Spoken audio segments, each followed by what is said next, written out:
Sometimes we delve too deep, trying to shine the light of understanding upon things unknowable by a sane mind. The question is, once you know, do you reject it or embrace madness and delve deeper? So do you seek the truth of unknowable entities? Have you seen the violet side?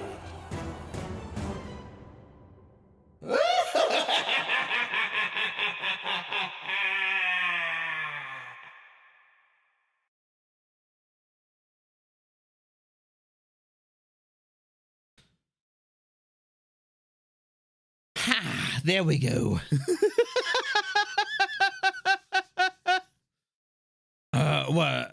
What episode are we now? I have no idea. No idea. We're deep in there. We're deep in there. Still in the first season though. Hello, Cab. Well, hello. How are you doing?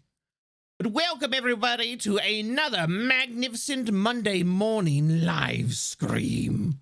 I hope you're having a woefully wonderful day, and we're going to try and start this week off right.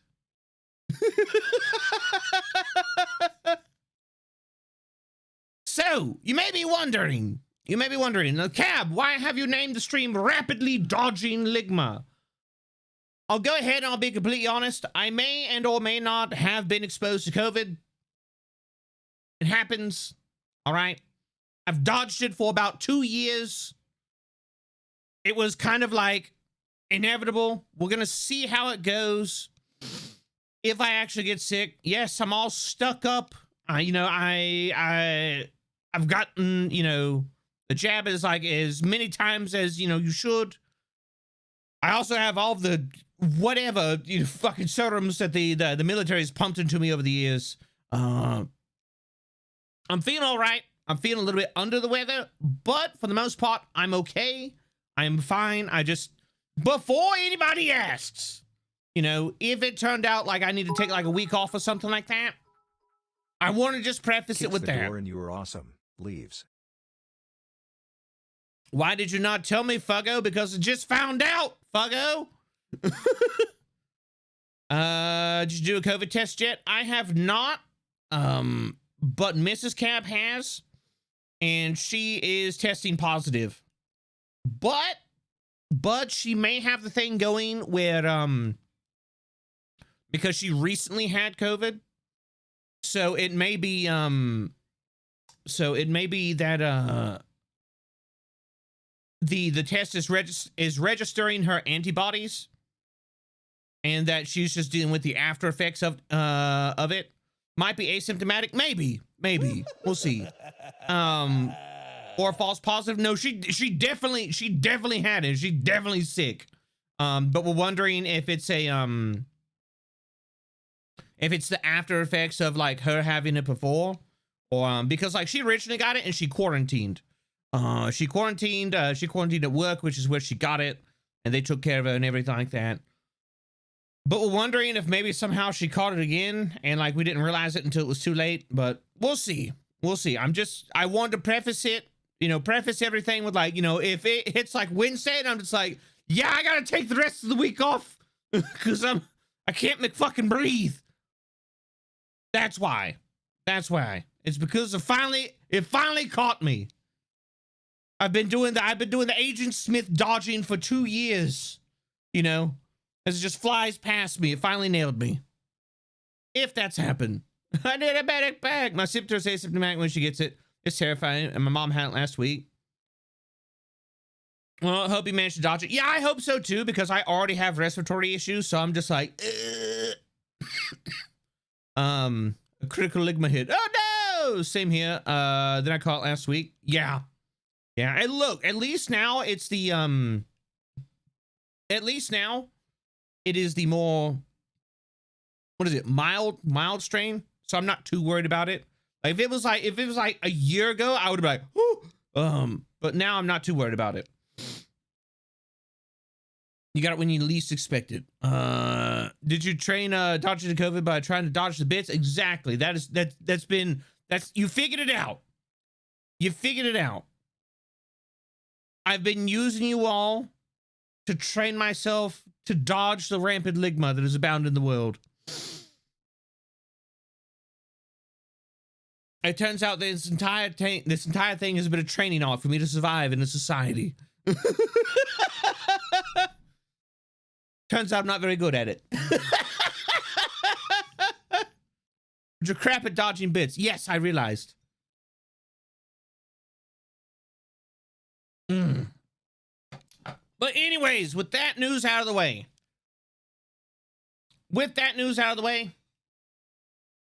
What are we going to be up to this week? Well, we're going to be up to a couple things this week. Today, we're probably going to wind up playing Funny Block Game. Why? Because it's nothing better than a Minecraft Monday. And we may have some special guests popping on into the server, which would be interesting. I think it'll be funny. It's the heart of the world itself telling you, hey, Cab, could you roll Fortitude save? And all you can do is react with, for what? Yeah, pretty much. Before the actual pandemic started in March 2020, I never want that pain again. Yeah. I've had a lot of friends that have dealt with it, and it's no fun. I don't want to deal with it. I don't want it. I don't know. I already have trouble breathing as is. Thanks. I'm good. But yeah, so we're probably gonna start off today with some Minecraft.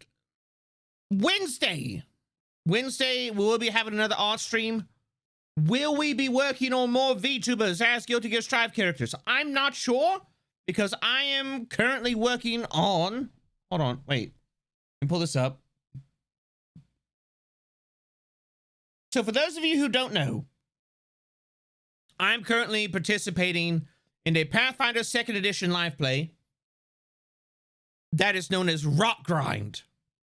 And Rock Grind is developed by On Call GM and Zoran the Bear. If you don't know who those two are, Zoran the Bear, longtime member of the tabletop RPG industry, also used to work at Paizo as well. But On Call GM, or Thurston, is the current head of Starfinder at Paizo. And so last Saturday, it was myself, Salty Jub, Froggy Lock, and Party Demon S and Zoran the Bear, with On Call GM as the mastermind behind this, just crazy operation. We were on the front page of Twitch, playing a one-shot that was developed by Narrative Declaration, which is the group that Zoran and Thurston run. However, the Master of Chaos, yeah, Thurston, the Master of Chaos. Play the funny Metal Gear music. Hold on a second. So, let me make sure I get this right. Actually, no, I could do this instead. There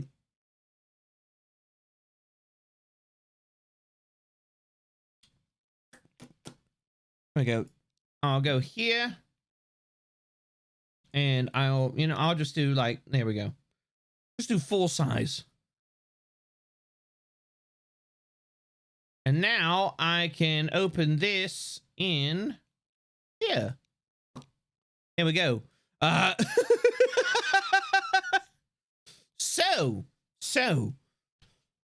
the fun fact is that not only is the group that I'm a part of in the World of Rock Grind. If you don't know what the World of Rock Grind is... 4-month anniversary in the middle of recovering from finally contracting the Rona. Ugh. Well, Flinks... You cannot dodge our support, funny purple man. Glory to the gaming gods. Well, at least you got the last part right. And thank you very much for the $6.90 or 90 cent Warburn. I greatly appreciate it. But Jinx...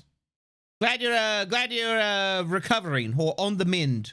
But anyways, so our group is not the only group of PC adventures within the World of Rock Grind. A dark fantasy world where it has begun to stagnate and rot and the gods are absentee at best. No. There's another group.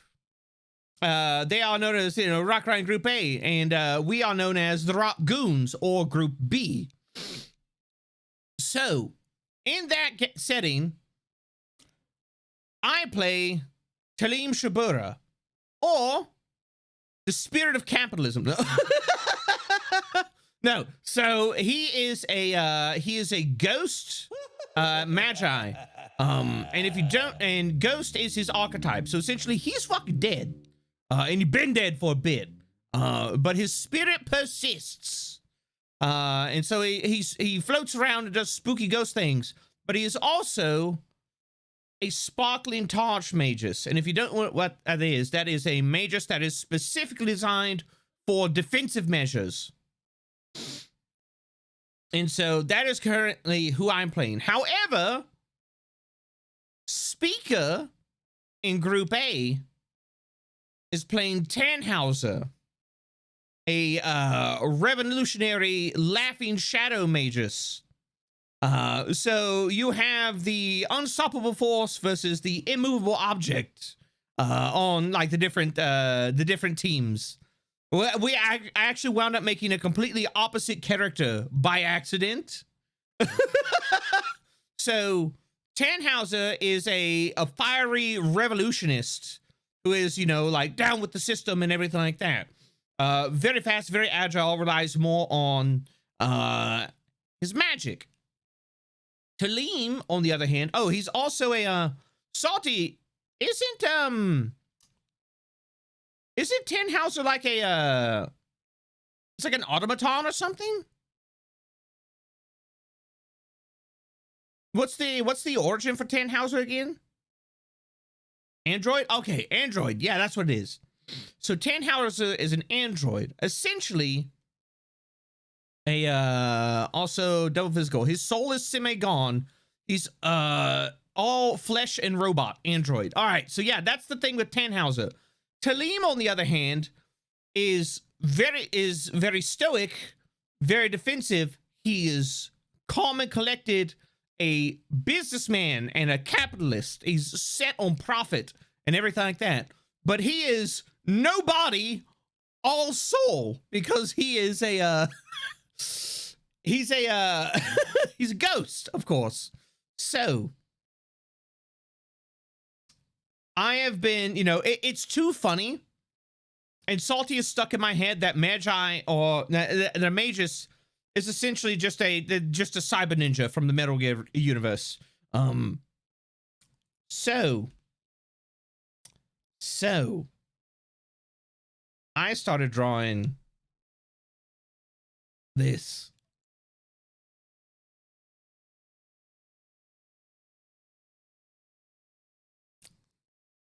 I think you're gonna know where this is going.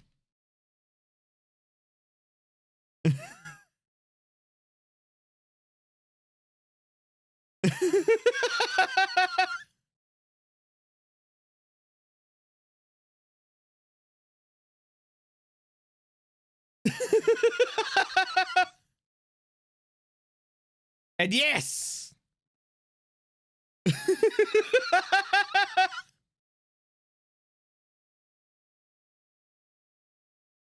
It's finally cool enough I can actually relax in my room and watch. So it's Tan's Metal Gear Rise and Revenge as well. So we've got Tannhauser over here. And then we've also, and Tan is also using his fire, to enchant his blade. And then we've got Talim over here. He's like, show me a good time, Tan.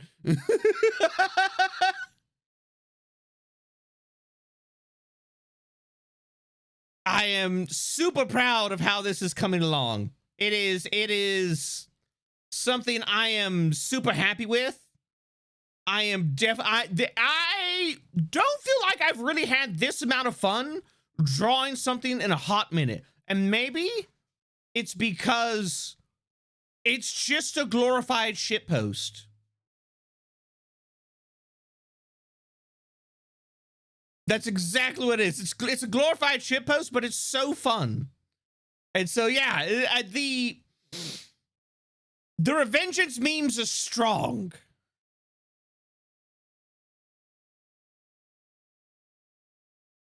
Why won't you die? Capitalism, son. So, like, it's like Talima's just like, the only thing I know is there will be gold. I was scrolling Twitter and this just came up from your Twitter post right as you put it on screen here. Yeah. Revengeance memes making a comeback. I love the Revengeance memes. They're funny as shit. There will be cold cash. Yeah, capitalism, son. Because the thing is the way that I'm building Talim is so with the what is it, with Ghost. So how do I put this? A Sparkling Taj Magus is already super defensive. Like when they go into Arcane Cascade, in Arcane Cascade, for those of you who don't know, is essentially, it's a stance that they can go into after they've used a spell strike or like channeled or like cast a spell or something. And so normally what happens with a lot of Magi when they do that, they can do additional damage. Sparkling Taj Magi, however, when they go into Arcane Cascade, their stance, they add additional He-Who's saves or additional bonuses to their saves and everything like that, and can also say shield block magic. So like say like a oh god, so what is it? Say like a wizard. It's just like, oh look, it's Talim, like a ray of brilliance or something. I don't know, like a positive energy ray or something like that. Talim can quite literally, if he's in Arcane Cascade, raise his shield and go, no. And he can block the magic with his shield. Look at me stacking damage reduction. I bet my GM loves me. Quoted from Cab 2022. Yeah. So not only that, but when I shield block, it gives Talim damage reduction. But then later on, I can also take feats where the ghost just inherently has damage reduction. Yeah, virtual memes. And so I literally have just like a sundowner moment where I'm just like, I'm fucking invincible. And it's pretty good. It's pretty good. I'm escaping to the one place that hasn't been corrupted by capitalism. Space!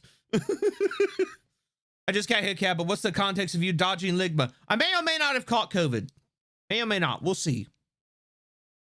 Unlike Sundowner, you can be invincible. To a certain extent. Do I love you, laugh? Well, thank you very much, Cat Goblin. You better not. Look. All right, look, Seth. I've been pulling an Agent Smith and just like rapidly dodging it for the past 2 years. All right. If I caught it, you know, at least now it's the mild variant, which isn't gonna like, you know, land me in a hospital or something like that. It'll just probably put me down for like a week. But yeah. So, you know, that's the context. Yeah, invincible till the DM goes nat 20. True. But see, here's the thing. Here's the thing. Talim is not only a Sparkling Taj Magi, right? Did you get the newest booster? I have. Talim is not only Sparkling Taj Magi, all right? Talim is also a crafter. Yes, he's also a merchant. Yeah. He's also a very good crafter. Oh yeah. So, one of the things that I can do is I can build all sorts of contingencies into my equipment and everything like that. So, you know, talismans. I can wind up crafting myself a way better shield. Time to break out the Ghost Touch flaming weapons. That is one of the things that bypasses Talim's inherent that will bypass Talim's inherent damage reduction. But then he'll still have damage reduction from his shield. Yeah, it'll be interesting to see, because what I want to do is I want to make him, I don't want to make Talim okay, so what people normally do with the mages in Pathfinder is they make them absolutely devastatingly, like, I'm going to shatter this Colossus with a single strike, you know, very much like the, you know, the Aijutsu, you know, like Samurai Master, where it's just like, you know, like one stroke of the sword, like, whoosh, and then it like cuts in half. No, Talim is going to be essentially, so you know the like the Shaolin monks, they're just getting like smacked in the nuts with the bamboo rods and they don't flinch. That's Talim. All right, that's what I want to do. I wish crafting in D&D wasn't so hard to figure out. See, that's one of the things I like about Pathfinder 2nd Edition is there is crafting. I'm going to kill you. To kill you again. That's one of the things I like about Pathfinder 2nd Edition is there are crafting systems set in place. The DCs aren't really set, but there are a lot of folks who have like looked at DCs and, you know, like how to craft and everything like that. And there is a, how do I put this? There's a system in place. It's just the DCs aren't set. All right. So Talim is the one guy who sees the samurai and says, I'm going to fucking parry that. Exactly. Exactly. And so what is it? The better shields that I get, the more damage reduction I can give myself because of being a sparkling torch magi. And it's like, well, Cab, what if your shield breaks? I literally made the shield. I can fix it. And then also I can craft things like what is it, like wands of like mending or like repair or whatever. So I can have like a bandolier or like a what is it, like a wand holder of just like wands of repair. Like, oh no, my shield is broken. All right, it's fixed. Talim's playstyle is effectively no. So I don't want to be no. I want Talim's playstyle to be, I got something for that. It's not going to be a surefire always no, but I like playing characters that have a lot of utility to them. The crafting system is literally 1, you need the recipe. 2, you need to be at least the level of the item. 3, you need physical goods equal to the gold cost. 4, you reduce the gold cost or time if you're an even better craftsman. Yeah. We'll go, well, let's ignore the wall. I mean, you say that, but the fact of the matter is I've also built in things to Talim, so he is hard to ignore. So, for example, Talim in and of himself, Mr. Swiss Army Knife. I like playing characters like that. He's not the best at everything, but he's got something for almost every situation. And so, here, let me go ahead and show this.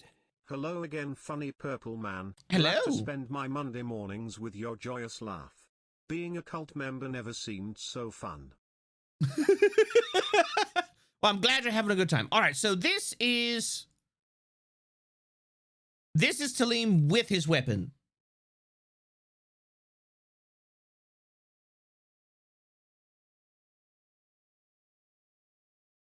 All right.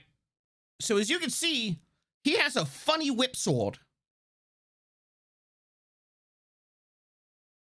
And that's another thing about Talim. It's like Talim, he is not a dex magi. He is a strength magi.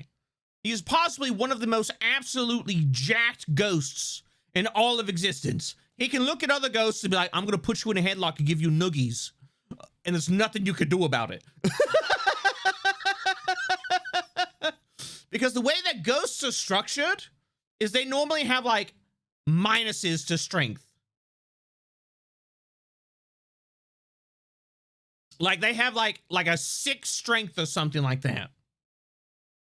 Talim, if I remember correctly, has a 16 strength. So he's just like, come here. Not only that, but it's the difference between an NPC ghost and a player ghost.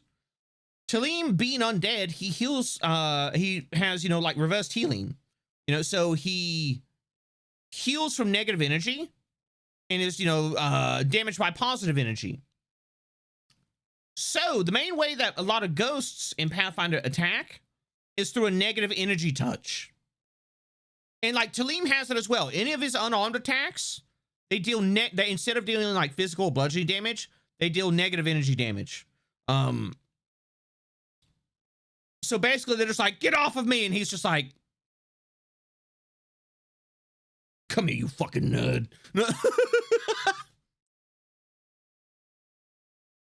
So Talim can be healed with poison potions? No, poison is its own type of damage. So he's good at deadlifting. God damn it, Jerry!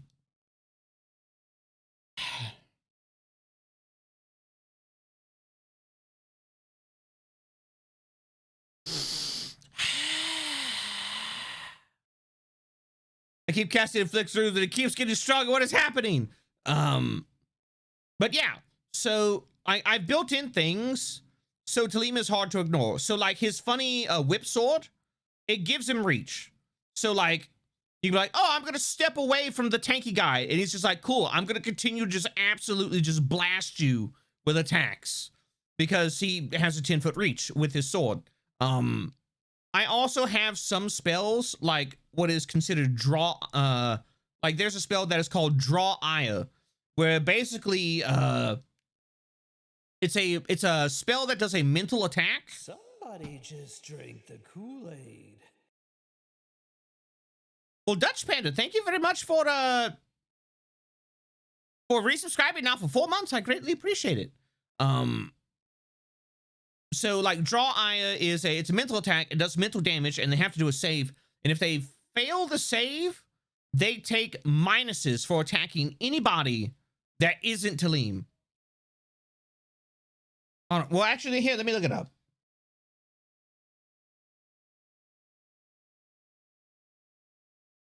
Let me look it up and find it for you. It's a it's a suck your dad spell. Okay, here we go. I got it. All right, so here's the spell in itself. You cause what was it? It's 120 feet. The duration is 1 minute. So most of the time that is enough for like one fight.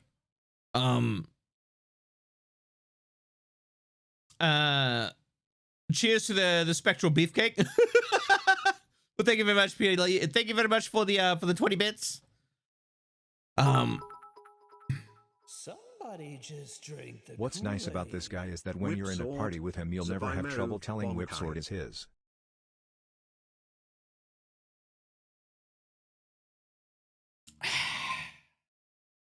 Small, thank you very much for 100 bits. And Penguin, thank you very much for resubscribing now for 10 months. I greatly appreciate it. So here we go. It is a, what is it? Yeah, it's a level 1 spell, and it's got a range of 120 feet, right? And you target one creature. It's a will save. So normally, like, you do this. So normally, like, you do this, like, that is a big, beefy man that is absolutely going to demolish the tiny people. And, so it's a will save. And basically, the effect is this. You cause mental distress in a creature, goading it to strike back at you. You deal 1d10 mental damage to the creature and cause it to take a -1 status penalty to attack rolls against creatures other than you. The creature must attempt a will saving throw. On a critical success, on the save, the target is unaffected. On a success, the target takes half the damage and the penalty. The spell ends at the end of the target's next turn. So worst case scenario, you could be like, all right, you get -1 attacking anybody except me for a turn. If they fail, they take the full damage and the penalty for an entire minute. And if they critically fail, they take double damage, and the status penalty is now a -2 to attack anyone except me. So yeah. And one of the things I want to do with Talim is I want to flavor of his spells as like funny ghost powers. So like instead of just like I cast a spell at somebody. Is this a hype train I see? Well, all aboard the Support Express Chocho. -1 isn't that great though. I mean, like we also have other ways to inflict status effects on people. And so it's, you know, it's less about, oh, I do all the things and I am the main. No, it's about inconvenience. It's about, you know, like stacking debuffs and stuff like that. But what was I gonna say? And sometimes a -1 is all you need to change the tide. What was I gonna say?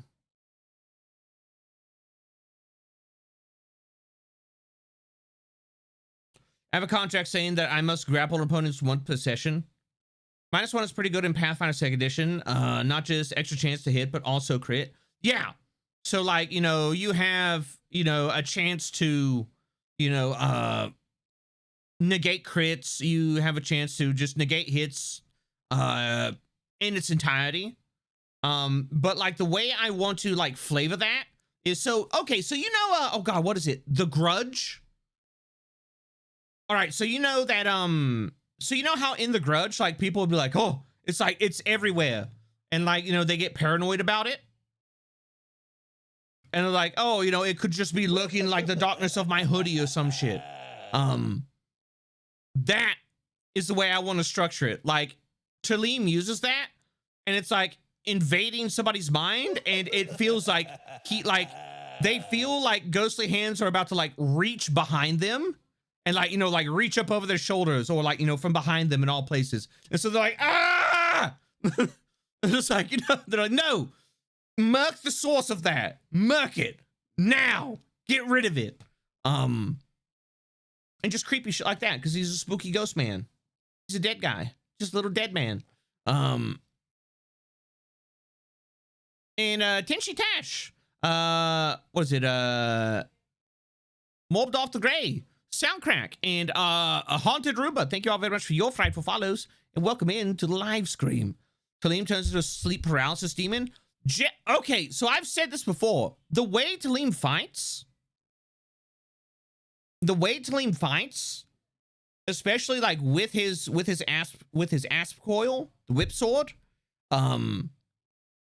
is not the way a normal person fights. So like, you know, like his arms will like disjoint, or he'll bend at like odd angles. And asp, like the snake, asp, A-S-P. Get your mind out of the gutter. And Purity, thank you very much for the 20 bits. Small, thank you very much for the 100 bits. Penguin, thank you very much for the 10 months. Malagos, thank you very much for the 3 months. I greatly appreciate it. And thank you all very much for the level 2 hype train for a total of 4 gift subs and 120 bits. Well, I successfully distracted you from that.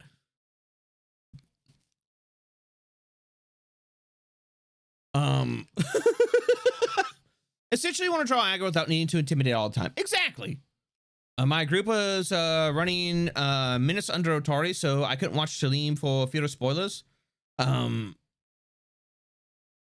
good news, we TPK'd, and now I can watch all I want. Oh no! Yeah. So I'm looking forward to continuing to play Talim, and we had the one shot with Thirsting running it, but we've already done like our session zeros and everything like that, and now Zorin is setting it up so that we can start the main campaign for the for Group B, for the Raccoons and TPK. Total party kill. Everybody dead. But yeah, so that should be a thing in the future. You should be seeing more regular tabletop RPG streams coming out of Zoran's channel that'll have like myself, Froggy Lock, Party Demoness, and Salty Jub, and it should be good times. And we've also gotten, sanctions, we've been officially sanctioned by, Paizo themselves, so that's freaking cool.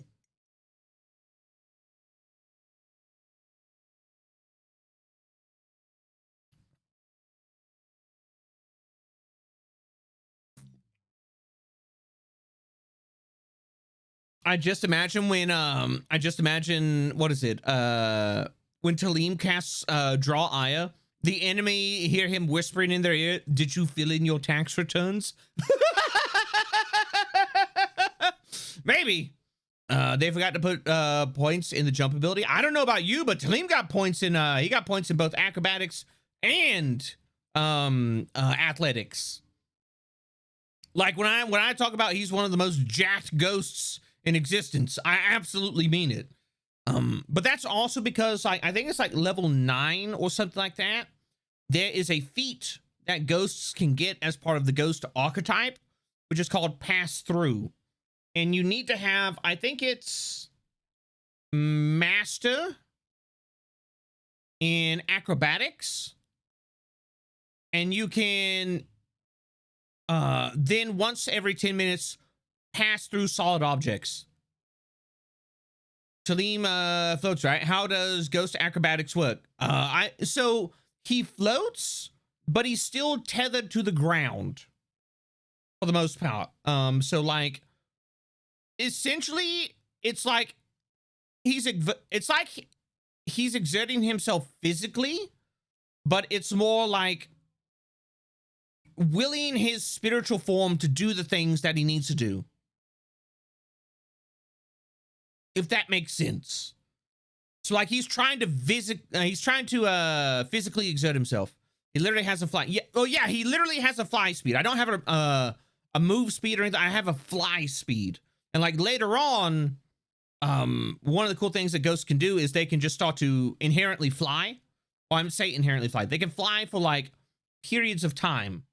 Something like a Spellblade, like the Martial Fighter first, Spellcaster third. Yeah.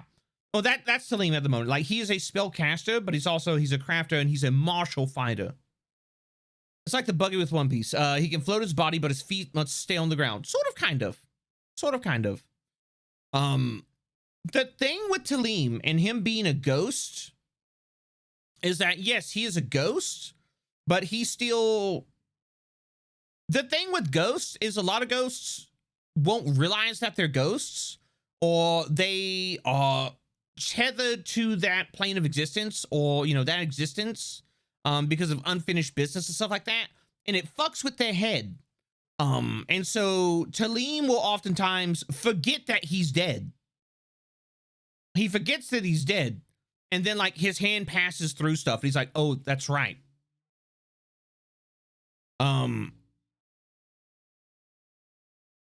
Okay, I just came here to throw my love and support at you, hun. Have a heckin' awesome days. Yeah, no, Torn, go get some rest if you need to. Thanks for stopping by. I appreciate it. But, yo, that coffee sponsor of yours looks dope. Speaking of coffee sponsor, you can type in !coffee. You go check out Grinding Coffee Co. They're an absolutely amazing company that ethically sources all of their coffee and deals only in fair trade. They also have free shipping within the United States. They try and ship as cheaply as possible to both Mexico and Canada, and they are working on being able to ship into Europe once again. And they have all sorts of wonderful coffees that you can even drink black because they're that good. It helps that it is delicious. It does help that it is delicious. They're also just a super, you know, ethical group of people that just want to provide folks good coffee, and I appreciate them. But if you do decide to go and get yourself a bag or something like that, you can get 10% off your order by using code COLT. So, yeah, definitely check that out. But anyways, it's honestly well-priced and fresh roast. True. Is it amnesiac hovercraft? Sort of, kind of. Like, that's the thing. Is like, he's a ghost. He doesn't know, like, where's the art? So, like, if you look at his art, you can see that there are 2 arrows sticking out of his back. And that is quite literally how he perished. And it's a constant reminder. It's one of those things, he looks pristine for the most part, except for the fact that, you know, like what used to be, you know, like symbols of like, you know, like the sun and the desert on like his brooches are now spooky skeleton stuff.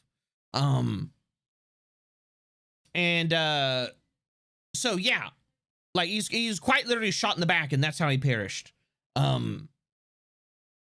He doesn't know. He doesn't know who murked him or why.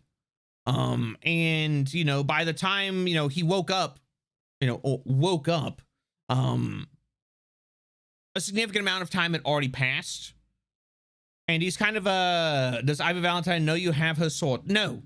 I got it fair and square. All right. It was an estate sale. I fairly traded for it. It was to shoot an arrow to the ghost. The ghost. Yeah, I know that literally happened. That literally happened Saturday in our session. So our ranger, Grey Crocus, who's played by Party Demoness, fired her crossbow.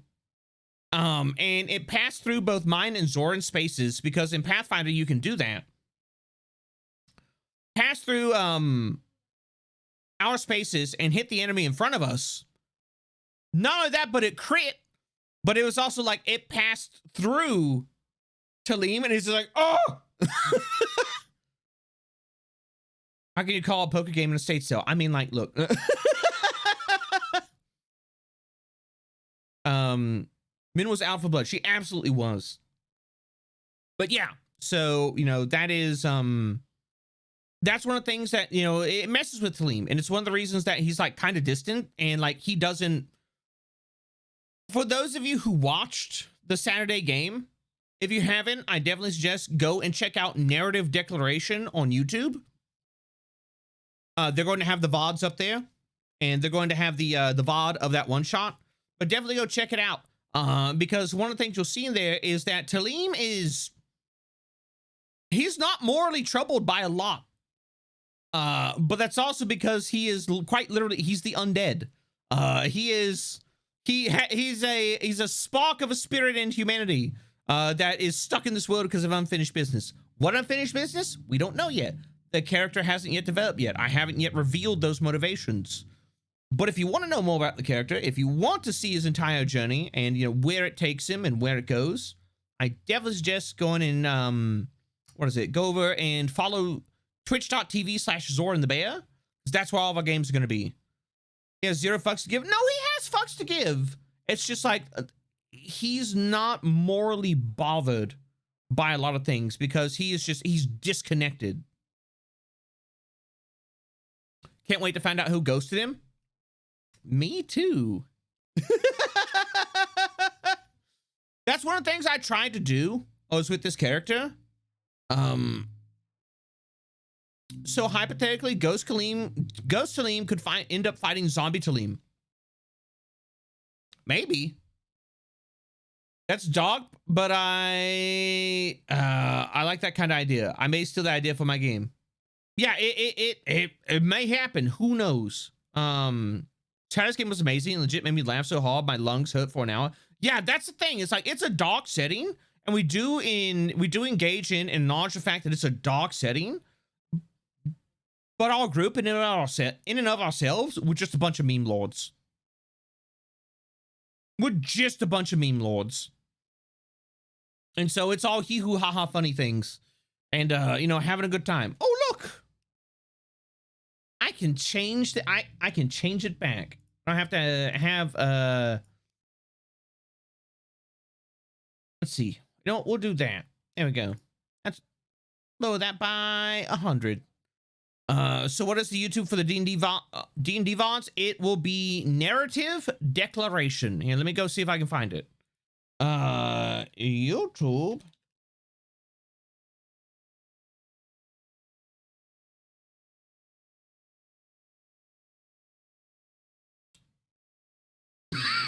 Excuse me. Yeah, here you go. Thank you very much, Jeppy. Yeah, I love Narrative Declaration. Yeah, and you, and so, like, for example, you'll be able to tell which, which videos are ours, because you'll have cool thumbnails like, let me see if I can find it. Let me see if I can find it. I've got it right here. So here are some thumbnails that Salty has made for the games that we're in the past. So like here is one of the thumbnails for one of our sessions videos.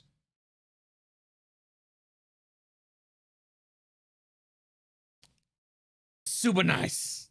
You got Beetle, you got Grey Crocus, you got Talim, and then like standing in the back looking like the mountain daddy is our boy Hawk. Just, oh, it's so good. It's so good. Salty is a beast in all regards. The bow tie on that kobold. Yeah. Look at how smug that kobold is.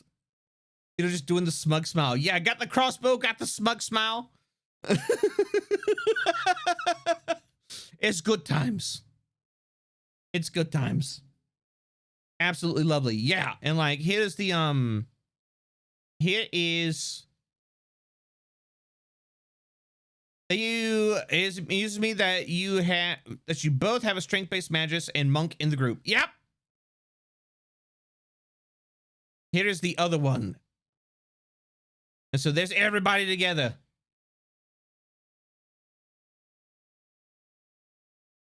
Any more smug? I'm eating his ass. Kobold is the brain of the party. Now yeah, Beetle is the brain of the party. Like Beetle is I actually factually the smartest member of the group. Like statistic wise. The boys walk to the pub. Yep. It's really good. I love this party.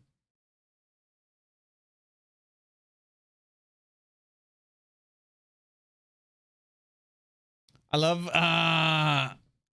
Hot's face in this party. Yeah, it's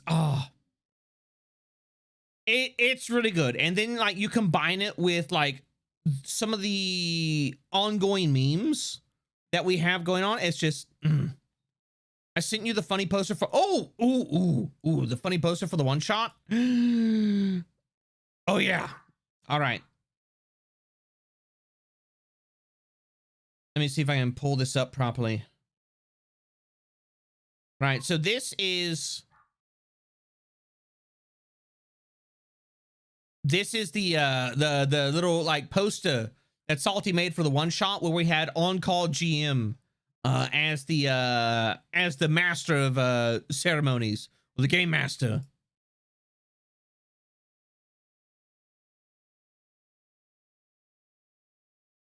And so you've got like at the bottom, you've got all the like from left to right, you've got the skull of a Hot, Beetle, Crocus, and Talim. And Talim has like coins coming out of it. And then you've got Zoran in the middle, and then behind it is like on-call GM. And that's fucking sick. It is. Salty is really, really good at what she does. But this is also part of the reason, all right?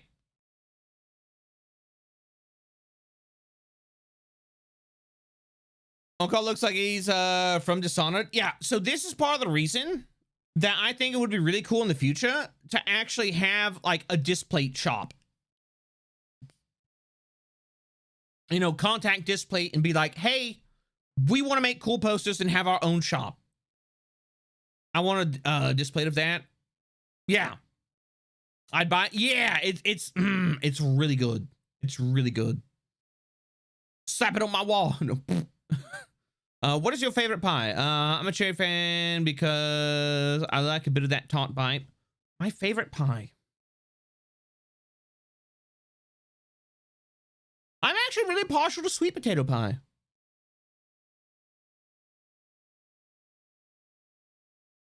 I join, I see a flash of gory Darth Vader, then an Allstate ad.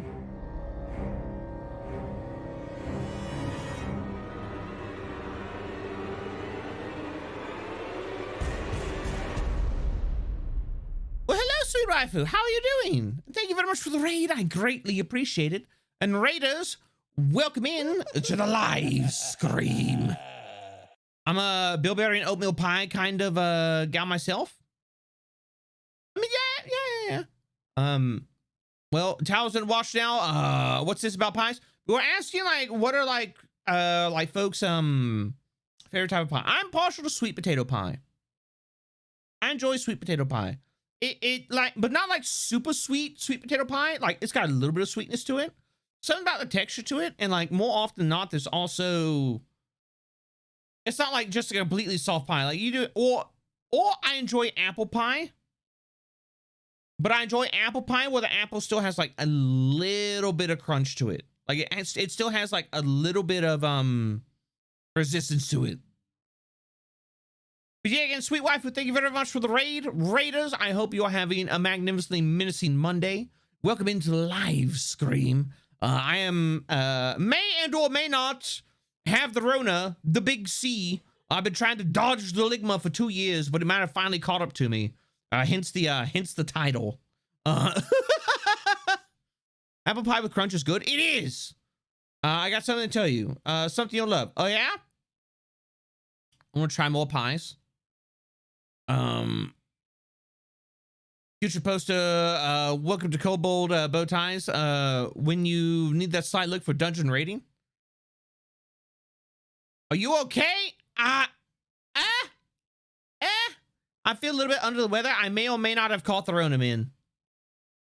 I may or may not have caught the Rona. We're gonna see.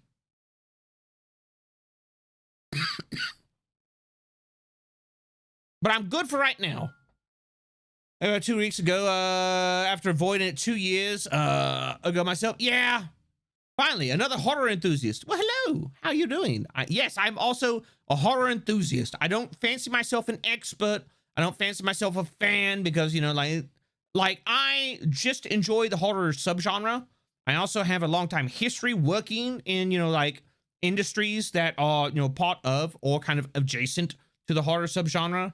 I'm a veteran of the commercial haunted house industry.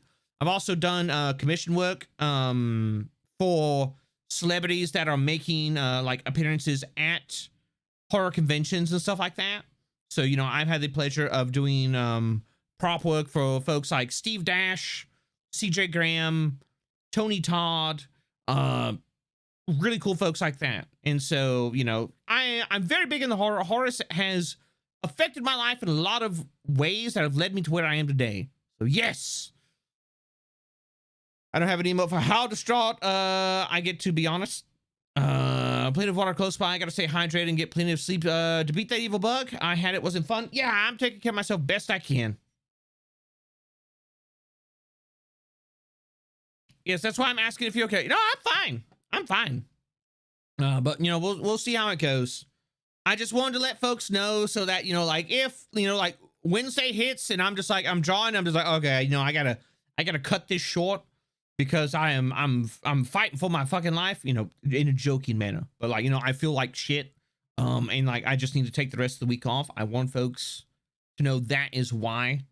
Yeah, because you gotta take care of yourself first and foremost. And I'm not gonna try and just like soldier through it. Get it? Because, you know, retired military.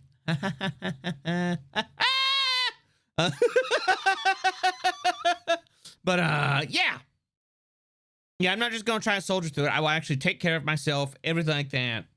Don't worry about it. I'll be fine. Worst case scenario, I'll just be down and out for like a week or something like that. But next week, actually this week we've got something cool. You have to wait until Friday though.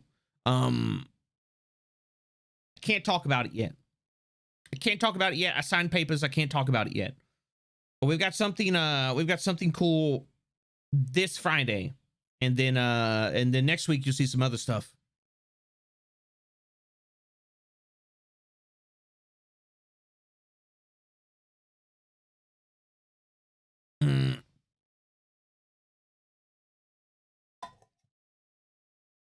A stream I watch is on hiatus. So last night in her Discord, she's saying that she needs the oomph to learn the guitar. So I go, you know what'll help? An offline hype trade. She says, you don't need to do that. So channeling you, I say, you guys don't need a sort of hype train, but if you did, like, see how far I can take. That's very good, War. That's very good. I like that. His tentacles will be lipping, barely wiggling until he feels better. She got pissed as we gave her level 5, 127% hype train. Perfect. Love it. You know something cool when they signed an NDA for it? Yeah, I I wish I could talk about it more, but I'm super hyped for it. But yeah, no, I just wanted to put that out there so people know, people are in the, you know, they're in the know. I'm not going to raise alarms and be like, oh, it's fucking terrible. No, okay. Like the Omicron variant's going around. It's super mild compared to what it used to be. If I did wind up catching it, I'll be sick for about a week. But, yeah. You know, we'll move on. We'll move past it. We'll be fine. And I see Firefox. Hello, how you doing? And Lee Man and Archeon, thank you all very much for your frightful follows as well. And welcome in, one and all, to the live scream.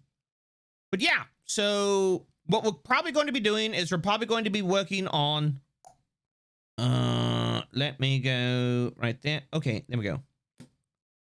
We'll probably be working on this Wednesday for our regular art stream, and I think that would be pretty cool.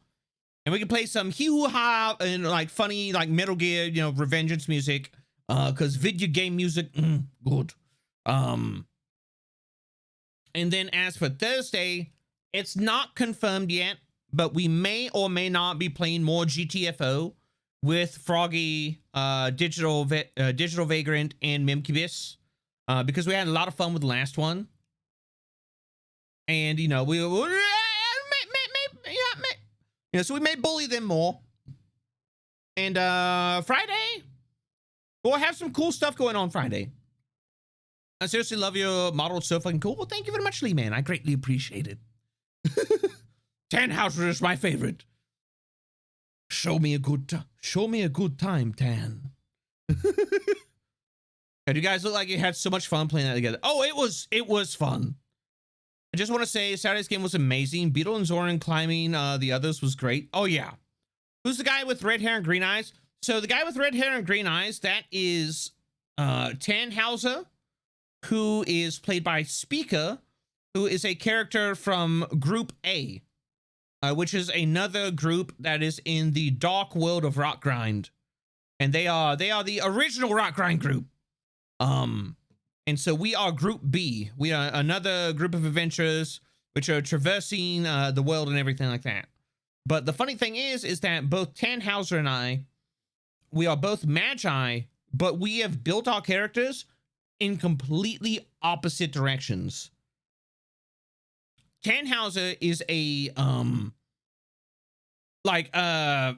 missing a good majority of his spirit, flesh and machine android, who is a firebrand revolutionist, while Talim is a all spirit, no body. And Tannhauser's also a laughing shadow magus, which is big on agility and maneuverability and stuff like that. I'm being the dutiful child and cleaning my mother's home while she's out, and I appreciate the company of my favorite purple noodle man and my favorite cult. Also, I adore hearing about Rot Grind. Well, hello, Dr. Speakeasy, and thank you very much for 10 months. Whereas, you know, like all those things about, like Tannhauser, firebrand revolutionist, super high agility, mostly uses his magic, from what I understand, missing a good majority of his spirit, mostly just flesh and machine. Whereas Talim is, you know, he is a sparkling Taj Magus, which is like very much the immovable object. He's hyper defensive, uses his weaponry and equipment more often than his magic. And, what is it? He is cool, calm, and collected. And then he is also, instead of being like a revolutionist, he's like a giga capitalist. He's like, money can fix everything. He's like a giga capitalist entrepreneur. And so like we just wound up making completely like play style and like morally opposite characters. And then if you like look at Magi, they're kind of like the cyber ninjas from like Metal Gear Revengeance in a lot of ways. And so it's just like, you know, we just went in for the Revengeance memes. It's just like, show me a good time, Tan. Yeah, and if money can't fix it, it's because you don't have enough money yet. And so, yeah. Just imagine Speaker and Cab in the same game together. Ham level's gonna be off the charts. I will just spout Metal Gear Revengeance quotes at him.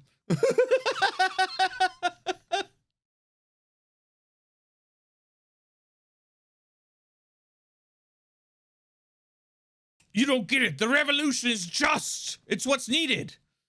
Talim, is your cause just, or is that just what you tell yourself?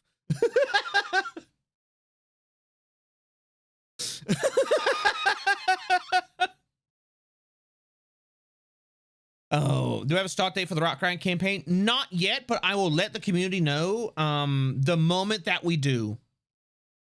The moment that we have a start date for the Rock Grind campaign for the Raccoons, which is, you know, our little group, I will let the community know. Speaking of,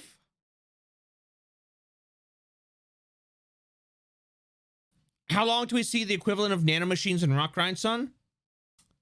I am going to I'm gonna try and sneak that in there. That they wish I had more chances to shoot arrow into Liam's back. I'm sure they did. But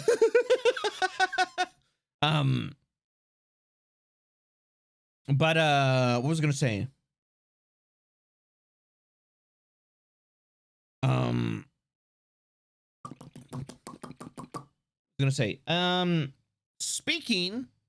Speaking of tabletop RPG stuff, so chat, do you remember when Salty and I were talking about the tabletop RPG that we are working on? Hawk could be Senator Armstrong going, key powers, son. I like that. I like that. I like that. There you go. Yes. Yes. If I get to be if I'm Jetstream Sam, then Hero, just gonna be lurking and hobbying in the background. Need to finish my other 40k army before the tournament Saturday. Oh yeah. Meldoc, definitely. I hope you're able to get the army painted up and finished and everything like that. Thank you very much for the 11 months. I greatly appreciate it. Drink the Kool-Aid. There is no profit in the revolution, therefore they must fight Kabhalul. 4 months of praise for the violet sign and enjoying our delightfully horrifying cult leader Kabha, hands up. Thank you very much, Humble, for the 4 months. I greatly appreciate it. Yeah, there you go. There you go. Oh my God, Salty. I need to see that now. I need to see it now. It's just mountain stance, son. My AC heightens in response to critical threat ranges. I need to catch up with Rock Grind. Well, that's the cool thing is if you go over to the Narrative Declaration YouTube channel, they've got all the VODs over there. Highly suggest it. It's absolutely amazing. Between Group A and Group B, there's just tons of content to be had. But what was I gonna say? So Salty and I are working on our very own tabletop RPG. If you weren't here for the announcement, who gets to be Sundowner? I mean, I was gonna quote both Jetstream Sam and Sundowner. So, you know, just give Prophet a chance.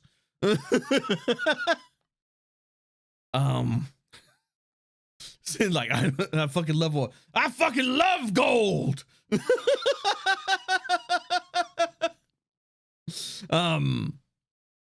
Very excited to use the model you're building. Yeah.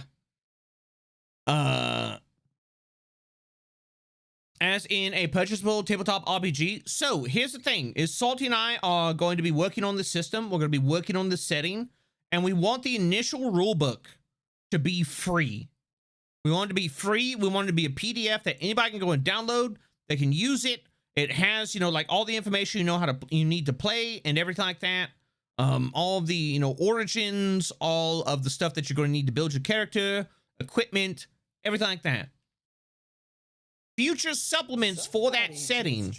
If the initial, like, I keep finding more money to stuff in your wallet.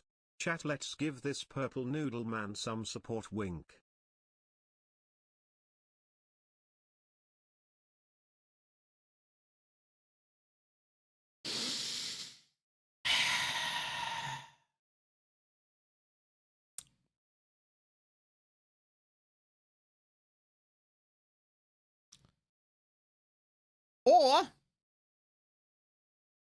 Or you could just save it and not spend that money on VTubers. You could, I don't know, do something nice for yourself. You could do that.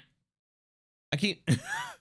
But anyways, yeah. So that is the plan, is that Salty and I, we are going to be working on this tabletop RPG, working on this system, and we want to release the initial PDF, everything like that for it for free.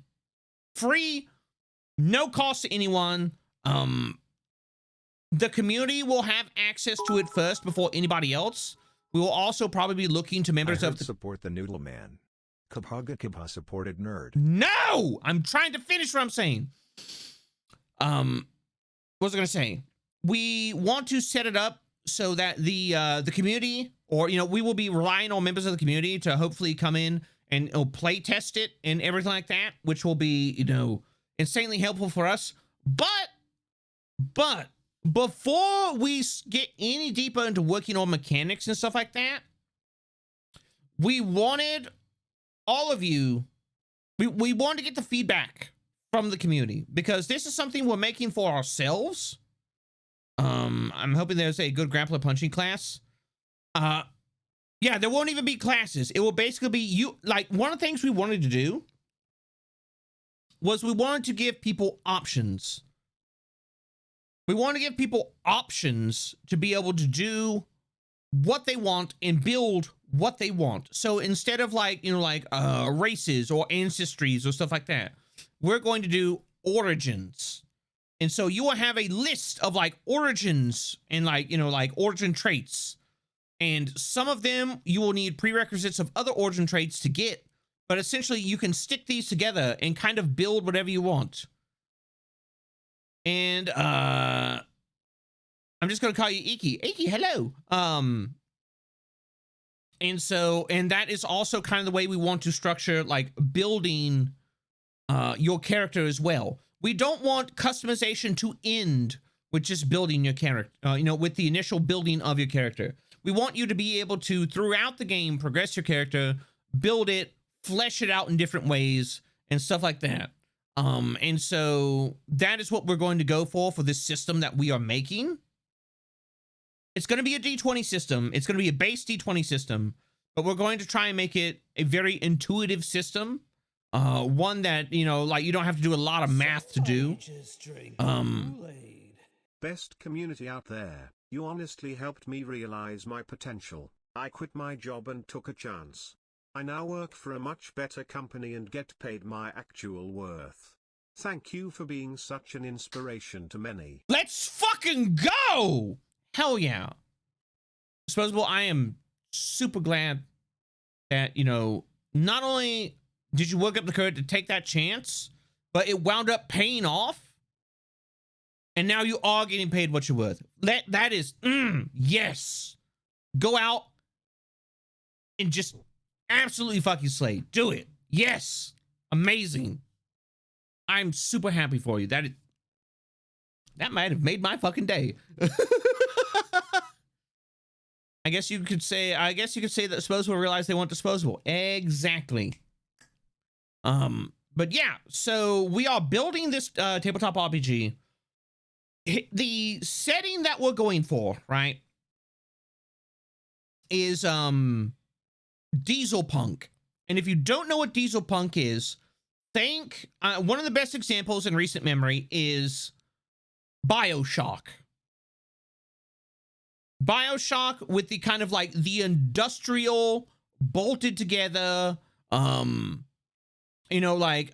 very pistons, gears, stuff like that. Now, BioShock it's diesel and it's biopunk. Cat, please tell me there's going to be mechs in it. Yeah, there will be mechs in it, because I'm somebody who fucking loves mechs myself. But BioShock, Mad Max, they are both examples of diesel punks. Mad Max is kind of more, it's diesel punk in a more realistic venue. The diesel punk we're going for it's going to be diesel punk, but there's also going to be magic. It is going to be science and sorcery. And so it's diesel punk and aesthetic. Yeah, you're going to have people who are going to have big old piston arms And, you know, they may have like a, you know, like a diesel generator, like strapped to the back or something like that. There will be magic in there. But everything's going to have this grimy, industrial, like 1930s kind of look to it. And, that's kind of something we want to really go for.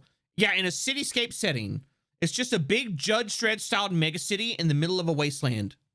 Yeah, sort of, kind of. But the magic system we're also looking at is also not something that is, I don't think we're looking at spell slots. What we're looking at is a keyword magic system. And the reason that we want to look at a keyword magic system is because it is something that will, it's not just, I have prepared 5 fireballs, and outside of throwing fireballs at things, I am fucking useless. I hate that shit, all right? If you know magic, you should be able to use your magic for multiple different things and kind of just like, you know, like cast magic throughout the day. You're a fucking mage, okay? All right. But, the way we're looking at stuff is kind of like, a good way to liken it is, who here is familiar with Chainsaw Man?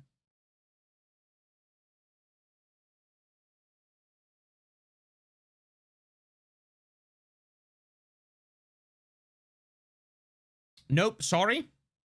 Oh, yes, yes, yes. All right, so in the setting of Chainsaw Man, there's the concept of demons, and each demons correspond to like a certain keyword or a certain thing. So you have like a gun demon, a sword demon, a chainsaw demon, a you know, like a chain demon or stuff like that. And like that's how their powers manifest and manifest over things. Is like, you know, like a sword or like a gun or like whatever. So Somebody just drank the Kool-Aid. 3 months. Damn son. Also take my money. I want this TTRPG right now. well, thank you very much, Creed. I greatly appreciate it. Thank you very much for the 3 months at tier 1. I hope you're doing well. But so what was I gonna say? Yeah. So we're looking at something like that. But the way the keyword magic system is going to work is it has to be something that you are not. All right. So like you could be like, all right, I'm going to be a yellow mage. And like you can't have like any like hint of like yellow in you. So like you wouldn't, you know, be able to have like yellow tattoos or like yellow in the color of your eyes or something like that. It's still rough, it's still in the work. Or you could go super extreme with it where you're just like, I want to be a hair mage. You now have to go through the process, you know, like you either have to have like, you know, like build your character to have like, you know, a condition where they have absolutely no hair on them whatsoever. Or if you do have hair on you, have it absolutely fucking surgically removed. So it can't come back. Oh no, all of your pores. And so, I can't use magic, must shave first. No, because even then, like the roots of the hair are there. On a diesel punk story. Think Germanic diesel punk country versus bioorganic borderline magic country.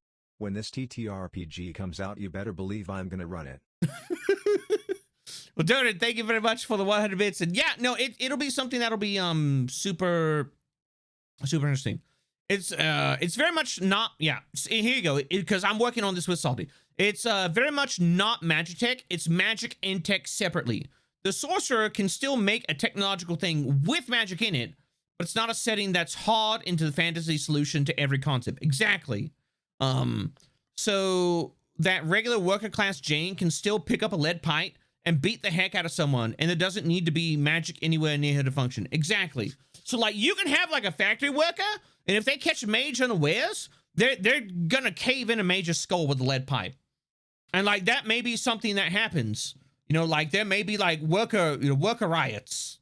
And you know, like it's just like they're like mages trying to like step in on a construction company, and the construction workers go in and they kick Mage's ass. But Bald Mage was near full control over here. Yeah, and so, but yeah, it'll be something that's very interesting to see progress. We're going to be working on it. But first off, we want feedback from the community. We want feedback from the community. We want to have some input from all of you. And determining the input, it may kind of change the direction we're going or the way that we're looking at things. Because we do want to make something that a lot of people are going to enjoy, and it's going to be something that you can use, even if you don't want to do like the 1930s like mega city set in a wasteland, you know, with diesel punk mechs and, you know, like sorcerers making hair grow out of somebody's eyeballs or something like that. We want it to be a setting. We want it to be a system. We want it to be something that people are going to not only enjoy using, but enjoy learning, because that is our main objective, is to make something that is intuitive to play, something that is fun to play, something that doesn't feel daunting to learn, but still provides a lot of a replay value, provides a lot of customization, and provides as a system in and of itself, a large amount of chances for role play opportunities and solutions through role play instead of just I roll a dice. And so, Salty, do you have the link for that survey on hand? Because we have sat down and we have written out an entire survey. And we're going to go, after stream, we're going to post this survey in the Discord. We're going to @ everybody. So if you don't have the everybody turned on, I try to be very infrequent with it. If you don't have the @ everybody on, I highly suggest, you know, like I know they can be annoying. Yeah. We're going to @ everyone in the Discord, be like, here's the survey for the TTRPG. We want your input as the community, as players in and of yourselves. And, you know, depending on how it goes, there are certain things we may change within our scope. So this system looks to be a very good way to have stands like powers with conditions. I'm here for it. Yeah, like if you want, like the way that Magic works, you could possibly set it up so you could turn it into a, you know, diesel punk JoJo. Sosa with the power word yellow. They can create, destroy, manipulate, travel, whisper, and become the traits of yellow. Like, so, yeah. But here's the thing. Is one of the things we want to do is, I'm a big fan of the Warhammer 40k setting. I know Salty also enjoys it. One of the key things with Magic in like the Warhammer and Warhammer 40k setting is that power comes at a price. Magic is not completely safe. You have huge power, but you also have huge risk.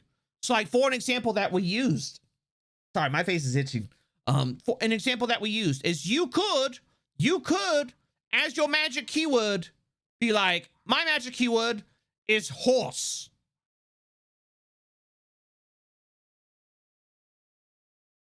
And you can do wild horse magic. But if you decide you're going to push beyond your ability, if you're going to try some wild out there shit that, you know, may take an entire like coven of mages to do, and you're going to try and do it yourself, you may fuck up and parts of you may change into a fucking horse.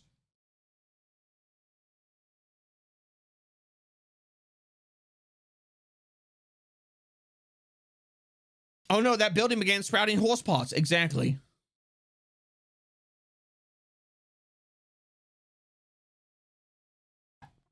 Are you having fun with Zorn's game? Absolutely. Horse magic, my main source of power. Get out. Get out. Get out. Get out. Get out. Oh God, I'm gonna turn into Ludwig the Accursed. Yeah, exactly. Like you may turn into Ludwig from fucking Bloodborne. I replied to the link cap. Nice, thank you.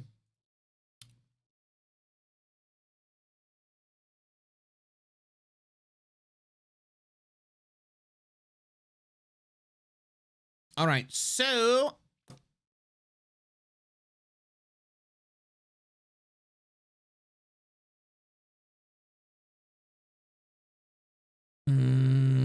ba-da-ba-ba-da-ba. All right, so here we go.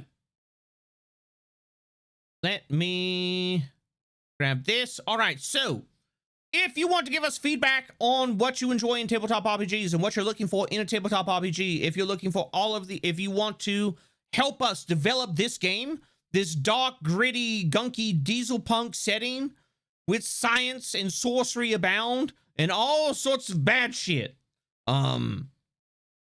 you can go ahead and you can reply to this survey, fill it out.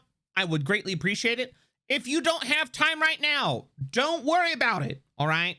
Do not worry about it. We will have this doc posted up in the Discord. You will be able to reply to it. You will be able to go and like look at it later and fill it out. Don't stress, okay? On my way to becoming an extreme horse go. Oh no! I know that show. One of my favorites. I'll immediately worry about it. Yeah, so that is, I meant to talk about this last Friday, but I just absolutely fucking forgot. But yeah, so that's some of the stuff we got coming down the road. We have our own tabletop RPG that we are working on. I have some cool stuff coming down later, coming down the chute later this week. I can't talk about it right now. I've signed an NDA, but once I'm able to, oh, you best bet it is fucking on. Not only that, Salty is currently working on the 2.0 ref sheet. And it's looking good. It's looking really good. I have already kind of showed off some of the things that we're going to be doing, some of the things that we're going to be changing. But there's a lot of stuff I'm excited for. There's a lot of things that we're looking at to like kind of change things up and kind of like go down a path that we're already going down. Make things a little bit more exciting, a little bit more fun. Well, what's up, man? Sadar, hello, how's it going? Cube Mecha would feel a little bit broken. Okay, so here's the thing. Here's the thing, Easy, is that we're going to set it up so you're going to have like base actions that you can take with magic, but we're going to build in inherent limitations into it.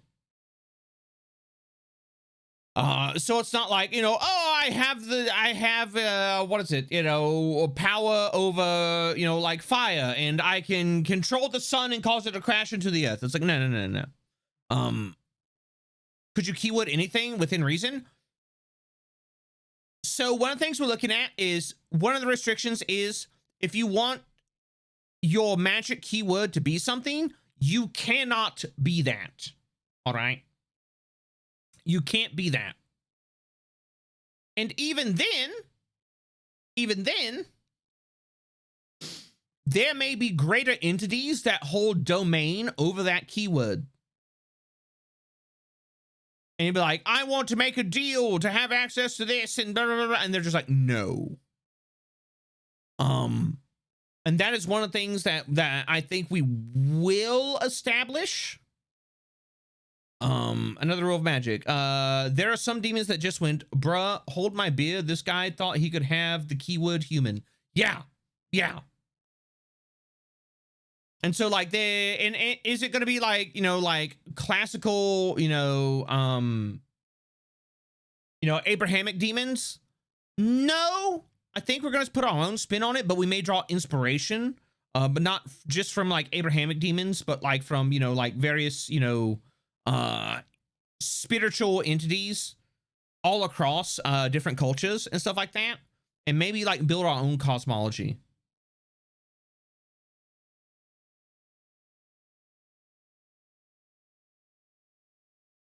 I'm saying mecha would be okay against any mech user. I mean, maybe, but like, what happens if you go up against people who aren't using mechs? Could I be a VTuber mage? Maybe. I don't know. You just wouldn't have. You wouldn't be able to be a VTuber.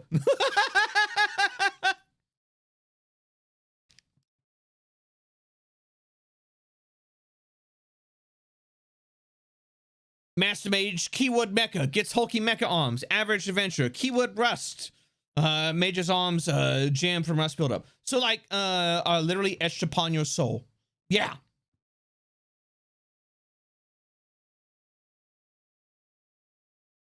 So like, it's going to be something that is less along the lines of just like, oh, I just picked this thing. It's like, no, it's quite literally like it's like you're making an agreement with like a fundamental law of or like a fundamental concept. And so that would be, it's kind of what it is.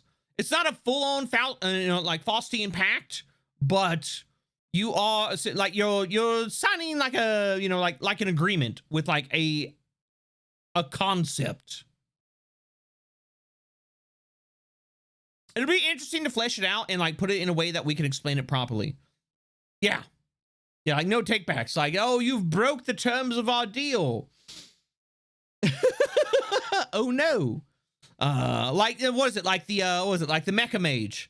You know, like, oh, I have keyword mecha like etched upon my soul. And like, you do something that, just goes absolutely against, like the tenets of this. And congratulations, you've now turned into a mech. You can't control your own body. You're forever trapped in a metal shell, screaming eternally until you eventually rust away into nothing.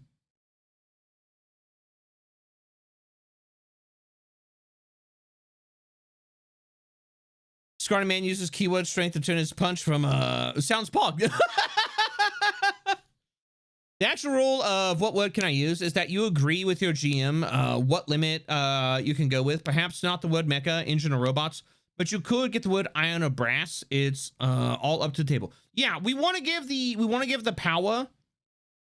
We want to give the power to the players and the game masters to make a world that they want to play in and make characters that they want to play long term and engage in role play scenarios with. And it's part of the reason we're not going, with classes. We're not going, with races. We're not going with spell slots or anything like that. We are giving you some very general tools and options to then further specialize them and do with them what you will within a box. So it's very much a sandbox. Remember, everyone, words like muscle might sound interesting, but then you kind of have to literally have no muscles, and that's kind of bad. Yeah, like, so like, like, oh, I'm gonna do keyword muscle. You have to undergo a surgical procedure where you have all of the muscle removed from your body and probably be turned into some mechanical horror. Which yeah, which at that point you'd be like, oh, keyword muscle, and like, now you have like musculature growing in between pistons and gears and like everything like that, and you become basically body horror monster. You become Tetsuo the Iron Man. So a D&D style sandbox sound intriguing. Keyword bone, buddy, no. Not going with races. So could I play an Owlman just as easy as a regular human? You could, but it's not gonna, so the idea that we're doing is, and Salty, correct me if I'm wrong, but everyone is a kind of like baseline human, quote unquote, but then you will be able to pick, origin traits, which will give you certain qualities. So you'd be like, oh, I'm human, but you have a lot of owl-like qualities. So you're an owl man. You're like, oh, like I have, like I can glide through the air. And I'm super silent and I can see at night. Congratulations, you're an owl man.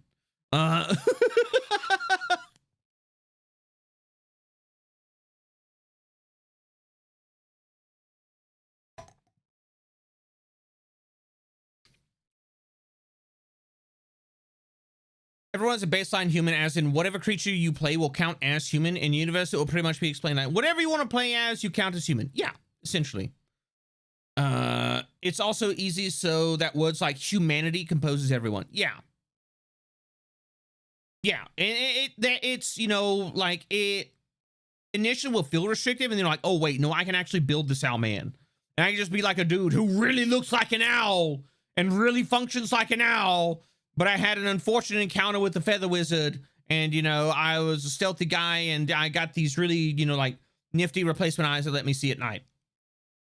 Congratulations, you're an owl man, but you're still human. So bird person from Rick and Morty, maybe. So basically everyone starts out as a human, becomes an evolved human. Sort of, kind of. It's about options. Women have the natural ability to use the keyword D's nuts. I hate that.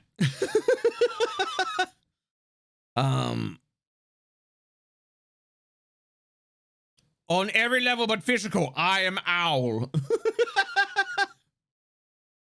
In owl culture, that is what we can call a dick move. Oh yeah, literally the best explanation for playing whatever is a sorcerer did it. Yeah. Yeah. And like, you know, like if you want to do something that's like kind of like, you know, like weird, you know, like animal person hybrid, you like a sorcerer did it. If you want to play something that's kind of like more mechanically inclined, it was like, oh, you know, like with through the power of technology, just everything like that. Now be a silly OP gamer and make a keyword humanity and have the philosophical discussion of what defines humanity. Embrace emotionless, thoughtless blobby lad. I mean, like you could do that and then the GM could just be like, no. Then I think that's one of the things that we're going to, because we're specifically designing the system in mind where people who want to be disruptive, who want to shit on everybody else's fun, as their type of fun,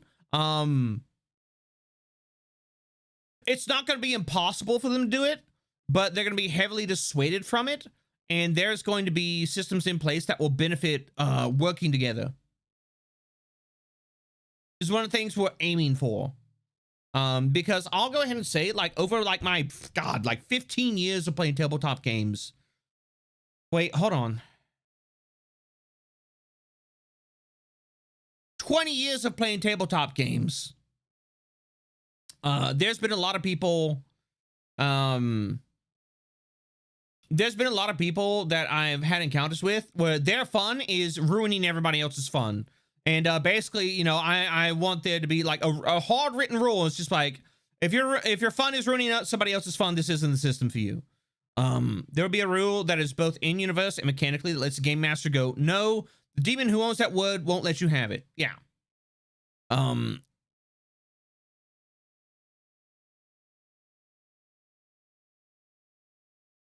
With the word of power, I think going simple with the word would be best. Make things easier to adjust it. Yeah, exactly. I just realized you can make keywords like wisdom, power, or courage and have a Zelda theme out of it. You could, but the people who have control over there would have to have no concept of that or ability to be in possession of that. So like the person who has power over the word of like courage would be somebody who is just an absolute fucking craven, yellow-bellied, individual. They are the most cowardly person that you can meet. No concept of wisdom, easily enough. So keyword demon. Demons can't have that word, right? Don't know. Don't know. We'll work it out. We'll figure it out. Because like, you know, yeah, that is one of the things that people are already just like, oh, well, I could break it like this. And we want to basically set it up so it'd be like, there can always be a GM fee out of just be like, no, don't break my fucking game.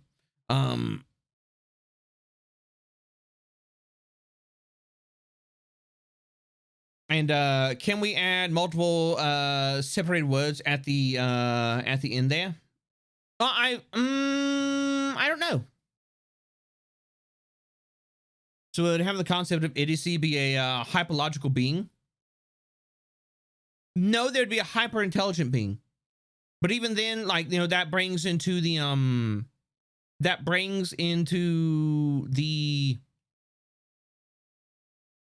it would have to be something that would have to be discussed. So here's the thing. I'm not very big on telling people no. I do believe that the ability to tell somebody no should always be the option of a game master. But I'm very much, what I want to encourage with this is instead of just like, yes, no, like a binary answer, you know, like a choice. I want there to be the option of, all right, I want to do this. And the GM asks, okay, how would you do this? Mental social concepts like fear, pride, and joy, and the like will probably not be actual magical words. It will most likely end up being some non-magical feature. There won't be a socialism wizard.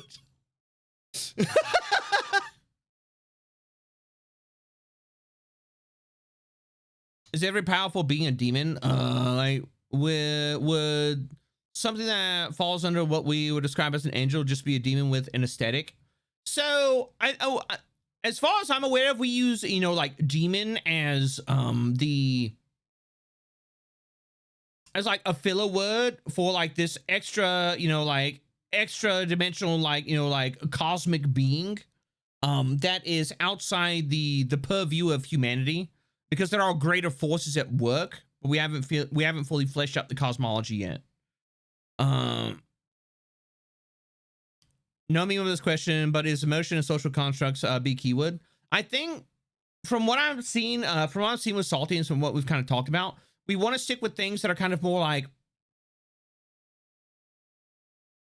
less metaphysical or, you know, like social or mental concepts, but more actual physical things that you can have power over.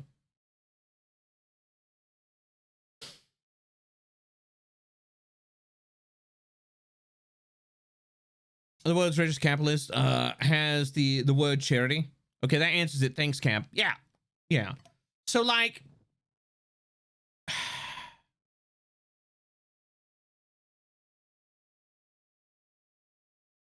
for example,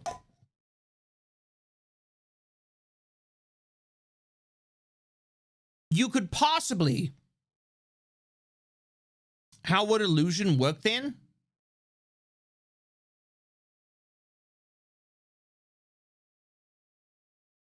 Keyword light. Congratulations, you're now manipulating light waves to create visual illusions. Or you shoot a fucking laser.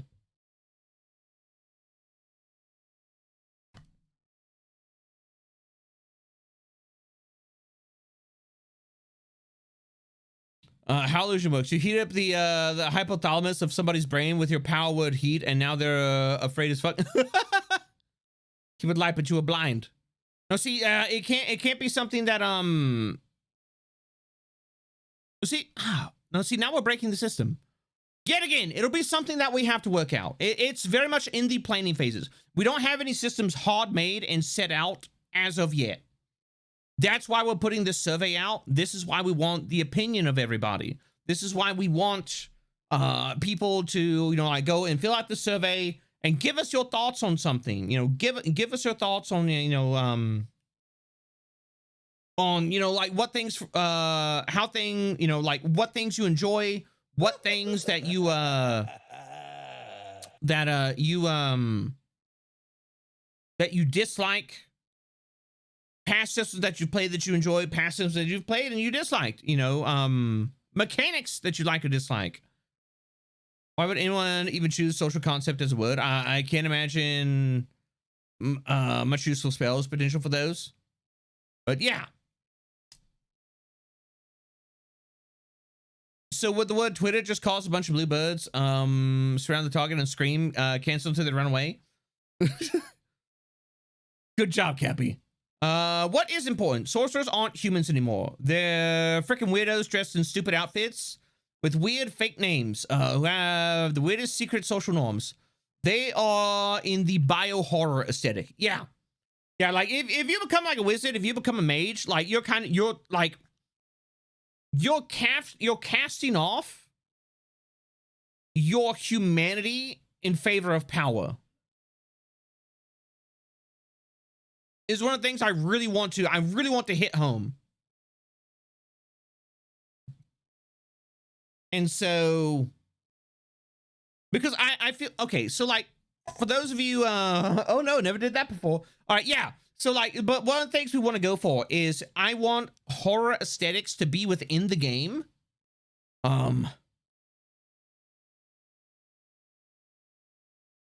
But I don't want it to be a horror game. If that makes sense.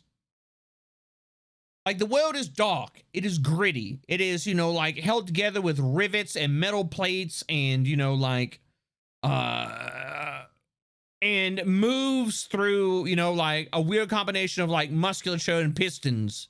But it's not a horror game. That was one of our most important notes. Yeah. Like, horror theme, but not a horror game. There are horror aspects to it. Like, there are horrible things to it. Like we talked about before, like the mage was like the horse mage. If they fuck up the magic, they turn into Ludwig from Bloodborne. So dark fantasy? No, because it's not fantasy. There is very much the aspect of, you know, of science and industrialism and everything like that in there. It is I would say it's a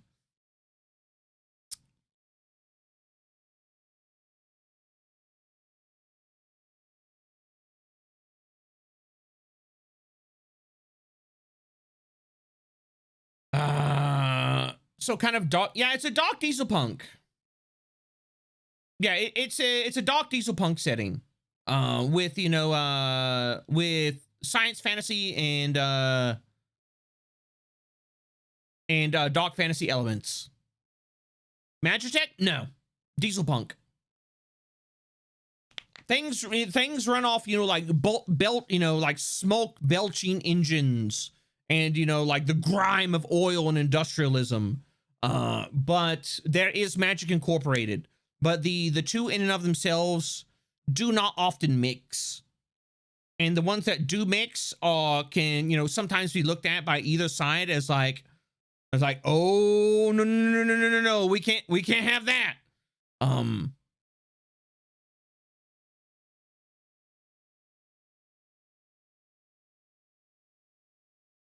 Hope to see more about this. It sounds cool. Well, make sure you stay tuned. Make sure you stay in the Discord. And if you have a subscription, make sure that you have your Discord connected to Twitch, so you can have access to the subscriber channels, because that's probably where we're going to be reaching out for play testers. We're going to be posting like information first and foremost. Is they're going to be handing those out to the subscribers a little bit before we hand it out to the community at large. So no 40K Titans. I mean, they might, maybe, but like it'll be who knows? Like I said before, it is all still very much in the works. We don't have a lot of systems in place. We're still working on that, but we want to get the community's feedback on it first. Because Salty and I know what we want, but we want to also make this something that other people want to play as well, not just something that we just want to play. I mean, with the spirit aspect of the Titan, I don't know. Like, you could have had, yeah. I've shared with you my insight to a great one. Well, thank you very much. I greatly appreciate it. But yeah, we're going to be posting that survey up on the Discord later today after the stream is over. So if you haven't had the link, you haven't had a chance to fill it out yet, don't worry about it. The link will be there later. And you can access it there, and, you know, we'll give it a while. And then Salty and I will go in and we'll go through, we'll read things, we'll take notes, see what people think about things, and then we'll move on from there. And continue to try to build this world, trying to build this system and make something that people will enjoy. And see where it all takes us. It's something we've wanted to do for a while. Oh. Okay, guys, have you all poked your little gremlin heads or hands out of a toilet yet? Yeah. Speaking of a shared world, speaking of having a good time, we've been at this for like almost 2 hours. As a temporary name because tying it back to tying it back to the brand be a final name type deal, but it's a good temp name.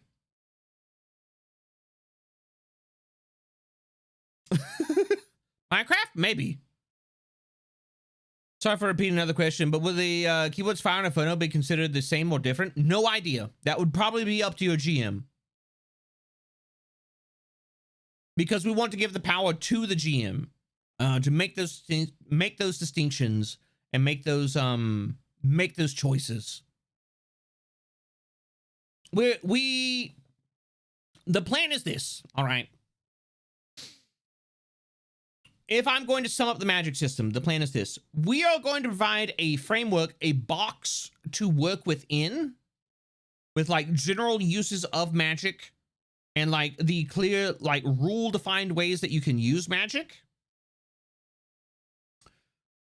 And within that box, you can put all sorts of stuff. And so we're going to have like, I think it was like 8 distinctive categories, you know, like create, destroy, move.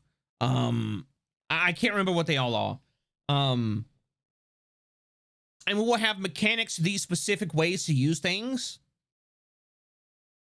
And then if you want to role play things outside of that, outside of those mechanics, that will be a possibility. Create, destroy, steal, serve, change, you know, something like that. And basically leave it very much open to roleplay opportunities. We provide the box, we define what's in the box. Exactly. Because like setting hard, fast rules, I feel like it limits the roleplay opportunities, and then you wind up in the, I prepared 5 fireballs, and outside of throwing fireballs at things, I am fucking useless. And that is one of the reasons I bounced really hard off of D&D 5th edition, is because D&D 5th edition is great for a dungeon crawl.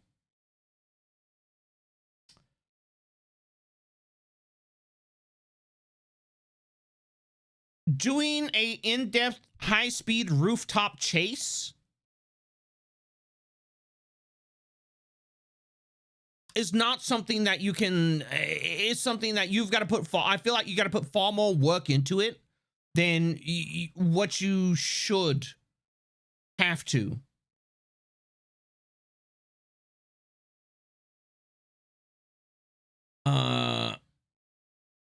Oh, Fireball, but what about the flavor? Yeah, I love Pathfinder, but the way it handles wizards is very insufficient in many ways.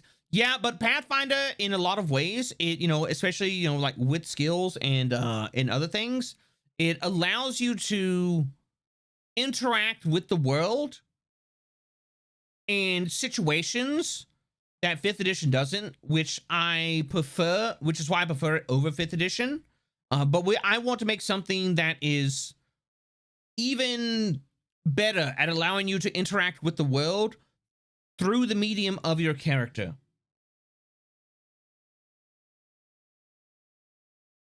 Yeah, I didn't realize you were leaving behind the spellcaster thing right away.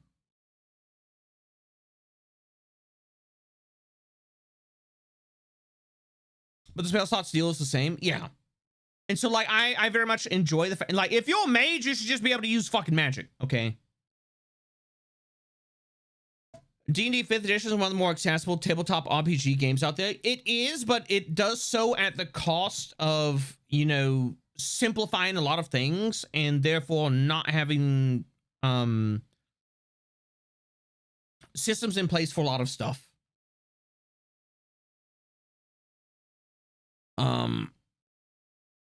Because it is specialized for a few certain things, which people use it for. And then like the rest of it's kind of like, oh, it's like GM Fiat, you know, and you know, like you figure it the fuck out. We want to do something where the systems in and of themselves are simple, but you have a simple tool, but it has a large variety of uses. Instead of several specialized tools. But you can only do so many things with them. I bounced very hard off of D&D 5th edition coming from Pathfinder because I couldn't envision many character concepts and everything needs homebrewing. Yeah. And that's one of the things I really enjoy about Pathfinder 2nd edition is they encourage class fantasy. They encourage being able to dip into things and like build characters that are not super optimized and having a bevy of choices. But there's still some things that I don't like, you know, like the aforementioned example of, you know, like a wizard. Now you can prepare a bunch of spells that are like, you know, your Swiss Army knife. Or you can prepare like, you know, 5 fireballs. But like if you run into a situation where like you need to use your magic offensively and you have all these, you know, like utility spells, you just kind of like, eh. Or if you run into a situation where you have nothing but fireballs and you need a bunch of like utility stuff, you're like, eh. And we very much want to also move away from the concept of high fantasy invincible heroes. One of my core tenets when I was talking with Salty about this is I enjoy games like Zweihander, Warhammer Fantasy, Dark Heresy, games where there are like 3 colors. It is mud, blood, and shit. And you are an individual of oftentimes exceptional prowess, but you are not the most scary fucking thing out there. And at the end of the day, you are immortal with mortal limitations. And like even mages who sacrifice their humanity for power have mortal limitations. And if you pick a fight with the wrong thing, you're gonna get your ass not only handed to you, but shoved down your own throat. Congrats, you're a badass on the mortal scale only. Yeah, and like, maybe later down the road, we may, you know, like make a supplement where it's like, oh, you know, like transcending, you know, like, you know, mortal limitations. But it's something that I want to start off with is like, it's like you, at the end of the day, you're a dude. You got some wacky shit about you. Maybe you got like a really nifty, you know, like force multiplier. Maybe you can like, you know, control the power yellow and, you know, and do some wacky shit with that. Maybe you are a master of parkour that is, you know, borders on the supernatural, but you know, an archmage who takes a bullet to the dome still takes a bullet to the dome, and it's probably going down.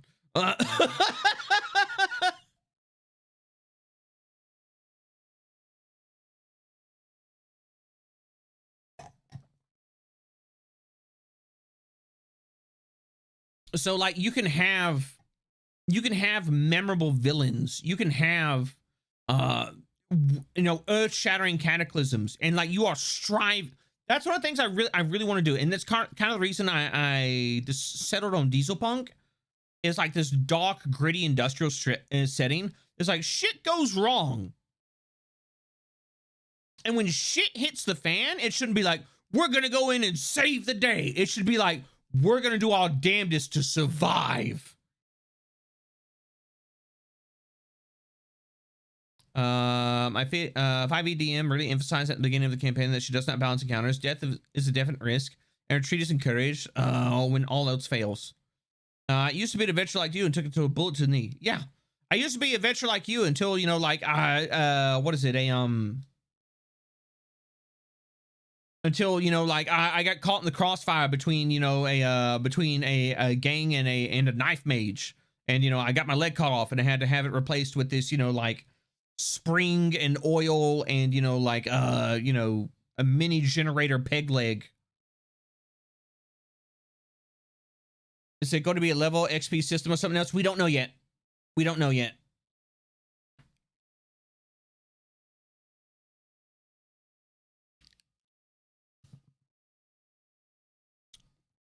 So does the keyboard carapace, skin harness to an actual insectoid carapace sound about right? Maybe. And you may be able to do other crazy shit. Like, you know, like you could maybe have like a carapace spike like raise up out of the fucking ground. Or, you know, shit like that. Dieselpunk ties itself deeply into themes of war, as well as a strong trend for the cheapening of life for war. Machine man with machine minds and all. Yep.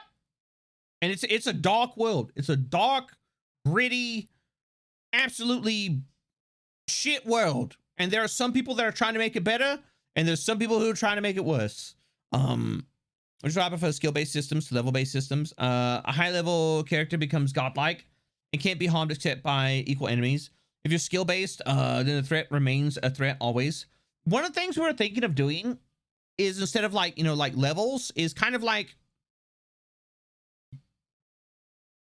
instead of levels, having like options that you could buy.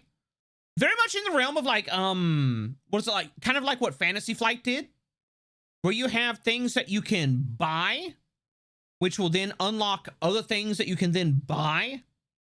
And like you build yourself up through those means. So like you can get better at something, but like if you want to become tougher, if you want to become, you know, stronger, stuff like that, you will have to invest in those things probably. Who needs prosthetic legs when you can replace them with double-barreled shotguns that fire whenever you do some classic monk fancy kicks and shit?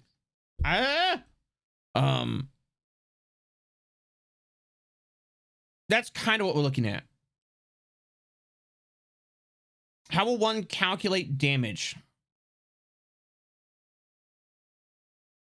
We'll have to see. Yet again, it's one of the things we haven't really looked into yet. We have the ideas for the base systems.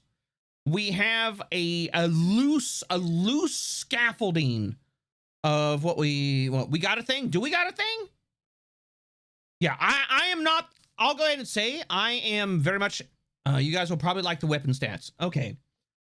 Salty is a veteran of the tabletop RPG industry. She is. I am an idea guy. All right. I am ideas and the wallet.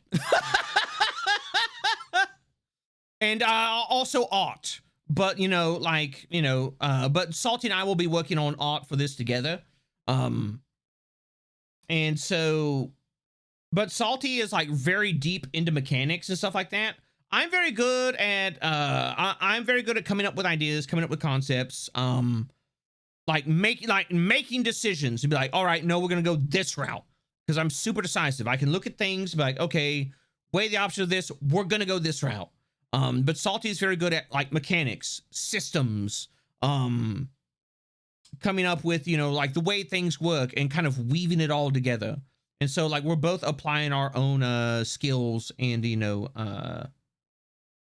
and experiences to things, because, you know, we're both longtime GMs, we're both longtime players and stuff like that as well.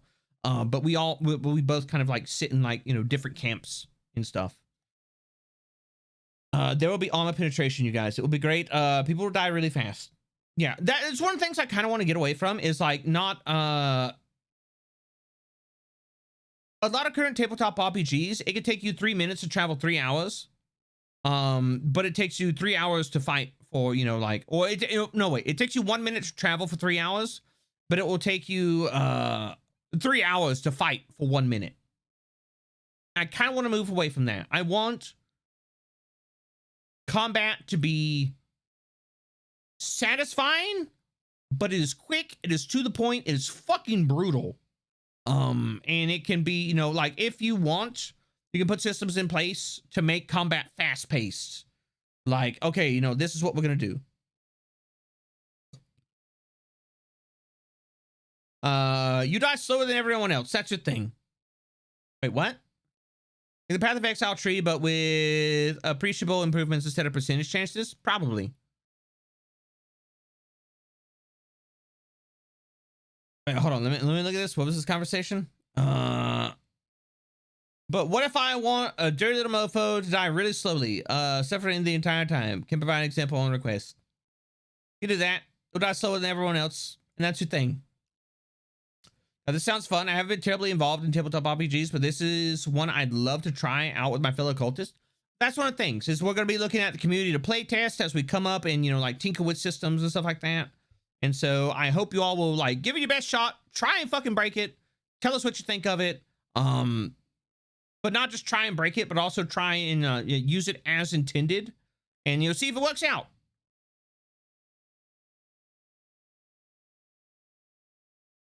Thanks for that tweet about trying new things. Just picked up writing rap as a hobby, and it hit me like a what's it, Kokoro? I don't know what that is.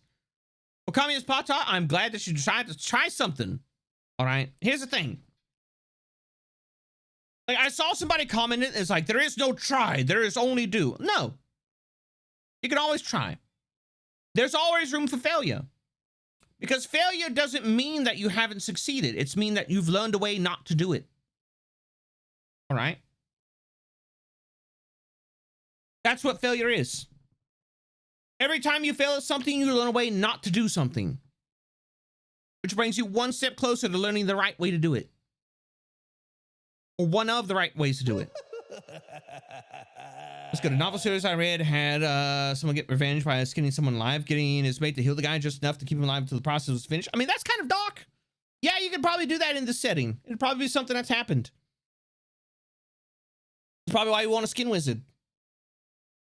So I guess something is the first step to being kind of good at something. Yep, it sure is.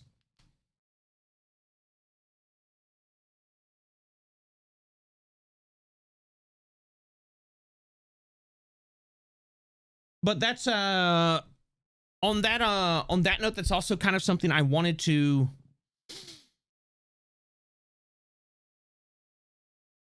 so I'm a firm believer that a large appeal of tabletop RPGs is the concept of the power fantasy. All right. Is the concept of power fantasy. But that's also part of the reason it draws in people that will then take that to an extreme and almost fall into the concept of like main character syndrome. And yet again, you know, I want to go ahead and, you know, like reaffirm this. We want this to be a system that does not inspire the worst qualities of ourselves. Yes, it is a dark, it is a gritty setting. It is going to be one that is, you know, like very, the three colors of this will be mud, blood, and shit. But it is one where you have the chance to be the best you or the worst you. But in conjunction with, it's not going to be like, this is my story. No. This is the story of the party as a whole. And, yeah. By skin wizard, do you mean classic necromancy or more along the lines of flesh cones? By skin wizard, I mean like somebody has had all of their skin surgically removed and they're placed in like a vacuum seal suit and they have, you know, their soul attuned to, you know, the concept of skin. And they can now like, you know, use magic to control skin, grow skin, whatever. Fly by levitating their own skin. They don't have any. Oh, ew. Yeah. Yeah.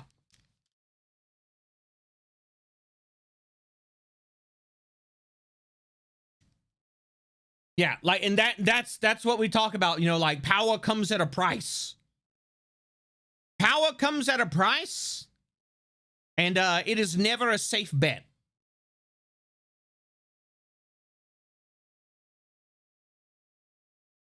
How would pestilence work? You'd probably have to go something more into like a virus or a specific virus in general. You'd probably have to have like keyword virus or keyword bacteria or something like that.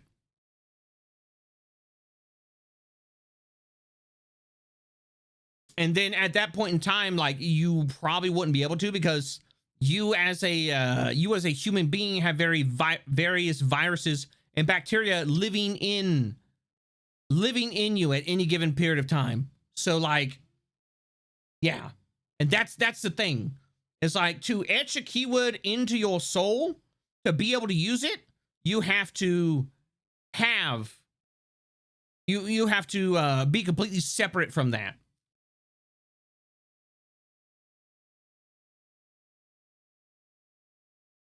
Are you weak to your own magic? Don't know yet. Somebody just drank the Kool-Aid. Separate these nuts. Ditch, that's not how that fucking works.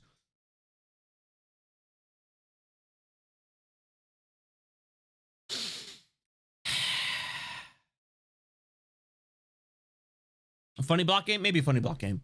I do what I want. I noticed. Say you were to create an item using magic. Are you able to assign properties to said item, or is it just a base form of an item? No idea yet. No idea yet.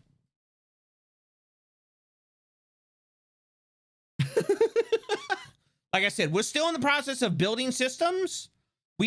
But we're not looking to like hammer out every single thing. We're looking to build a box to allow you to play within. You determine what's in the box.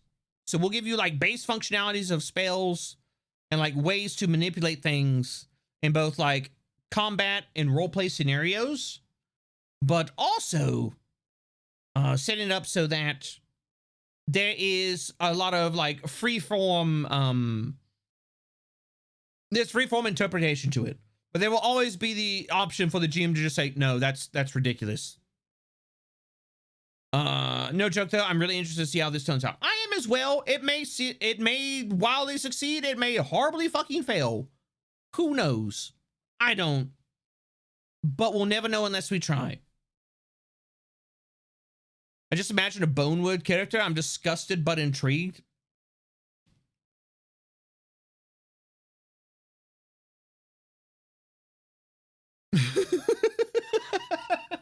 But let me go ahead and get this started.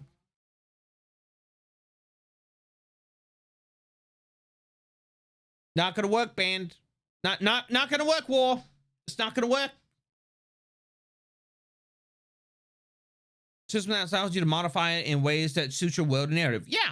Yeah, like we'll have our own world, we'll have our own narrative, but the main objective is to build a system that even outside of this world would work.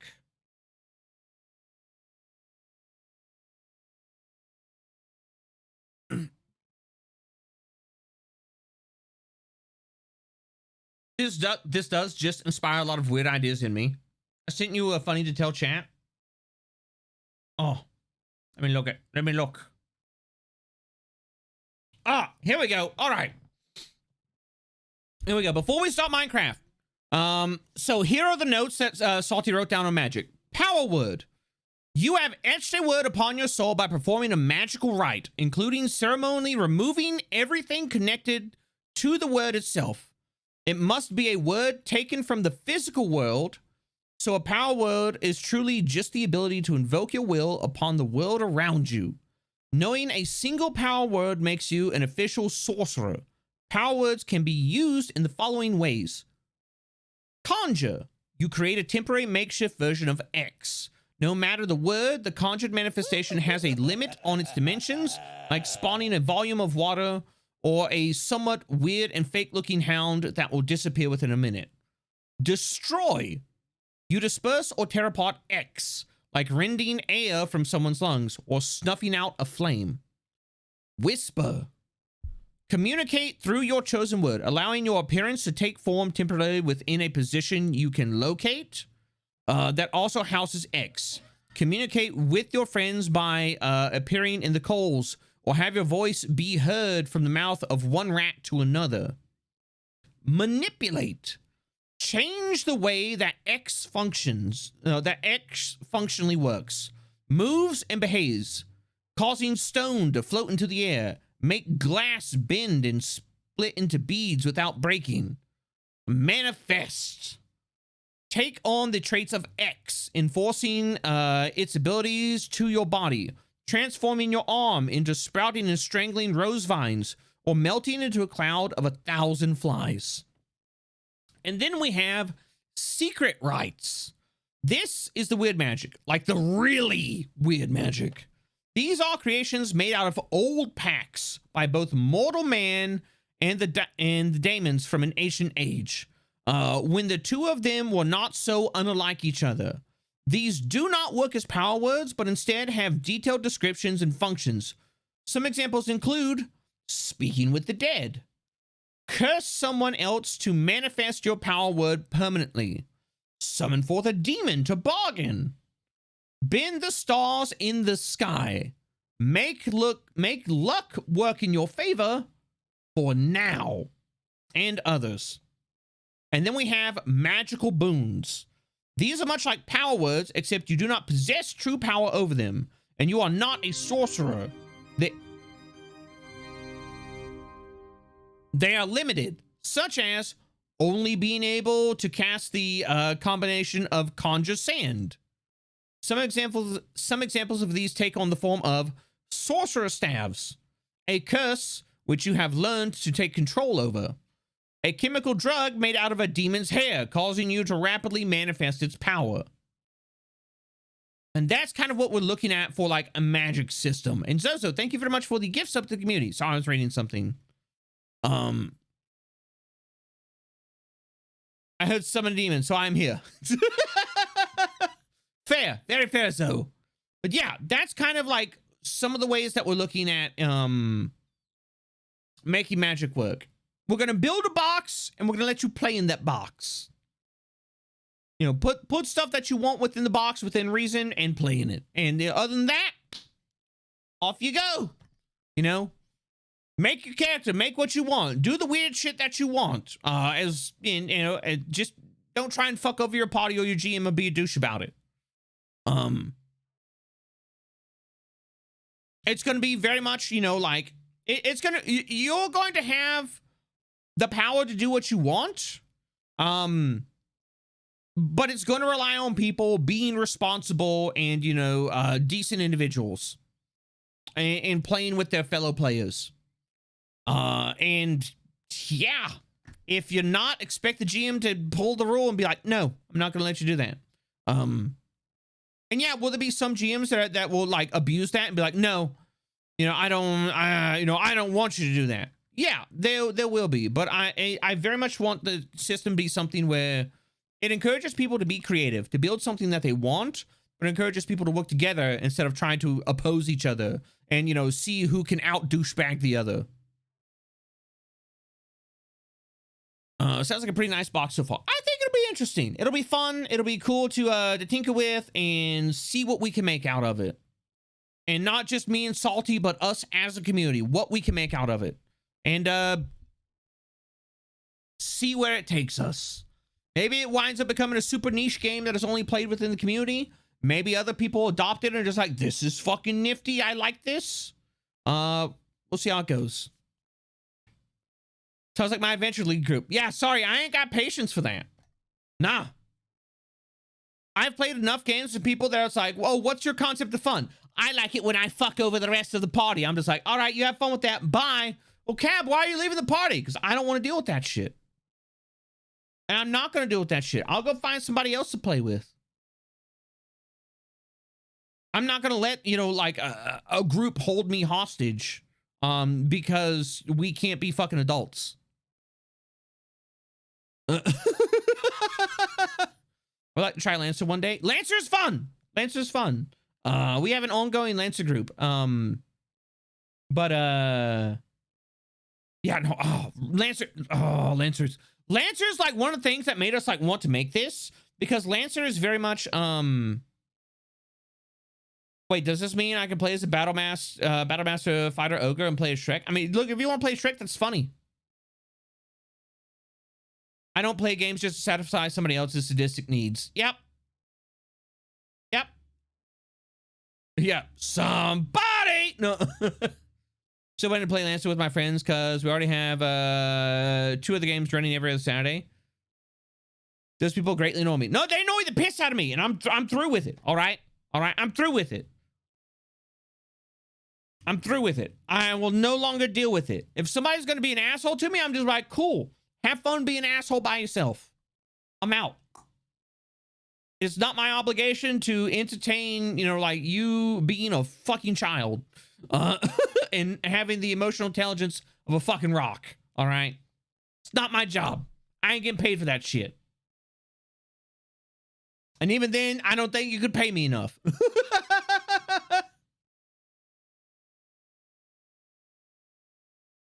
Wait. Ethan by the feet.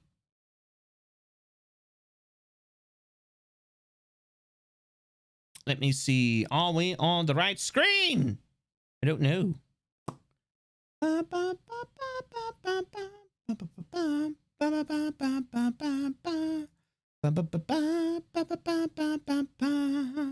me see. Okay, where is my... There we go, game capture. Yeah, that's the forest. We want... Minecraft. There we go. All right, we're good. Yeah, communication is absolutely key. It is. Like, I don't get, like... Look, I get talking to people is hard, but if you're gonna be in a fucking group with people, playing a goddamn tabletop RPG, like, show folks some common fucking courtesy. It's not that difficult. You know, like, treat everybody like a fucking human being. You know, like like they deserve to be. And so yeah, that's one of the things I really want to do with this system that we're building, with this game world that we're building, is yes, it is a dark, gritty, you know, like you know, I won't say hopeless world, but it is one that's been ground into the dirt. But that doesn't mean you gotta play an asshole. Are adults often less mature than an 8-year-old? I wouldn't say they are. You have different peoples with different levels of emotional maturity. When I see a stream that says for mature audiences only, I cynically think for immature adults. I mean, Commodore, I think that's also colored by your own experiences. And, you know, like your own worldview. And that's not to call you out or anything. But like more often than not, my stream is marked, you know, for mature audiences. Why? Because I talk about horror. I talk about body horror. I talk about, you know, like subjects of, you know, like, oh, you want to be a skin wizard where you're going to have to undergo a surgical procedure where all of your skin is going to be removed and you're going to be, you know, like vacuum sealed into a suit with a breathing apparatus. And like stuff like, you know, stuff that's, it's not there for a younger audience. I talk about my life experience and I talk about heavy fucking topics because I'm really shit. And I'm, you know, because I do think, you know, like being real, being honest and open about things is super important, especially when you're on the, you know, when you are a, I hate this fucking word, when you are a influencer, when you're somebody who has an audience, who has a following, being real, being transparent, you know, like I feel like that is something that is extremely valuable and something that should be practiced more. And so, yeah. And also, you know, like you get some folks in here like come in here, but like, oh, can I suck your tentacles, cold daddy? I'm like, get that fucking weird shit out of here. I'm not here to deal with it. All right. I'm not here to be fetishized by somebody. All right. I've been married for 10 fucking years. The only interest I got in anybody is Mrs. Cab. All right. So take the horny shit somewhere else, unless it's like an obvious joke. Like if you want to be like hee hoo ha ha funny Coomer, like go for it. That's funny. I enjoy toilet humor. You know, I enjoy haha penis. That's funny. But like people who are like, oh, you're so sexy. I want you to break my mind with your tentacle. I'm just like, nah, get, yeah, ich. Like, get the fuck out of my personal space. Yeah, there's a line. There's a line, and I expect people to be mature enough to fucking respect that.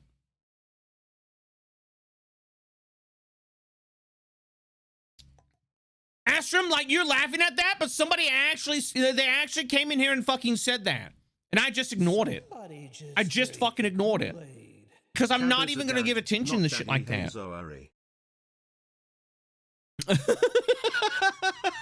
Thank you very much for the 10 months, Hayes. And no, Hayes is absolutely correct. Like I'm suburban out on my back porch grilling goth dad. Okay, that's it. Really, because that's scary. It's people being fucking weird. It's people not real. It's people, you know, like for some reason, oh, they're a VTuber, they're not a real person. Or like, oh, they're a broadcaster, not a real person. I'm like, nah, get the fuck out of here. You either respect me or, you know, go somewhere else. Socks and sandals kind of guy. Let's fucking go. Yeah. In Hawaiian print robe, cult dad.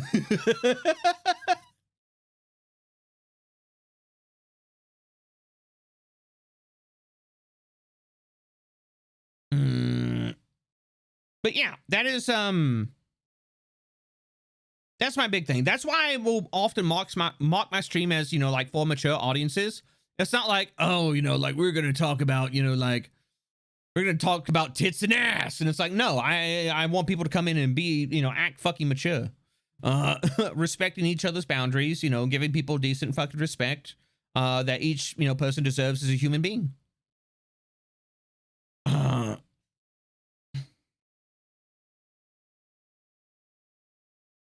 Yeah, as well as discussions about adult topics, like when you had Salty and Cotton on here talking about the industry. Yeah, no, we've had we had Salty and Cotton both in here talking about being adult content creators, but it wasn't like, you know, ah ha ha ha, you know, I moan into a microphone. It was, no, it was actually legitimately talking about the experience of being a, you know, a not safe for work content creator, or a not safe for work you know,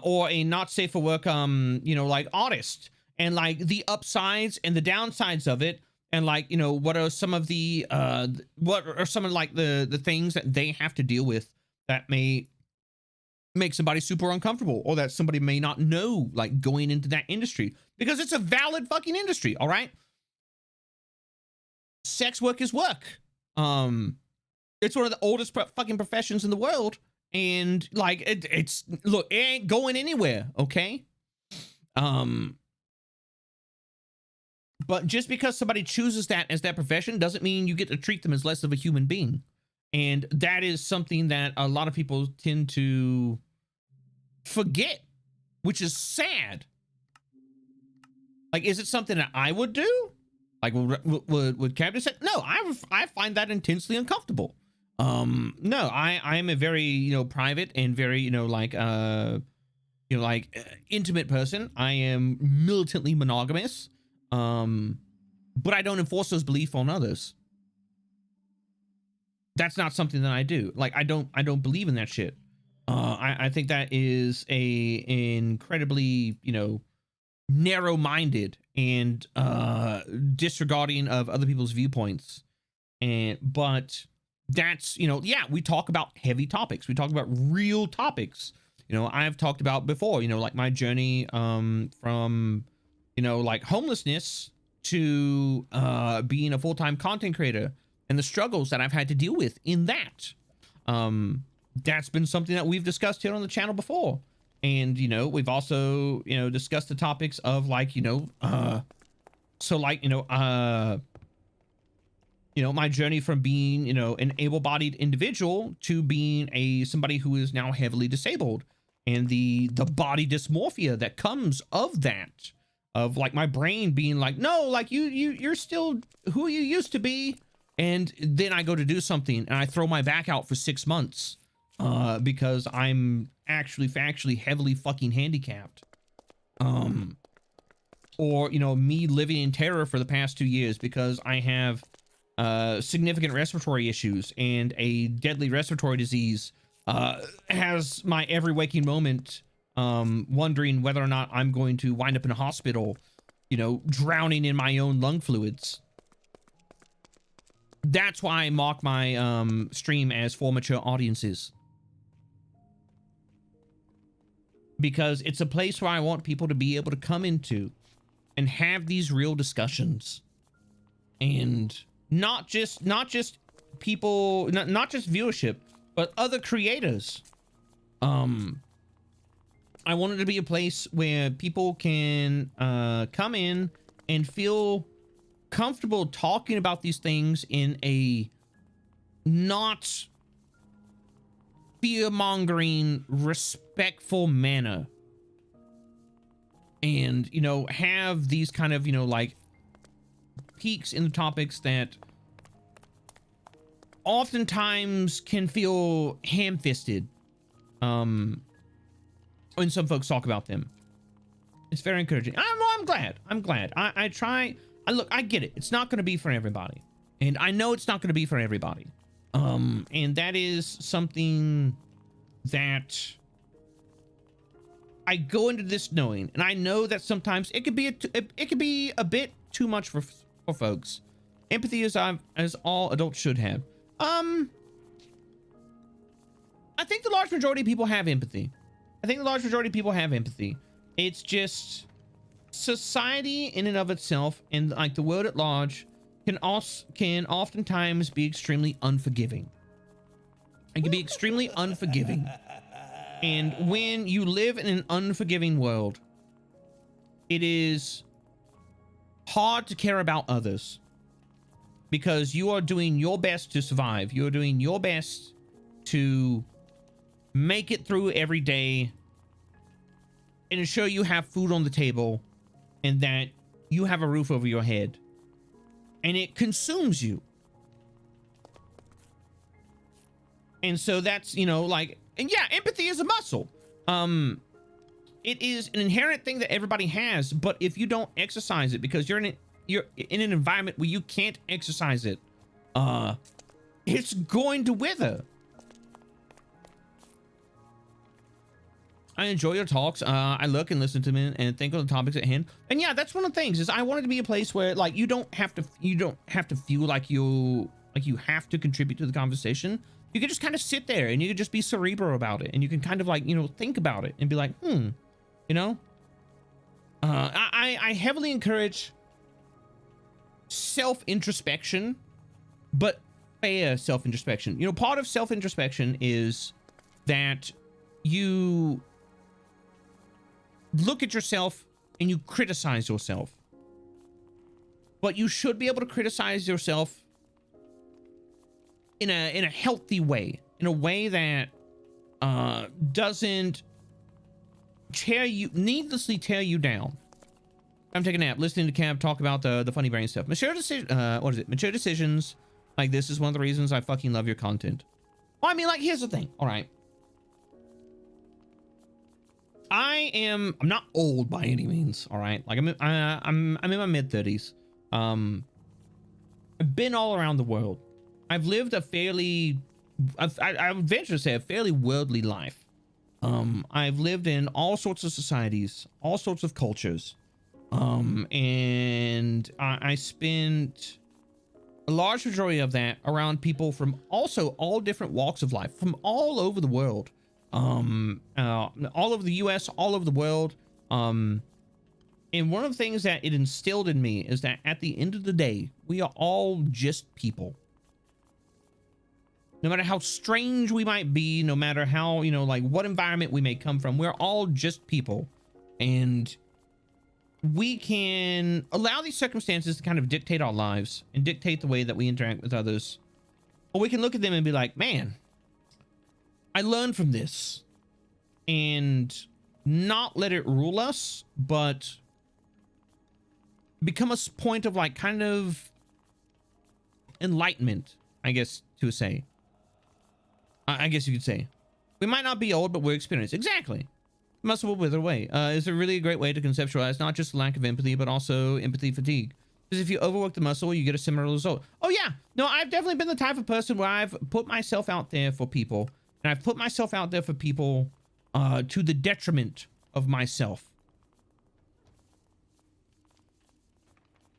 I've put myself out there for people so much before that I have burned myself the fuck out. And I wind up tired and raw and just, you know, feeling kind of empty. Because you get folks that will, you know, like they'll ask that of you and then you get nothing back in return. And I'm not saying that, you know, stuff like that has to be, you know, it always has to be transactional, but it's kind of the same way that I look at friendship. Friendship is when you sign up for something like yours. When I say I'm somebody's friend, I am signing up for their bullshit. All right. I'm like, I am here. I am, you know, we have a emotional connection. I'm here for you emotionally. I'm signing up for the bullshit that you're going to have to deal with in life and to celebrate your successes along with you. But it's a two-way street.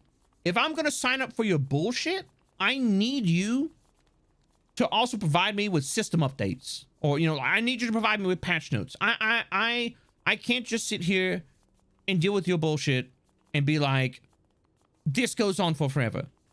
I need you as a friend, as somebody that I care about, as somebody who I am, you know, like taking, you know, and making myself emotionally available for, to work on yourself and give yourself the chance to lead the best fucking life that you can. And is that a process? It absolutely is. And it's not an easy one. But I feel like that is, you know, that's the price you pay for having people be like, yeah, I'm gonna ride or die with you. 1, 2, 3, 4, 5, 6.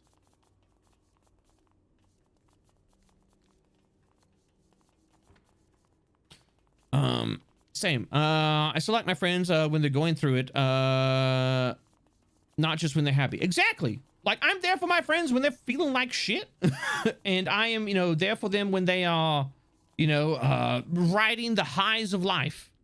And, you know, I have friends like that are, you know, there for me. Like, if I'm at my lows, I'm like, you know, Cam, I got you, buddy.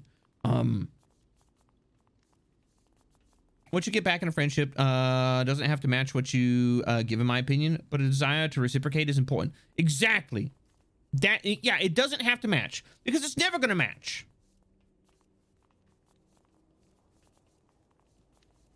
It's not easy to match, and like, it will almost never match.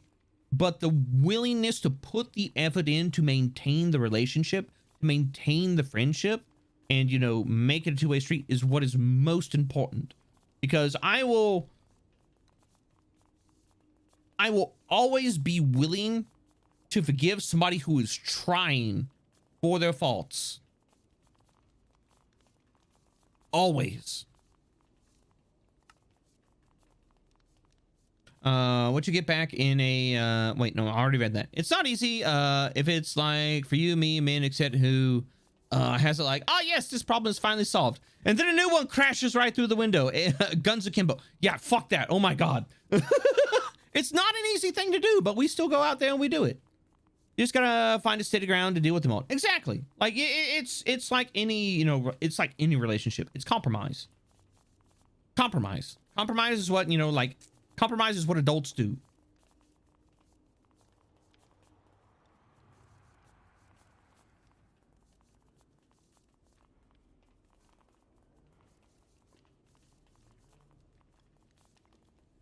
I'm trying to, like, get my storage less clunky.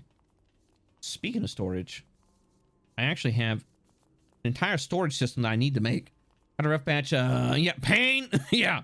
Had a rough patch where I stopped trying out of fear of disappointment. But you're gonna disappoint somebody regardless, whether it's yourself or whether it's, you know, like somebody that you care about. I am very much big on not letting fear rule my decision-making process. You know, we do that. Yeah. Okay. Wait. 1, 2, 3, 4, 5, 6, 7, 8, 9. All right. There we go. Block of gold. Gold. And that way I can put that in there, and then I go. Whoop. I put that in there. All right, but yeah, no, I'm very big on like not letting like fear rule my decision-making process. You know, like, oh yeah, there's always going to be somebody who disagrees with the decision that I make. It's always going to be there. That's never going to go away. And if I live in a constant state of worrying about that, I am then going to I'm going to stun lock myself, right? You're going to wind up stun locking yourself into this position of never getting anything done. And at that point in time, then you wind up living a life of like, man, what if? And I don't know of anything that will consume you more than looking at something like, man, what if I did this? What if I did that? What if I, what if I had gone out and and tried and, what if? Oh, nether brick. Wait, hold on, wait.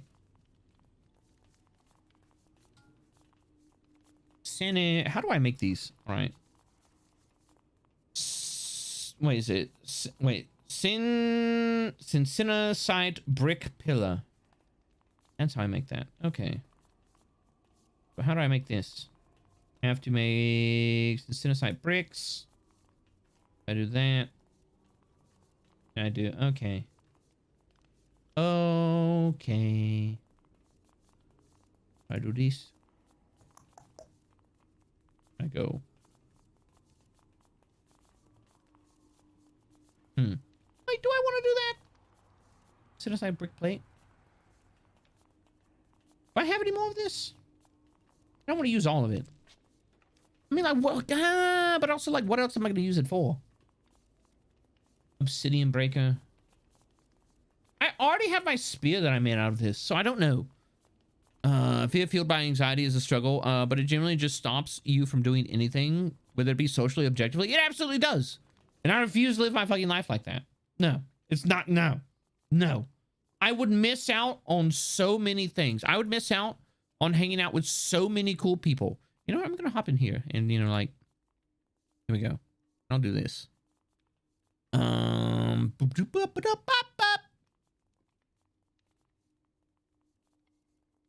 But, yeah.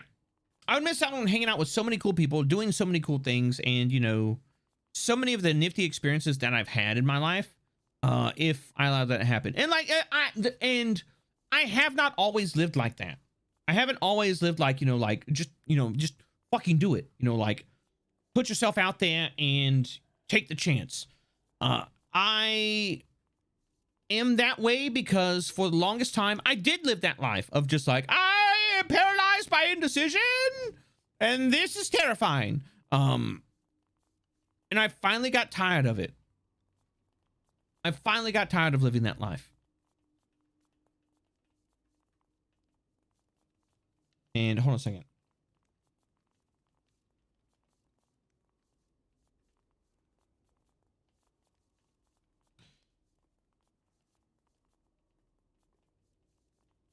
And I'm typing something at the moment.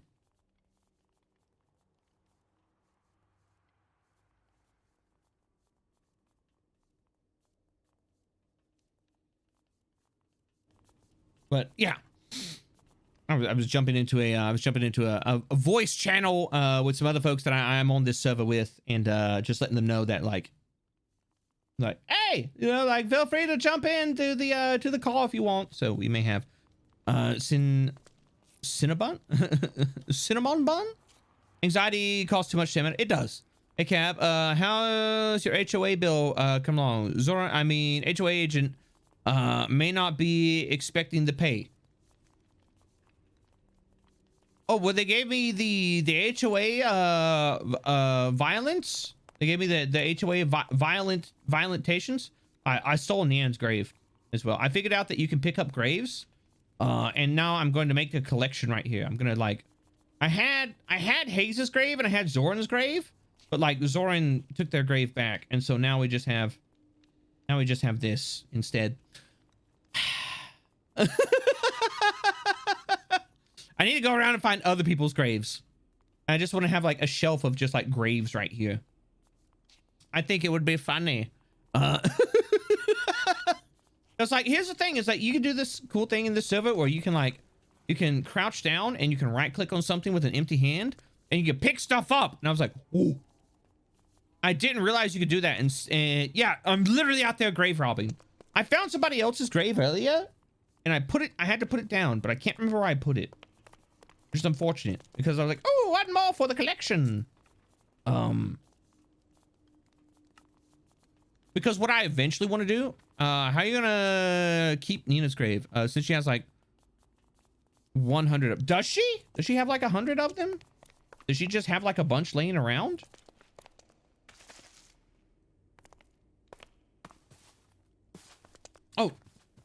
Speaking of, I also... Oh, no, I think I already showed this. I think I already showed it. But I did finish the outside of the cave. Oh, let me take this off. There we go. Yeah, I finished the outside of the cave. It's pretty nifty. I live in a big old skull that goes underground, and it's got glowy magic trees sprouting out of the head. And then we've got dragons back here. That, wait, this one is mine, but I don't know. Balbun Bow? Balbun Bow. I don't know who that is. Huh. The dragon is pretty. Bow, is it? Is that? That's Bow the whale? Oh, okay. I didn't realize Bow was on the server. Bow left a dragon at my house. Okay.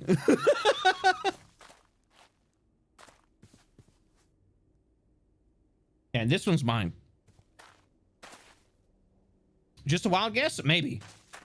Maybe. I don't know. I'm not sure. Actually, let me put my monocle back on so I can see. There we go. What was that? Oh, it was a leaf. Have this well. Wait, didn't Zorn borrow her dragon? Did he? I don't know. It may have been Zoran. Because I was gonna say like the the fuck? Get that shit out of here. Yeah, I was gonna say like I hadn't seen her on. Oh, HOA acquisitions. Oh my god. Hey Witchy, hello, how you doing? Hooning's got episodes when you have medieval Minecraft. Oh no. I think Zoran is out there doing HOA acquisitions, and there's nothing I can do to stop him. He's a monster. He needs to be stopped. Must be fun having leaves in your face. Oh, I love it so much. Let me just. It's so great. Everybody loves having leaves in their face. First time stream I entered to in a while. Hello, Ma. How you doing? I have all this. I have all of this. Wait, what is this? What is that? Is that? Oh, it's coal. I'll take that. I have all this obsidian over here, and essentially this is my blood moon platform. I'm doing good, just chilling. How you doing? I'm doing pretty good. Stop Zoran, you first. Yeah, no, I ain't trying to stop Zoran. Fuck that. That ain't my job. What's I gonna do today? I was gonna do something. I forgot what it was. Like, I came into this with an... That's right. You got a permit for that platform? Fuck no, I don't. I'm a troll. Troll cabs... Zoran issued troll cab like an HOA violation. And troll cab was just like, HOA violentations. I love violence. And ate the book. All right. Blood moon platform. Okay, so like there's this thing that goes on in medieval Minecraft. It's called a blood moon, right? And when a blood moon happens, there is a hyper increased rate of mob spawns to include creepers. And so what I was working on doing was building a platform out of obsidian. So at that point in time, I could just be like, yeah, I'm gonna stand here, I'm gonna fight things off and get XP. And not blow up my front yard. Speaking of which, I'm gonna put my XP in there. Minecraft Breath of the Wild. Sorry, I'll let Zoran know. Yeah, troll. Yeah, basically a troll fighting grounds. My little troll arena. Get XP while also having dinner. Exactly. See, you get it. You understand it, chat. You understand troll culture at its finest. Speaking of, I need to do this. So what am I gonna is it like this? No. Is it like it? Oh, it is. All right. Let me put that there. There we go. Grab those and hold on. What do I need for? What do I need for? That is not what I intended to type.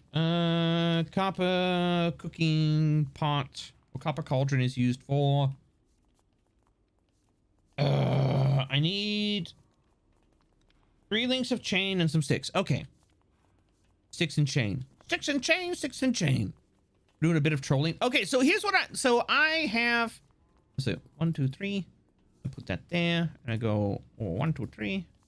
Put that there. And then I go. Where the fuck are my sticks? Where all my sticks go? Are they? I don't have any sticks.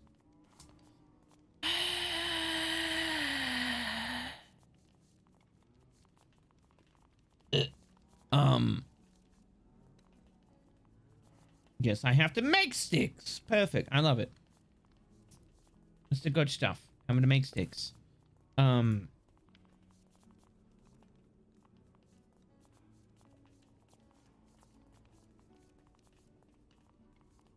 right. Then we put that there. We put that there. And we have 3 campfire cauldrons. Perfect. Wait, trolls regen would make surgery very quickly. The cab cave. Batman needs to take notes. Cab cave is looking good. Yeah, I've got this portion finished of like going downstairs. I started to flesh this out. You know, so I've got like this portion. I've got that, but I need to get more dripstone, and I also need to figure out what I'm gonna do. What I'm gonna do with these side areas. Because what I'm going to do is I'm going to make a room that goes that way and opens up through there. And I'm going to make a room that goes that way and opens up through there. I'm going to do the same on both sides. And here, this hallway right here, which I've carved out, is going to wind up being a... I heard footsteps. This hallway is going to wind up being a... Actually, let me...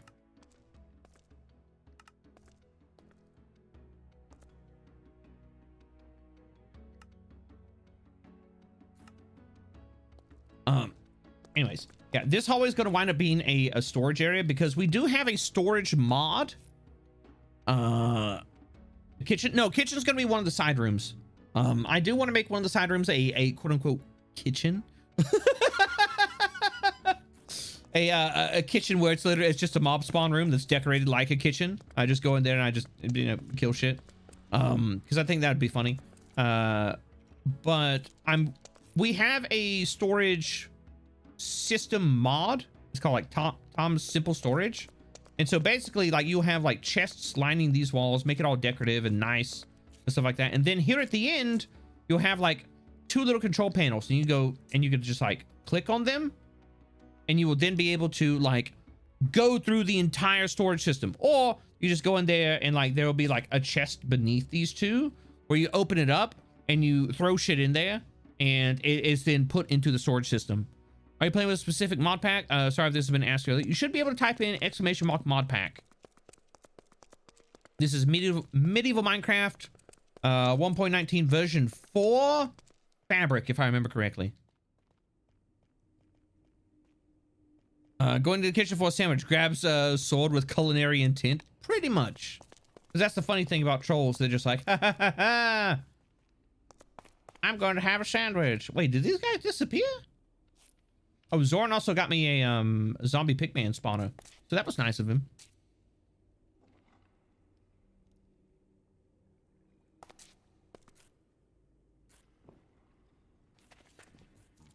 Oh, there we go.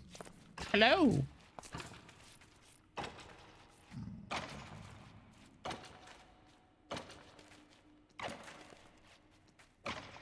There we go. Grab those bones. Man, in a hole? There we go. I'm using a lance at the moment, so I have stupid amounts of reach.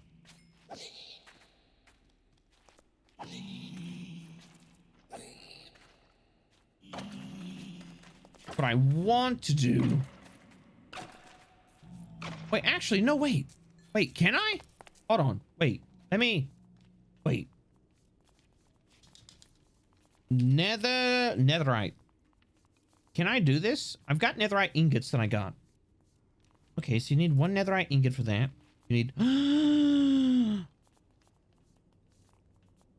I could. An arm extender.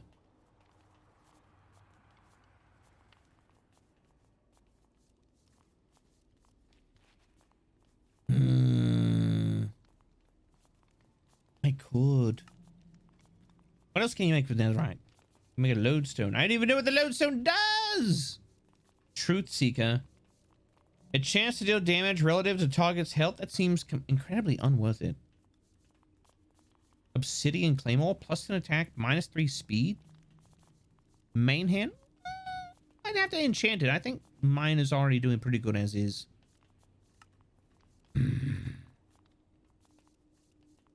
Upgrade core base. What are these used for? Quartz gem?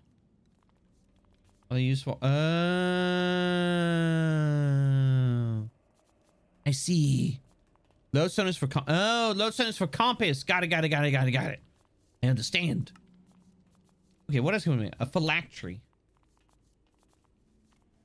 But what is a phylactery used for?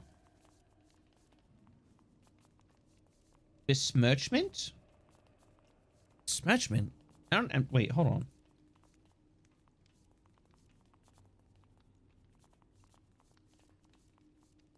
This... Wait.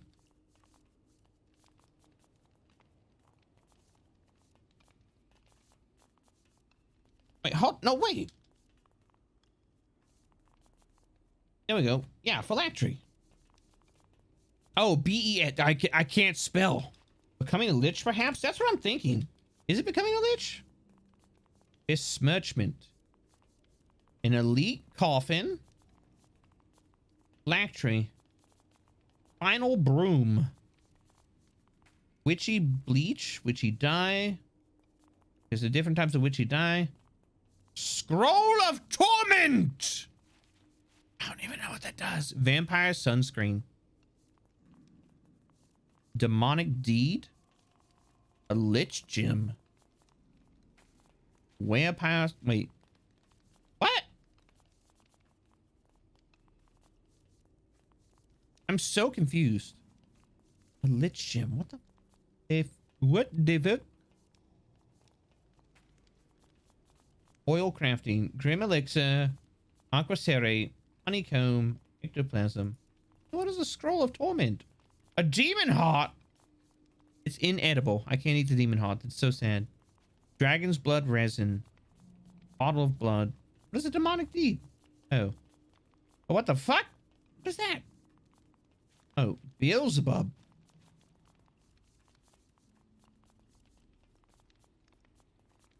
Okay. This mod seems really fun. A lot of demonic treasures. I know, right? And then we get like the RGB coffin. You know? We just do that. Oh, is it? I think this is an additional add-on to the Bewitchment mod. That's clearly Mothman. What are you talking about? Can I recommend you the Book of Shadows to introduce you to the Bewitchment Besmirchment mod? Wait, book? Wait. We go here. Nope. Book of Shadows? Okay. Oh, Book of Shadows. What is it? We get a mandrake root and a book. I got a book. How do I get a mandrake root? Mandrake seeds. Do we have any of those? Let me see. Mandrake seed. We got... Okay. All right. We got mandrake seeds. What if we plant these? Get earplugs? We can get earplugs. It's just a plant.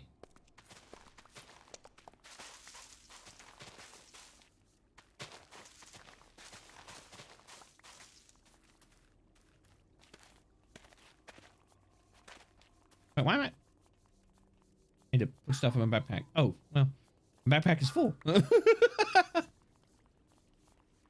Oops. All right. Pick up all this other stuff. All right. Collected all of that. What? Okay. No, we'll go that and that, and then we'll plant the mandrake seeds right here. Boop. You don't want the you don't want the mandrake scream to kill you? Will the mandrake scream kill me? Will it? When you uproot a mandrake, it screams? I gotta see this. I gotta see this. Let me get one of my blown. Let me get a bone block. Let me.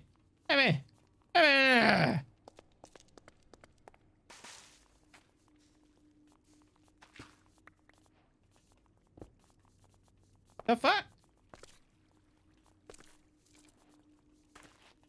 I'm so what? What? It doesn't. Hello? That was weird. I don't know why that happened. We'll put that back there. All right. And we get more bone meal.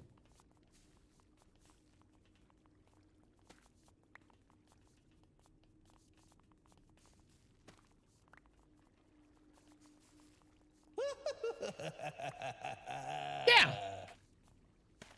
I was like, I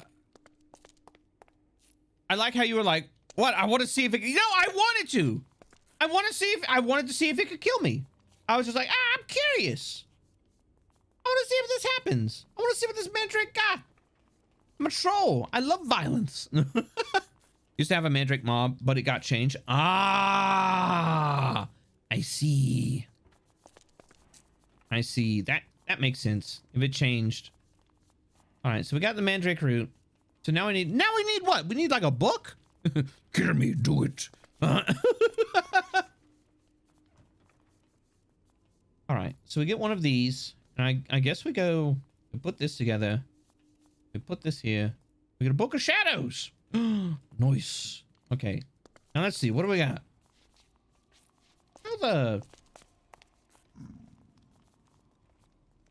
the fuck? How did you get out?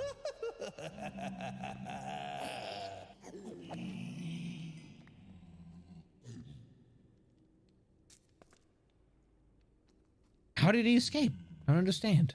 Anyways, that's a lot of books. Yeah, I went looting dungeons, and so now I just have a bunch of books that I can now use to trade what are they called? Villages. I can trade librarian villages.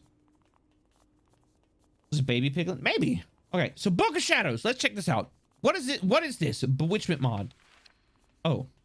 A witchy codex. This book shall guide you through the art. I become a troll witch.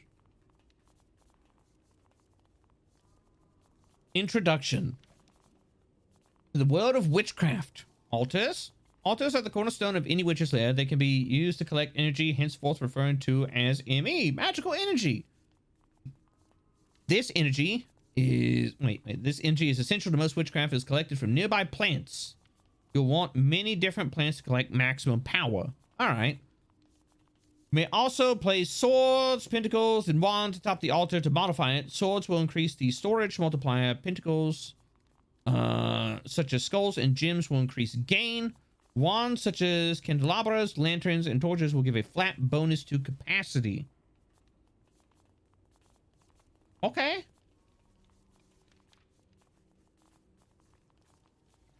Bark. Already know about that. Wait, it can be turned into wood ash. One of those being wood ash. Wood ash is created by simply putting bark on a campfire. When thrown into a filled witch cauldron, it will immediately empty it. Okay. Crops. Witchcraft uses several natural crops for the art. These crops are used for rituals, brewing, and many other things. 4 regular crops are... what was it? Sonite? Aconite? Belladonna, garlic, and mandrake. I keep getting garlic. I keep getting...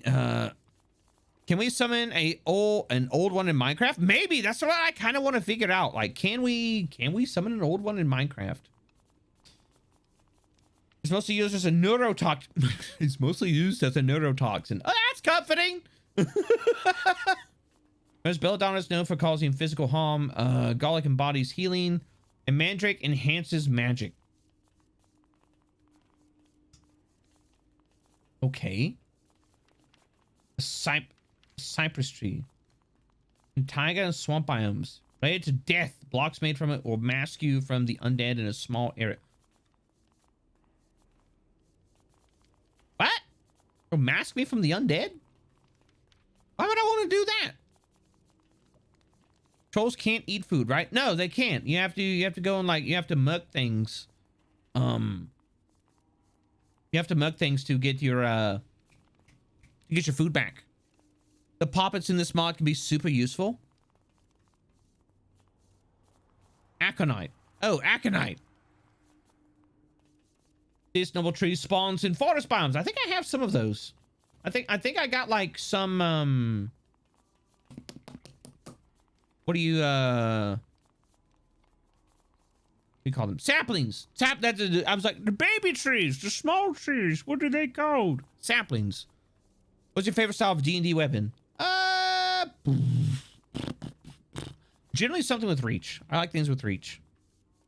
And I honestly prefer Pathfinder. So like currently my favorite style of weapon is the asp. You know, there's a P on the end, ASP coil. And it's basically if you're familiar with Soul Calibur, it's like what is it? What's her name? Ivy Valentine? Like her sword, like whip sword. If I think this is what I'm thinking of, you can make voodoo dolls that mess with people. Can you? Wait. Snake in Egypt, I believe. Yes. Wait, voodoo dolls? It's often associated with knowledge and intelligence. Block made with this wood can be locked using a silver ingot. Locked blocks can be given tag locks to whitelist, blacklist certain players. List can be toggled using an... Oh, okay. So you've got like actual like whitelist and you've got whitelist and blacklist blocks that could be made. Okay, that's nifty. I like that. But like also like the starts taking all of his friends here. I mean, like, look, Zorn gonna come in here. I'm gonna take a like, what is it? I'm gonna take a pair of trimmers. I'm just gonna right up the back. Just leave him just a bald strip. Won't even notice. It'll be great. Then we got yew trees. Found in mountainous biomes. Beware the Leshon? Beware the what? I beware nothing. I ain't afraid of shit. Get salt. Placed as a dust to block unholy creatures, giving it a reputation as a protector. Other than being protective, salt also serves as a common witching material. Wait, hold on a second. Wait. Salt can... Wait, I've got salt. Right? Yeah. Yeah. Yeah, I've got salt. Can I...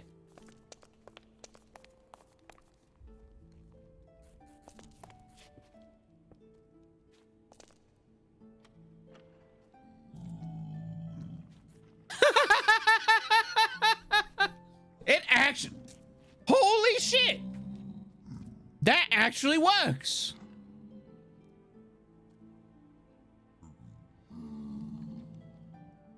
Wow. All right. Well, that's a lot nicer. I like that.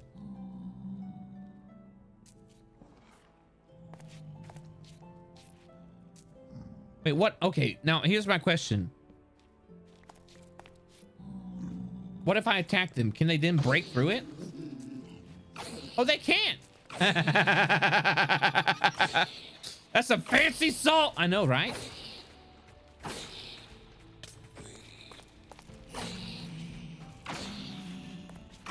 Looks like we're eating them tonight.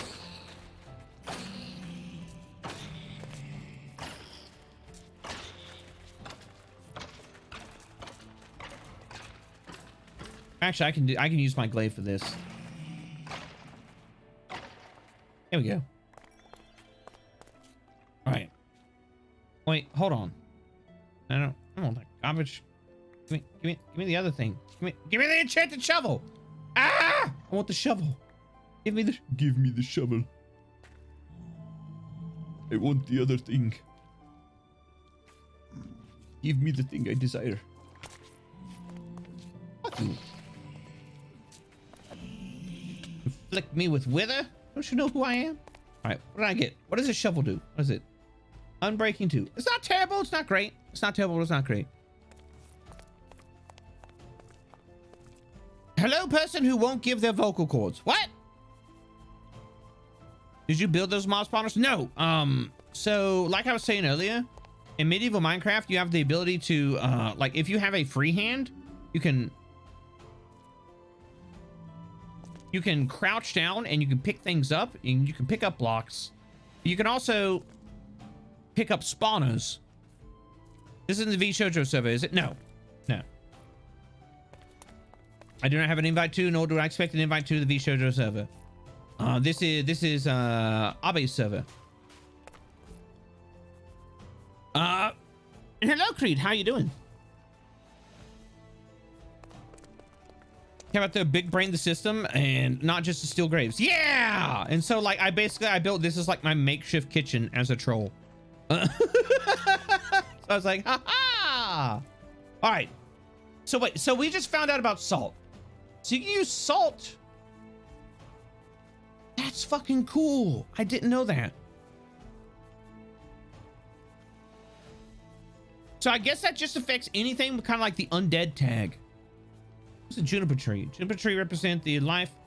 You can insert up to 3 tag locks into blocks made from this wood. On use, these blocks will gather tag locks of anyone but the owner. Tag locks are inserted by sneaking. Wait. I'm so confused. And now I've got silver. Here, gold, silver is a symbol of purity. Blocks of silver with damage unholy entities that stand up. Oh. Hold on a second.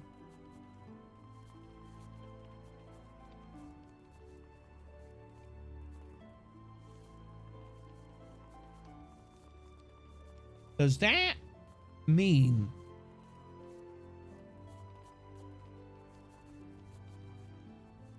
what I think it means? I wonder if it stops the floaty ghosts that spawn in your forest, so you can keep them out of your house during a blood moon. So funny enough, Zorn and I found a solution for that, and they are called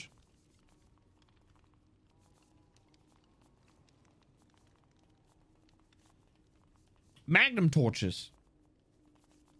So you can actually create a you just found out about salt. What kind of gamer are you? Look, I'm a fucking troll, all right? Look at me. Look at me. Look at me. I'm a fucking troll. I am doing my best. I live in a goddamn cave underground that's built from a giant skull. All right? I'm not the smartest thing in the world. Oops, I dropped my magnum torch. Yes, my magnum torch. But no, we made a magnum torch. And it is actually, see, now even he's stuck in there. Get fucked, little guy. So what we actually did was we made a magnum torch, and here we go. And we actually have it up here, and it's underneath this block. Yeah, you can see smoke just came out of it. It's actually underneath this block, and so it creates like a radius around all of this where mobs won't spawn. He's using troll for an excuse. No, I'm not. No, I'm not using troll for an excuse, okay? It's not an excuse. It's a legitimate reason behind it, all right?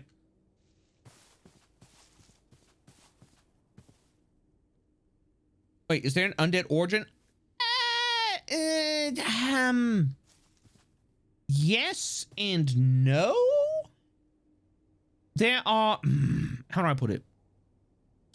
There's the necromancer origin, which is what Zorn is playing. And then there's the, then there's also the drowned origin. There's also a phantom origin as well. But It's necromancer is interesting. Like, you can't sleep, but you're immune to poison. I think you take less damage from undead, but you take more damage from everything else.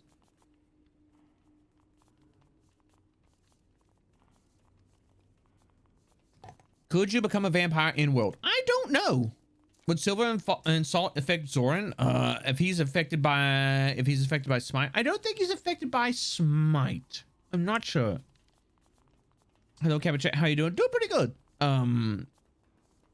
With one of those undead origins, you can trap yourself in a salt circle. I don't know. You can become a werepire. What the fuck is a werepire?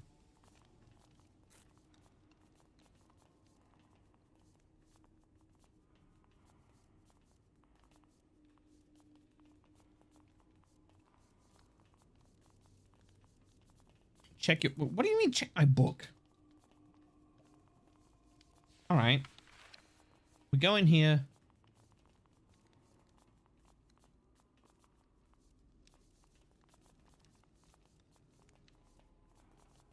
Salt temperature, you trees. All right. No, we already found out about that. Complete advancements to unlock more. Locked. You trees. What? So confused. Werepire is a vampire whip. A vampire whip. Excuse the fuck out of me. You're an introduction. Oh, okay. Tools, creature. Oh, creatures. There we go. A black dog. Found near villages. Okay. Cambion. Found near villages. I haven't seen either one of them. A demon. Grim beings crawling straight from the pits of hell. Demons are usually summoned and will attack any living being around them with fire and are weak to smite. Demons can be safely approached with besmirched armor offering contracts. Slaying a demon will yield at least a demon heart. Okay. A ghost. I've seen these fuckers around. Lost souls wandering the wake at night. Upon noticing nearby humans, they will apply their short-lived curses in the form of negative status effects. Alright. No, I've mugged them before. Hellhounds. Yeah. With aggression, they will attack anyone nearby, though they will expect besmirched armor. Drop demon horns. I've killed a couple of those. A niffler. A what? What is this? This is like a demon. It looks like a demon penguin. It will steal your gold from your chest, summoned with the spectral familiar ritual. Please no.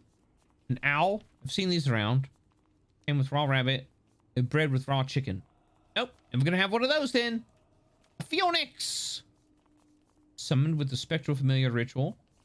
Alright. I'm a snake tool. Unicorn! Summon a unicorn? Happy feet, but definitely not, happy feet, but definitely not happy. It's literally in Fantastic Beasts. Don't you dare slay it! That would be a great sin. Their blood can be drunk with the goblet to save yourself from death.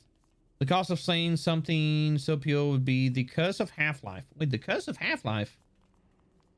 What do you mean the curse of half-life? Locked. We're not going to tell you what that is. Why not? I made the damn book. A werepire. Here we go.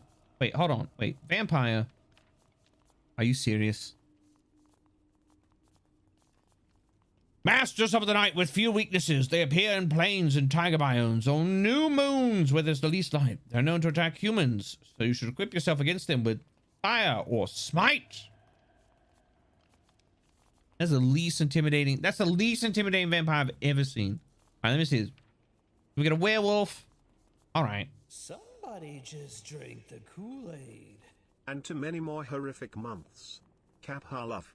Oh, Gummy, thank you very much for the resub now for 4 months. I super appreciate it. I hope you're having a woefully wonderful day and that your Monday is menacingly magnificent.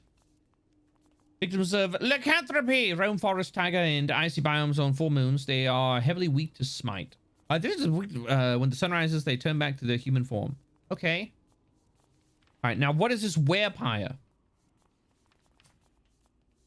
This horrid offspring between a vampire and werewolf spawns in taigras, icy biomes, and forests on a full moon. Due to their size, they are not able to fly freely despite their wings. So they may use their wings to fling themselves towards their prey, which is usually humanoid. Vampires only appear on full moons and turn back to their non-beast form when morning breaks. So you can wind up turning yourself into one of these. Can I just be a vampire instead?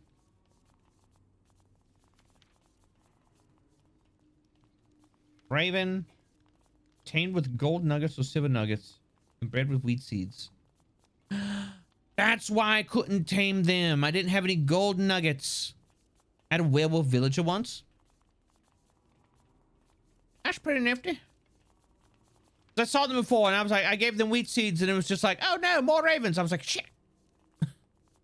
Make me want to pick Minecraft up again.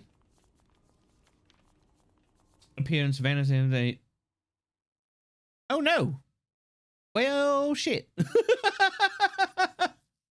I was learning things, damn it. It's a fun mod pack that's worth playing. Yeah, no, it absolutely is. I think it's the medieval Minecraft is a super fun mod pack. I was actually talking to Zoran about this.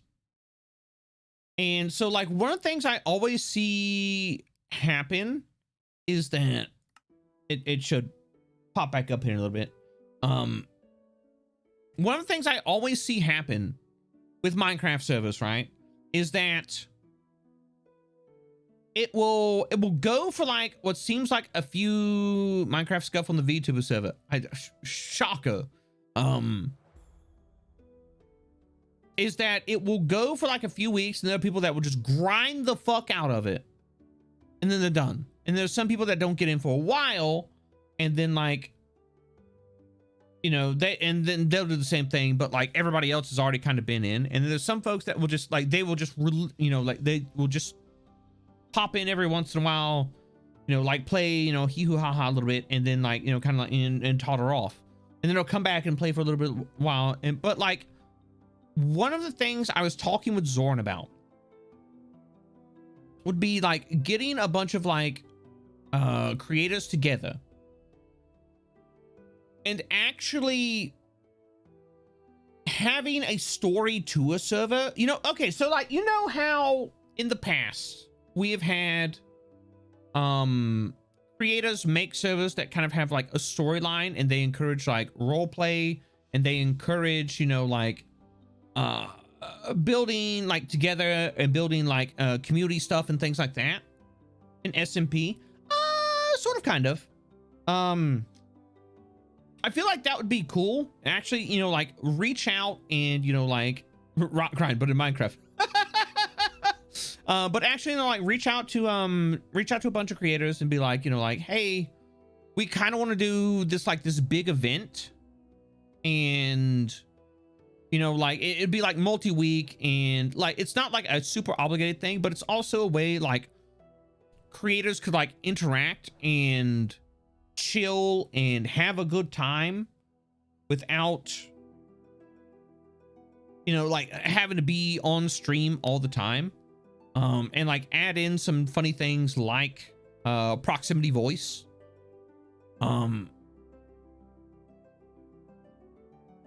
But it'd be interesting, because like imagine if you will, like a blood moon is going on, right? And you've got like, you know, like one or two creators like who are basically fighting for their lives, and then like somebody else just comes running out of the distance, and they are just being like pelted with arrows, and yeah. They're just being pelted with arrows, and it's like, oh my god, hey! And they just run by. Like, think of the comedic moments like that could happen. And then you put it in like a medieval Minecraft setting with like all the origins and like the different abilities and stuff like that. And that, and maybe chase, because I barely know Minecraft. And see, that could be a fun thing as well. Like you get a bunch of people who are, you get folks who are experienced, like me. Like I can build all sorts of other like crazy, you know, I can build all sorts of crazy machinery if I really sit down and like work out like the circuitry through redstone. Because I love to build things like hidden staircases. Like one of the things I really like to do is one of the things I can build, and I've built it before, is that I have built a staircase where there's a button, right? And a button that looks like a pebble, and then you can use like, you know, like buttons as like decoration. And so like I build like a hidden staircase. Like I go in and I press the button, right? And so what happens is you have what looks like just, you know, like normal flat ground, and it will actually like shift down and open up, and like a staircase will like fold out, and it leads down into a little area where you can then like walk in, press a button, and everything, and it goes back to just being like flat ground. And you can have that in like in your backyard, or like a path, or like in a basement or something like that. It definitely takes an effort for consistency from people, but it would be so great. Yeah, and it would be fun to tinker with. Like, you know, I could think of like some folks who would be super fun to interact with. It'd be like Hayes. We could have Froggy. We could have, you know, Party Demon S. We could have like Zoran in there. We could have let me think of some other folks that we've got in there. We could have, you know, Nina. We could have just there's so many cool creators. I feel like if we actually had like a group of like maybe I almost want to say like 20 or so people, you could create like this really cool environment with like ongoing stories and everything like that. Because like you can get like a group of like 3 folks, and like you can make like a quote unquote a faction, and like, you know, like have like PvP and stuff like that on. Like PvP is on in this server. I've killed Zord multiple times just for the fucking lols. Like how VR RP goes, maybe voice procs mob would allow for sneaking up on and jump scaring people. It would, and like I feel like it could create good moments. But yeah, it was a really interesting prospect. It was one that I tossed the idea around with Zoran, and I feel like something like that would be I feel like something like that would be interesting to see in the long run. I feel like maybe a big issue is time overlap. When a server is open 24/7, this gives people a huge window to not play together. What if you schedule the server to be mostly active at agreed upon hours? Maybe.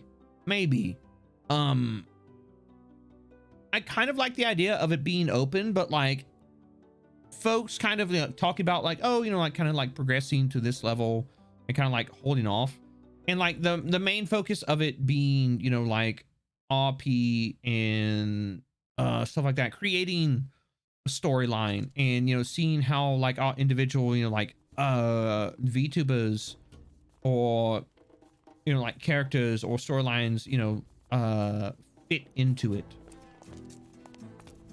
Because I feel like, you know, that in and of itself would be super interesting. I know that Zoran is very good at organizing stuff like that, but Zoran is the person who the man always organizes stuff. And so in that regard, I was kind of like, what if this time Zoran didn't have to organize it? What if this time Zoran just kind of chilled out and, you know, was able to just have fun? And, you know, like do shenanigans and, you know, like harass folks in Minecraft, which is what he's really good at. And we saw that with the, what is it? The HOA thing that he's done, is that, you know, he's very good at, you know, making hee-hoo funny, you know, harassing people in Minecraft. They give this GM a break. Yeah. He has schedules. Yeah. Man has schedules for his schedules. It's fucking ridiculous. That's an ether sapling.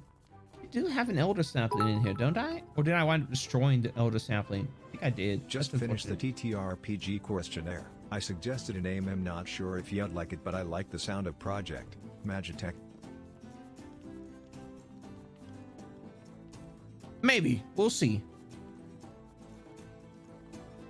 But, yeah, like,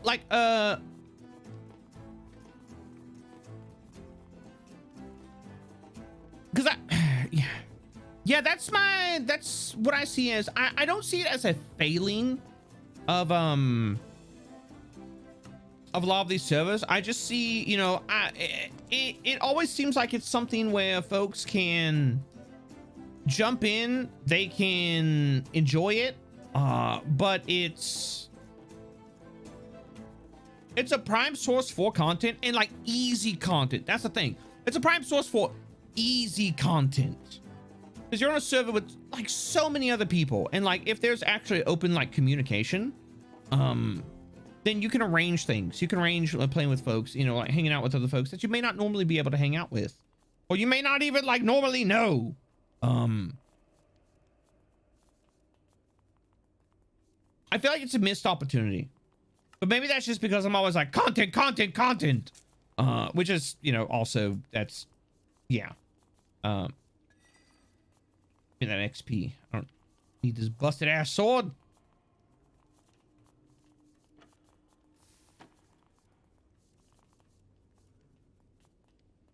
I feel like it could be nifty. Would it be work? It absolutely would. But like, the idea is also, the idea wouldn't just to be for streaming, but actually turn it into,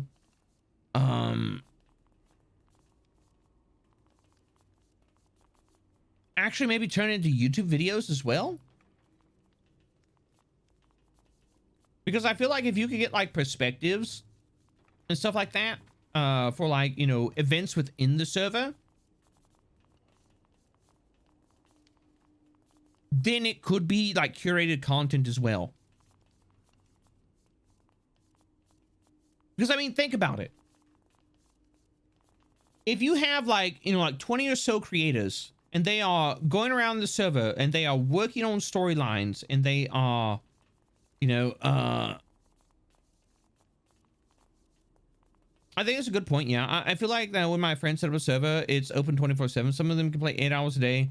I'm way more limited, so it sort of takes the fun away. To hop into their server and work on my 2-hour mud house, and they have temples and cathedrals. Yeah, yeah.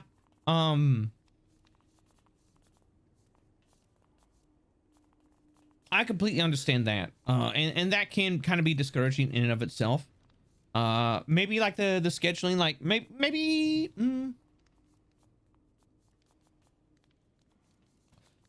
The only thing I see with the scheduling being an issue is that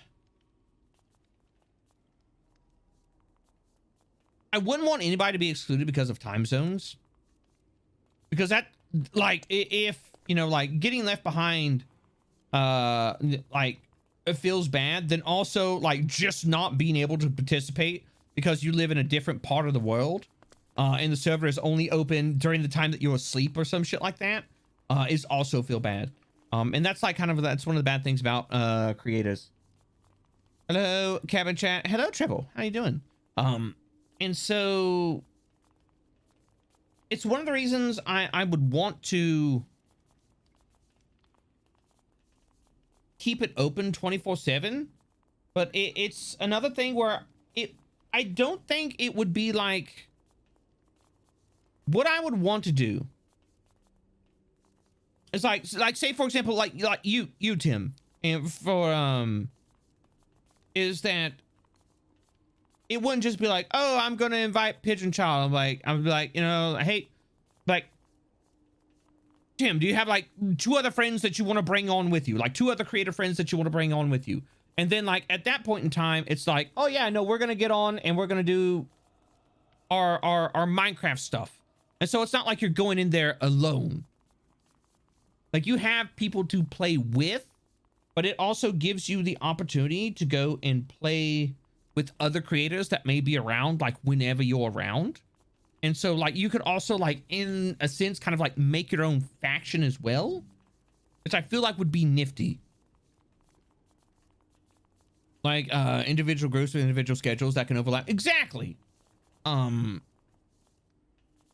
you know, yeah, you're gonna have some folks with like bigger social circles be like, you know, hey, if you have like a massive fucking social circle, maybe like try and split up into like different teams, and like you still interact with each other, but like, you know, like time be like, okay, well, you know, this is gonna be, you know, this 3-person team, this is gonna be like this 3-person team, this is gonna be like this 3-person team, and you know, That would be nifty.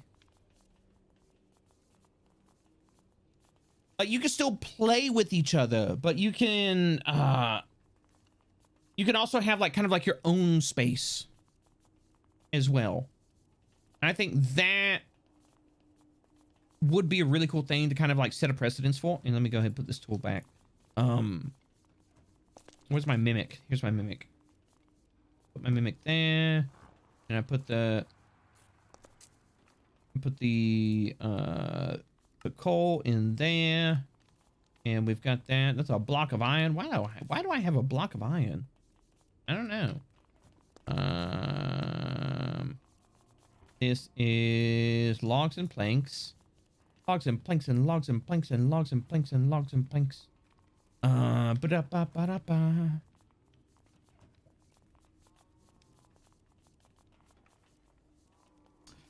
Should we finish reading that book?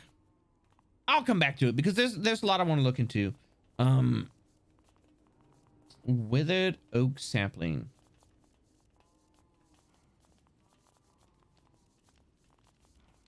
I feel like there's something I missed with that. But I'll come back to that later. Where is it at? It's fortune, efficiency 3, efficiency 3. Do I not have it? Oh, I do. All right, there we go. That's what I'm looking for. And oh god, I got it. All right. Wait, do I just have like a box that I can just?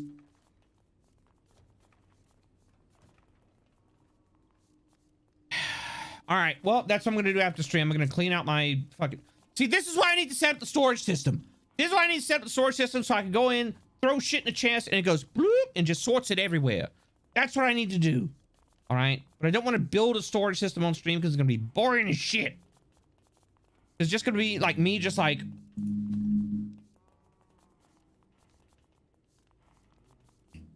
Like here's like all the storage system pieces. My inventory trim. No, that's inventory trim. Inventory connect. Yeah, it's just gonna be like me, like just building shit like this and like lining chests up and connecting things and setting filters. Those take so long to build. It's all just tedious work. It is. And a jackal together, and you can have an iron golem in your place. This is true, but I'm also I am just the iron golem. I am the iron golem. I'll take some of this dirt and get rid of that. And I'm a Oop.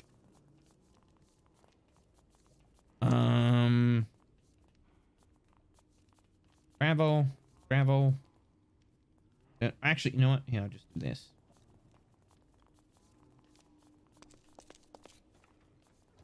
Clear out my backpack. I have all this crap in my backpack because I keep going down into the depths, and like you have a chance for goblin traders to show up, and goblin traders give insane, I'm talking ridiculous amounts of XP when you trade shit with them, and they always want to trade like gravel. They want to trade what's it called?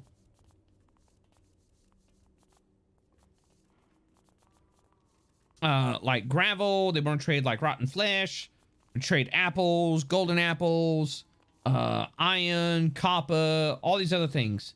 So I always like try and keep some of that in my backpack, but I'm not going to be down in the depths for a while. They give you double iron for iron. Yeah, like, they're really good at as a source of like getting extra. That's why I have so much, you know, like iron and like gold and stuff like that. They're really good for getting extra gold and iron. Diorite, I'm not going to use diorite. I don't like the color of diorite. Diorite looks like trash. Pebbles, no. I already got enough rotten flesh. Couple deep slate, I don't need that. Coal that can go in the fuel box. No, stop giving it. Stop giving it back to me. I don't want it.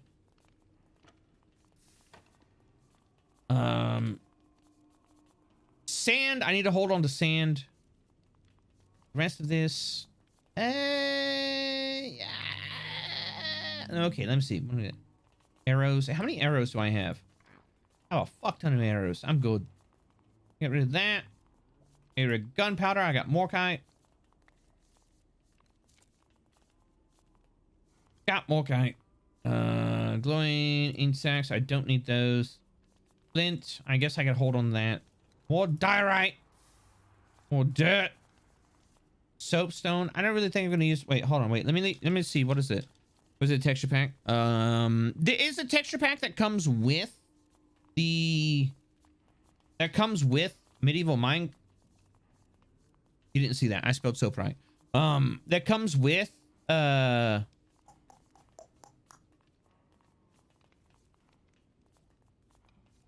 medieval Minecraft. That's what I'm looking for.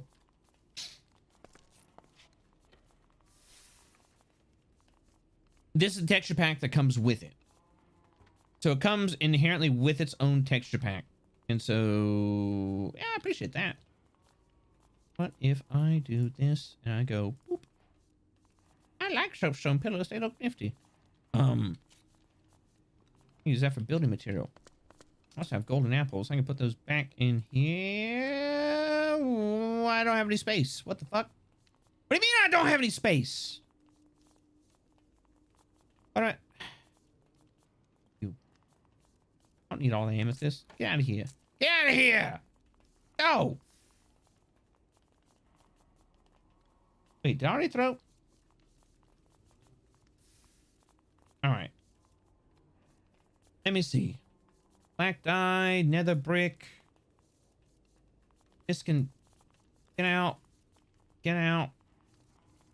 And the rest of this I can just stash. I don't need these. I don't need cobble. All right. So let me sand goes in there, and I'll take a stack of dirt because I'm gonna like renovate a village anyways. Fuck it. He's going unprocessed milk. See, this will be. That's what I'm doing today. After stream, I'm gonna post a survey for the tabletop RPG in the Discord after stream, and I'm gonna build a fucking storage system. I'm so tired of having to like go and manually sort things. I'm gonna lose my goddamn mind.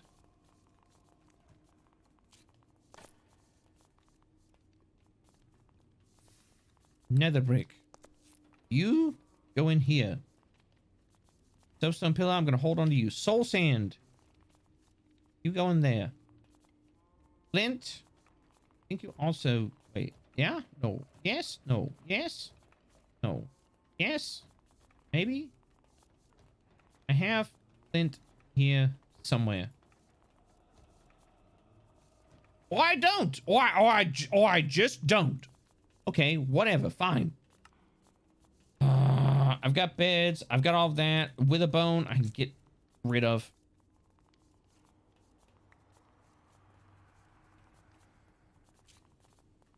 I have so many wither bones. I don't need those.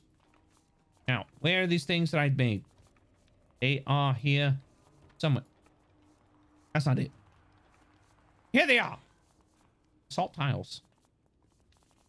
I need these stuff. And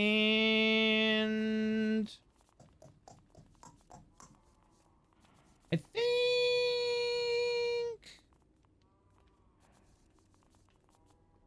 yeah, okay. It should be it.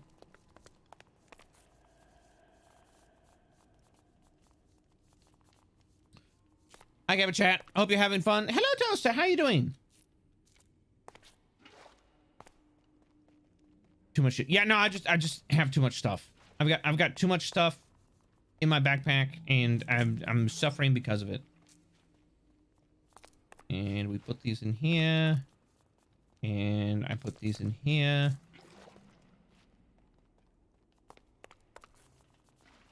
All right. Now I can do this. I feel tired. Then we're gonna join Floor Gang. Have a good one, Cap.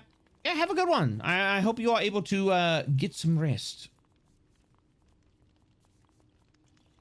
All right, we should be good. All right, now we go. Wait. Oh, I should do this. I should bring these with me, just in case. Just in case. Wait, hold on. Wait. I don't remember if there's a library. Hold on.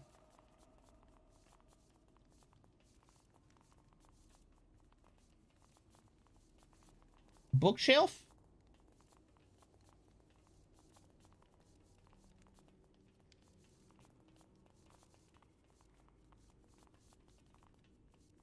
All right. We'll do this real quick. Grab these. We already have bookshelves. All right. You know, those should suffice. Let's see. Lectern. We need slabs. Okay. We can do that. So we go here. And we put these here. I think 12 should do. These here. We go. Ah!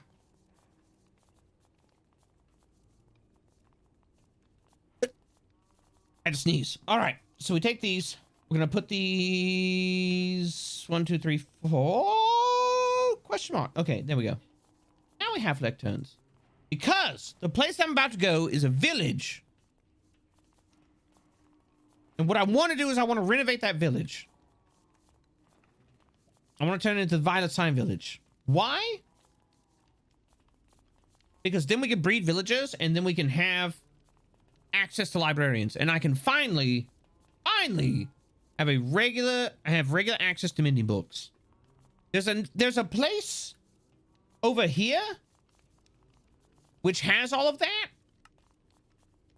Where's it at? Ah, here it is. Yeah. They have set up like a librarian place. But the fact of the matter is they built it for regular sized people. I can't get inside of it.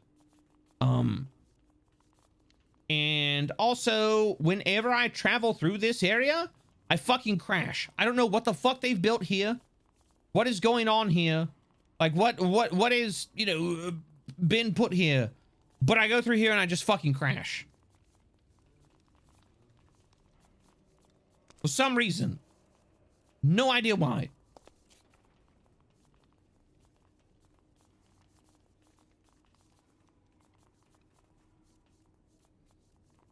And, you know, I grab that and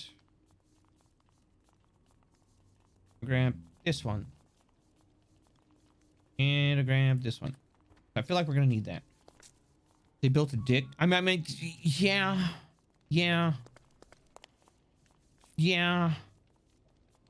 Let's see. So, yeah, the Violet Village. I have to jump to make sure I don't break that,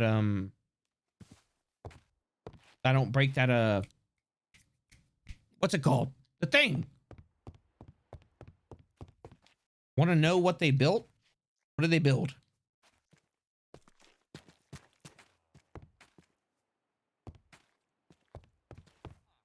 What's over here? It's just a stonemason. Minecraft. Hello, Zoran. How you doing, buddy? Yeah, so I wanna renovate this village. Is that? Nope. Not reading that. Not reading it. Well, you're not getting that. They even have god villages. I like it.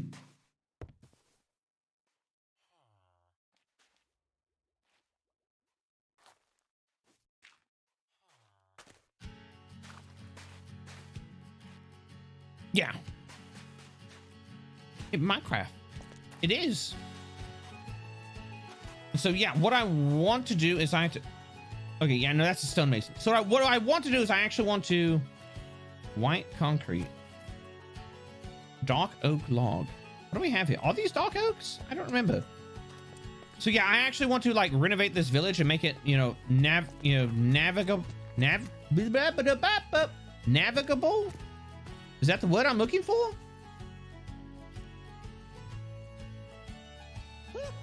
Navigable. Navigatable. Make it so I can actually fucking walk through it. I find you.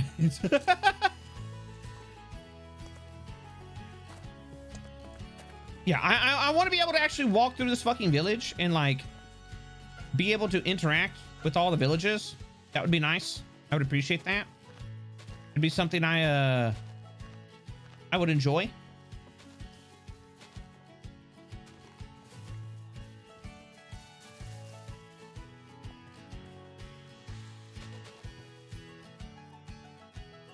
ivy. Immersive weathering. Bruh.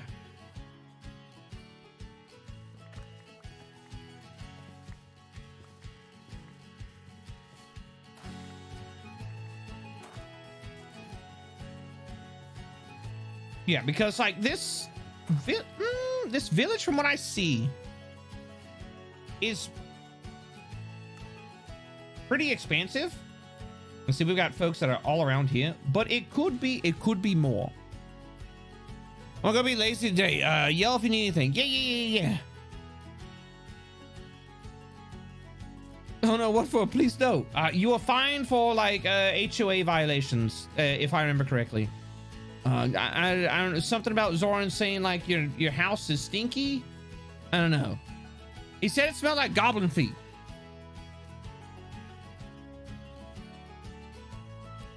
No! Rapidly dodging LIGMA. What does LIGMA camp help? I may or may not have caught COVID.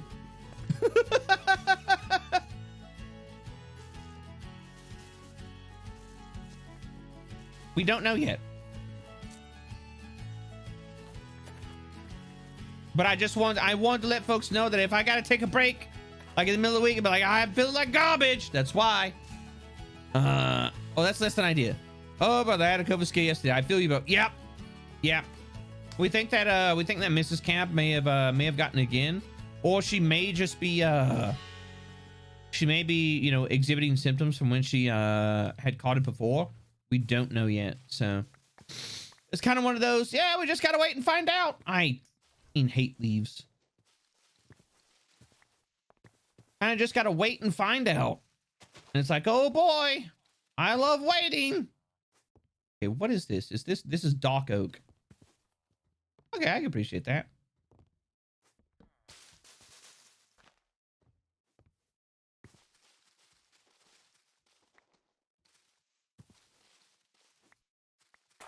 The fucking leaves are everywhere. Hey Cap, do me a solid, okay? Don't die on me. Okay, thanks. I'm gonna try my best. I will try not to perish from the LIGMA. But you never know. That's life sometimes.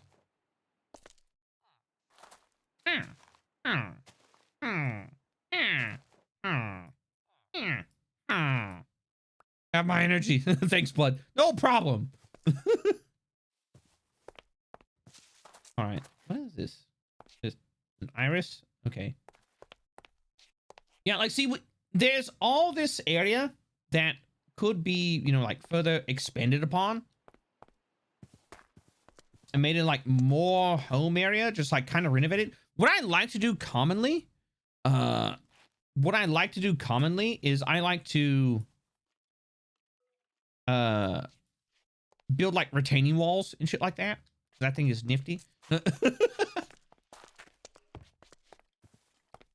heard it. Where'd it go? There it is. Hello. Goodbye. I should be learning necromancer to bring you back and beat you up. What did I tell you? Horatius, no, don't beat me up. I'm fragile. I bruise like a banana. Overgrown dacite. Oh, the biomes you go. What does dacite get? Wait, hold on. Dacite? We use this as a building material? Dacite. Dacite pillar. Dacite tile. Dacite bricks. Oh. Alright. Actually looks really, actually looks pretty nice. We could actually combine that with the dark oak logs, and it would almost look like this white concrete. So we could stick to the current architectural style that is already present. I love to sit down, to sit you down post-mortem and be like, lay down on the couch. How do you feel? I feel like this. Don't know why. Is that right?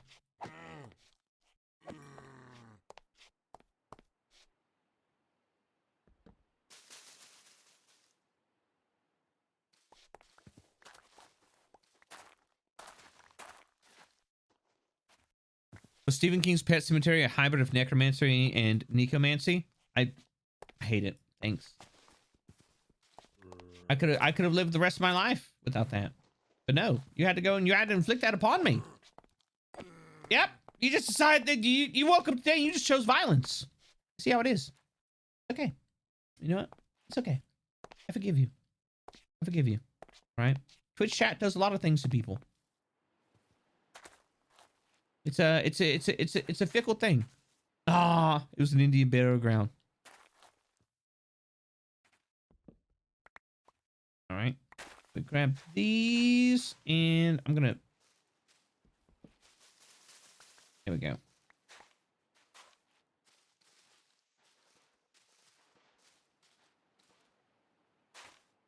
That okay? No, we got that. Okay.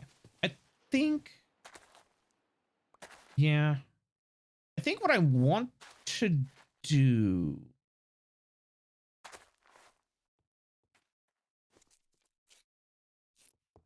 Berger Kai, the nitwit. Perfect. Wonderful. And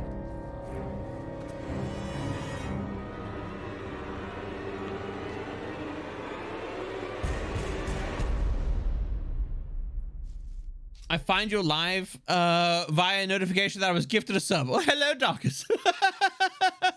And hello, Tokiro. How are you doing? They found you. I've been found out. Oh, no. Hello, Tokiro. How are you doing? I hope you're having a... Oh, this is a cool tree. It's grown together. I hope you are having a magnificently menacing Monday.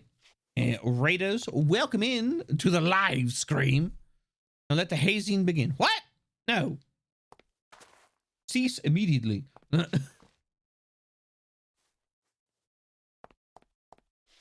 Is my... It is full. Damn it. There we go. All right.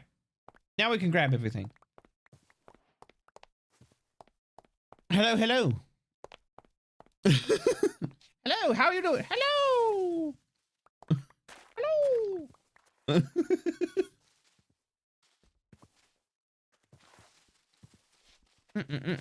There we go. Put this in here. Wait, put this in here. What am I talking about? Put this in here. I'm not putting anything anywhere. I'm clearing out leaves and ivy. Why? We don't want the villagers to have rashes. That would be unfortunate.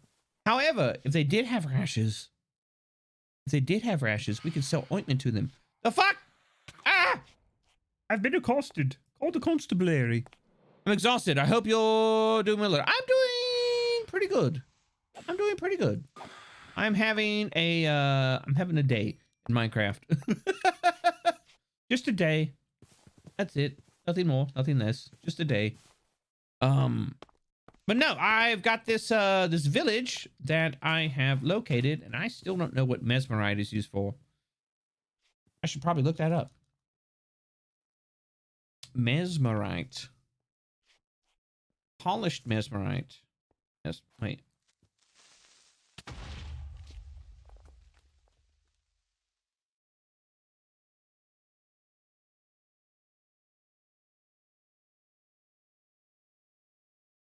Okay. Anyways. Hello, I'm a creeper. I am spooky. No, you're not. Go away.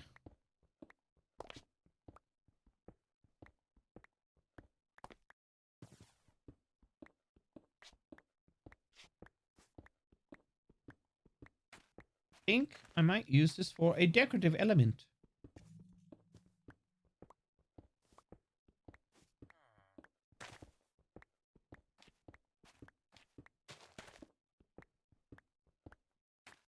Perfect. Wait, all right. Elunite shot. Wait, Elunite? Elunite shot. Elunite shot! Elunite cluster. What is it used for? Illuminated olive stone. I think I have some of that. Maybe? Oh, no, wait. Stunt powder. Block of Elunite? And okay. I don't know what that's used for, but okay. I don't know what this is used for. So, Cabal, hello. How you doing? No ceremonial fruit punch. Fruit punch with mild laxative in it. Prank juice. No. Nice to see you again. Hope the stream is going well. The stream is actually going pretty well. I am trying at this moment to figure out how I want to renovate this village. As you can see, they already have a cathedral. They are well prepared for my arrival.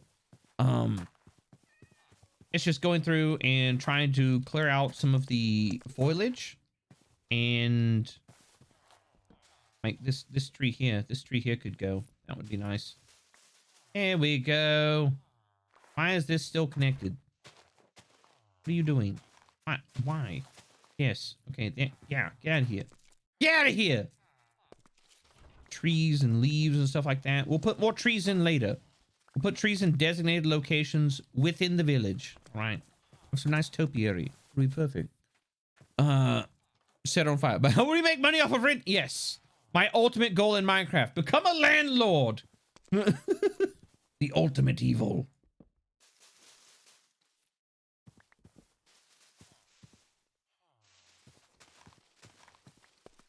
And we put this here. Lily of the Valley. I don't know what that's for. Speedster, withering detector, thorny entity. Oh my god, it's is this a boss golem? It is a boss golem. Okay. Pay the troll landlord his toll? Gold was stacked. What the fuck? Yeah.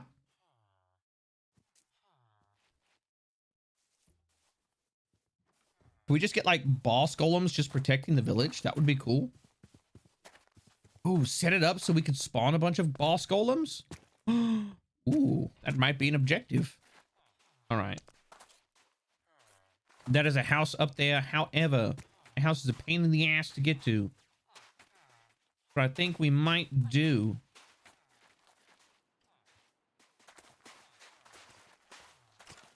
Get him!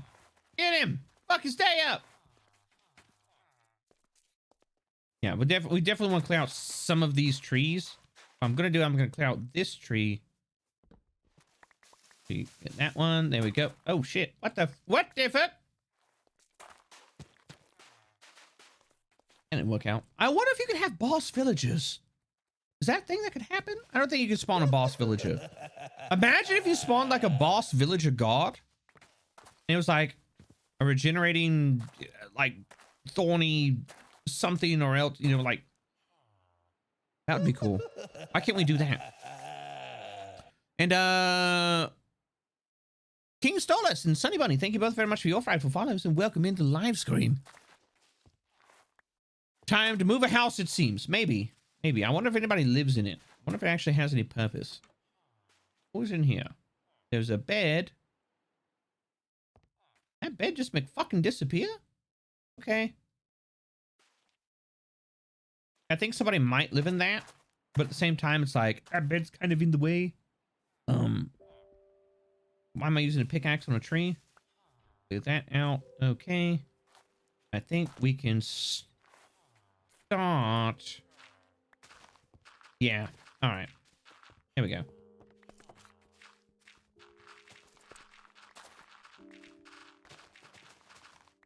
What I'm gonna do for right now is I'm gonna leave this house as is. But what we'll do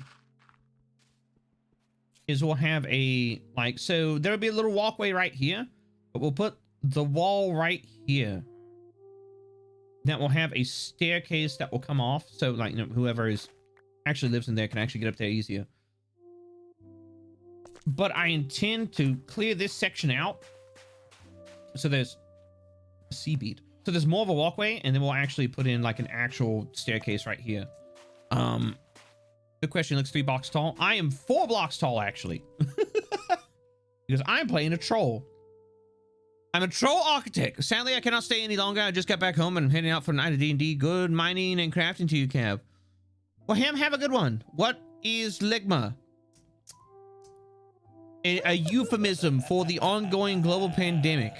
Dang, Cav, you look very fresh, my mate. Well, thank you very much. Make it more accessible? Yeah, something like that. Because currently as is, it's kind of a pain in the ass to get around here. And so I do want to build like a library complex that actually houses librarians, and then turn this into like kind of like a little like motion area where people, where folks can be like, I need books, and I'm like, oh, do you now? Let me see if I can frame that in. Okay, there we go. I'm gonna need and I brought spare beds because I figured I might wind up destroying beds, and I didn't want to leave villagers bedless? Question mark? Are you a giant? Where's the troll? It's yes. There's a troll in the dungeon. Hey, it's me.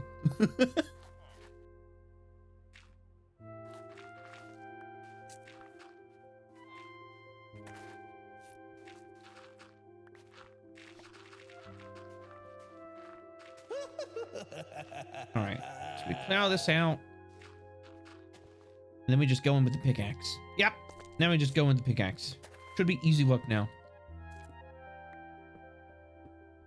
Clear all this stuff out, and then we will have a much more accessible area. I can actually walk behind this goddamn house. You gotta love it. It's the bad side of being a troll is that you're 4 blocks tall, and you know you can't eat regular food. You survive off violence. But you also just have a fuck ton of health. I didn't even know you could change the character height. It's been a while since I played Minecraft, even modded. Well, this is all through modded Minecraft, specifically the mod Medieval Minecraft. And so like I have the origin of the troll, and so like I have a lot of armor. I could throw like a huge ass rock. I can just walk through things. Like, truth be told, if I want to clear this out, I can just do this.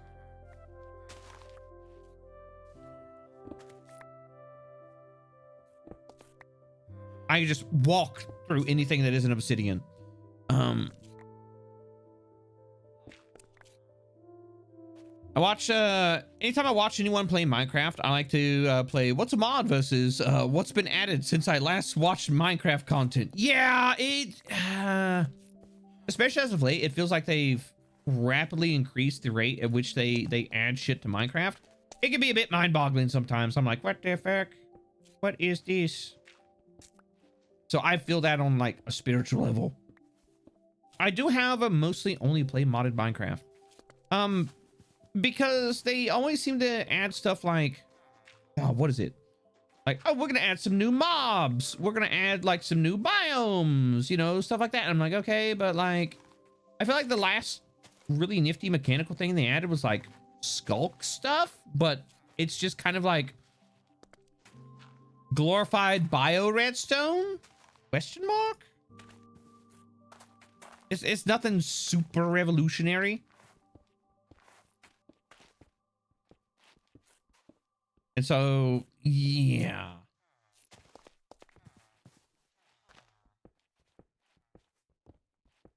Put that there and that there. And you know what? I think, could I? I think I could. What's this? Stripped birch log. Birch stands. I do like the way that they've structured the roofs on these houses. It's pretty nice. Skulk is just funky red. Yeah, it's just funky redstone. That's all it is. Skulk is just funky redstone. It's kind of like, eh. See, it feels a little bit uninspired.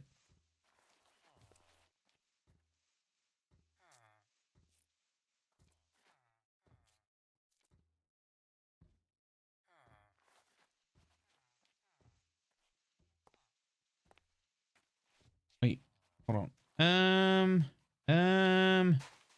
Shit. I don't have a...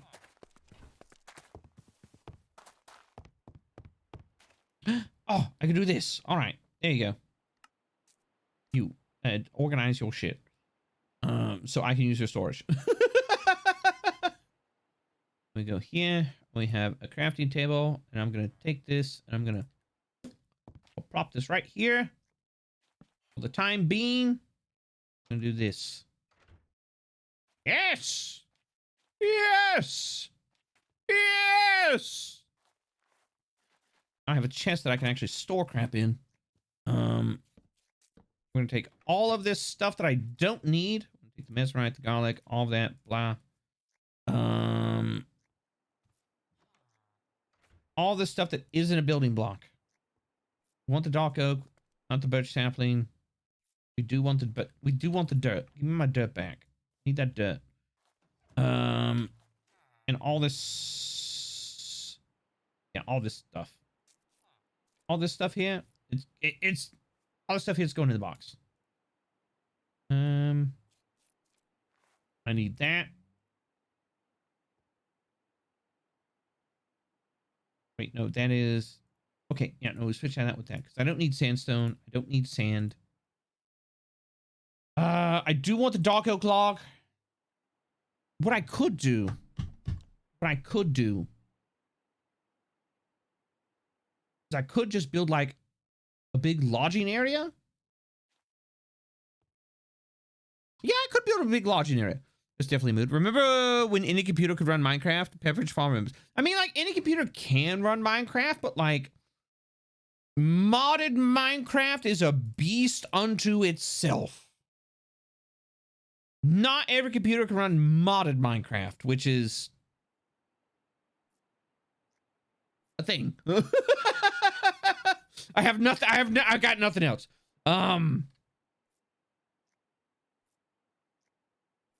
Red mushroom. I don't need that. That can go in the box. All right. Yeah. All this crap right here. This can all go in the thing. Apple. No. I survive off violence. That goes in there. That goes in there as well. Polylog. Oak planks. Yeah, it should be good. All right. But that's the thing. Devs have such a have to focus a lot on performance than modders. Yeah.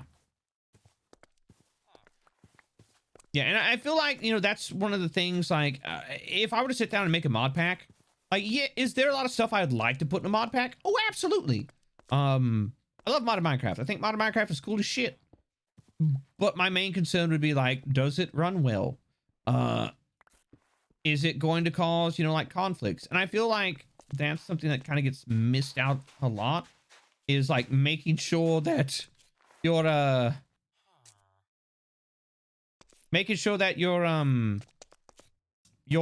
mod pack runs well. And it's just like, that's unfortunate because, you know, mod packs are really nifty. I am probably gonna put like a basalt wall around actually, you know what? I could use my other pickaxe for this. It'll punch this much easier. Yeah.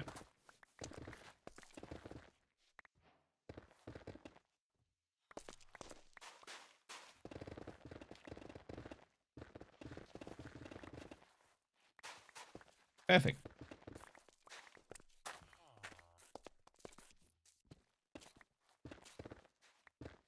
A super giga pickaxe.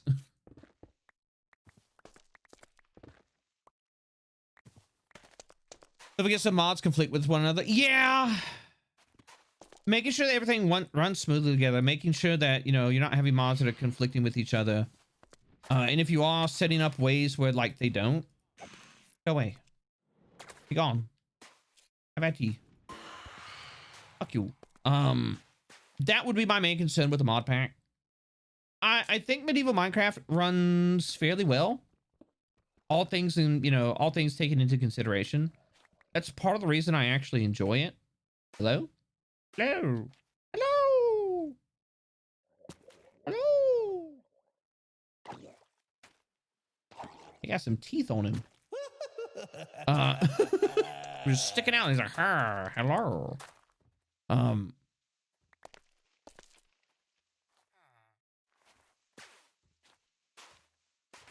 you, sir? Sir? Are you okay? Are you?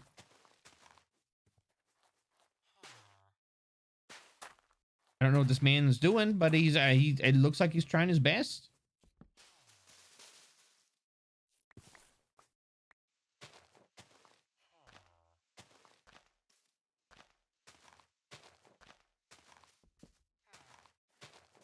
Accidentally damaged the roof. Oops. Oops. Your roof. It's fucking dead. It's whatever. He'll be fine. He'll get over it. He can claim it on his insurance.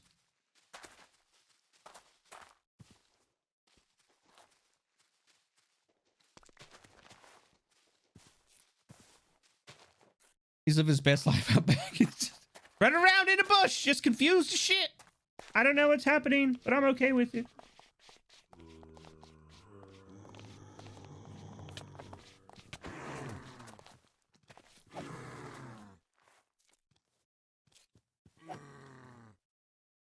Well, that happened. Just it had like a zombie invasion out of nowhere. They're like, we're going to get you and your villagers. No.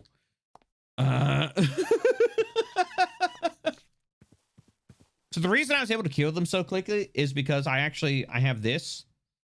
And as you can see down at the bottom, it says smiting. So it deals AoE damage to undead in an area of 3 blocks. That's why. Because the place where I currently live is a haunted forest. And we used to have a problem with a lot of ghosts popping up and just being like, hello, we are here. And just absolutely running rampant over us. And so I made this, and because I can deal with all the little ghosts that pop up and not have to fight each one of them individually. And so for occasions like that, it actually works pretty good. We're coming for the villagers, Cap. Denied! I'm sorry, but your request has been denied. Your request has been denied.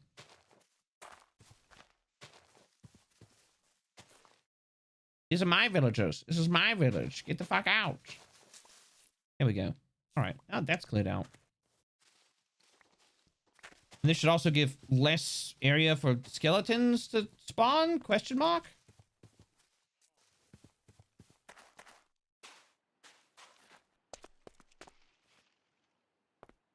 I should go ahead and get rid of this tree too. I don't want to get rid of all the trees, but like I'll replant them. I'll replant trees in more strategic locations.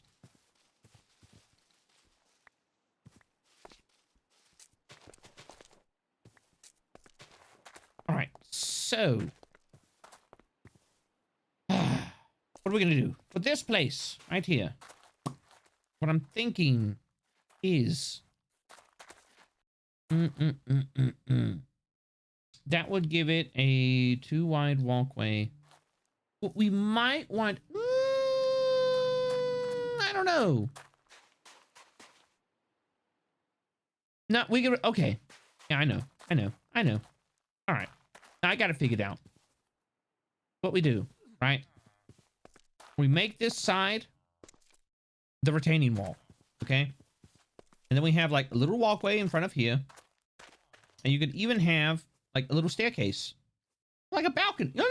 What? You can have like a balcony. Is this with shaders? It is with shaders. You can't kill my villagers. Only I can do that. True. You figured me out. Have like a little balcony. And then like up here is how they, oh, wait. Over here. Let me look at this. Let me peep into you.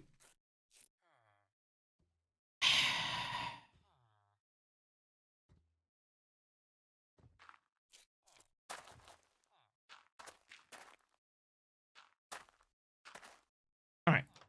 What's your living situation look like? All right, that's what we're gonna do. We're gonna bust this side. We're gonna fill this side in, and then we're gonna bust that side out. And we're gonna put the door there, and then I just ain't gotta worry about it. All right. So the question is, what do we want to do for the retaining wall? Too big for that tiny walkway. This dude, yeah, cause see, yeah, he just jumps the fuck off. Man's gonna break his ankles.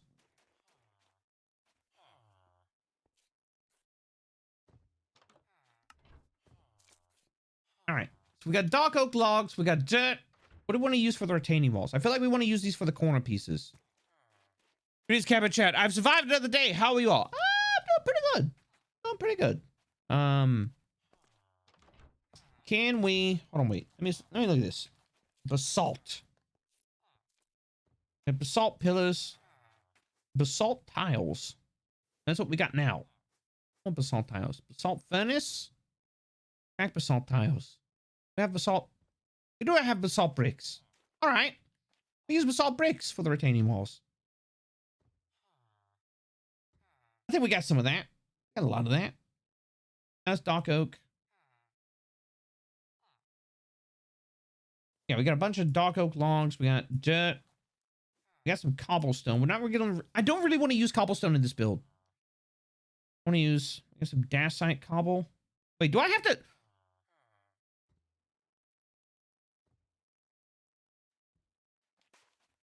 Dacite. Wait.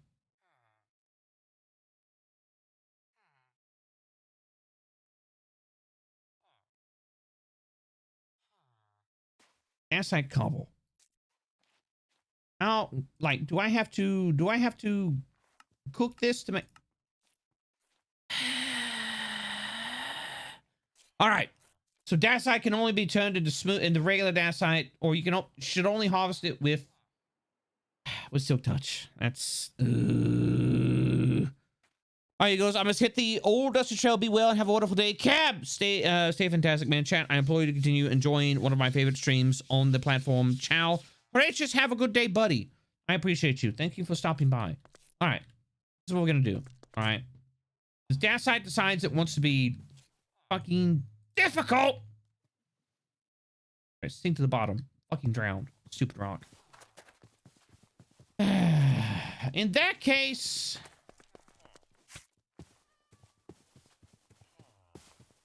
we're going to use basalt. We're going to use basalt instead because there's less work that has to go into it.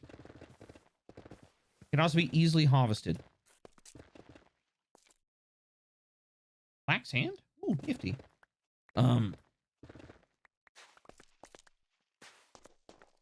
Worst case scenario, if I also run out of basalt over here, I can just go into the nether and get more.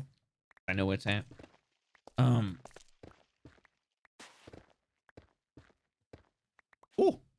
Oh, no. Fill all these little areas in. Now I don't have to worry about water everywhere. All right. So 61. If I remember correctly, what is it? Basalt bricks. Yeah, that's what we want to use. Wait, polished basalt? How do you make polish? Okay. You have a smelting touch to this mod pack? It has to be like a specially crafted pickaxe. I forget which one it is. But then I'd have to go through like enchanting a whole nother pickaxe, and I kind of don't want to do that. Because I already got this one. I've got like Unbreaking Fortune, Mending, Efficiency 5, and it's got bonus fortune on it. So I get even more shit when I break things. But it was also like a pain in the ass to enchant. And I also don't have another mending book. Which is part of the reason I want to renovate this village, so I can set up a library. And hopefully, have like a library shop set up so I can eventually maybe get a villager that will just have mending that I can just buy it from them. Which would be nice. So I could set up having like a silk touch, whatchamacallit, thing. A silk touch mending pickaxe, or, you know, like other stuff like that. Or, you know, wait, no, that's the fuck. I don't want to make, control, wait. Oh.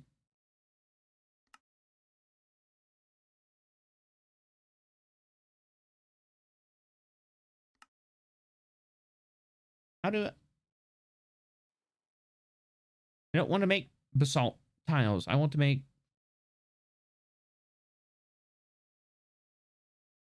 basalt bricks. How do I... the fuck?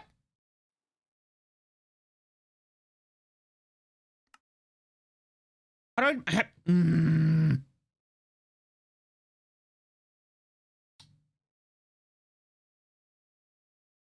I'm so confused. Is a stone mill?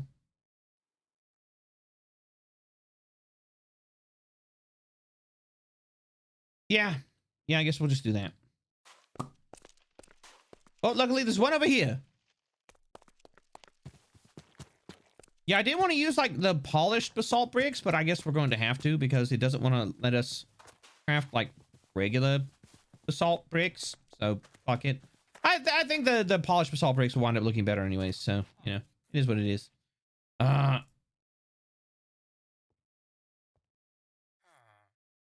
Chisel basalt tiles?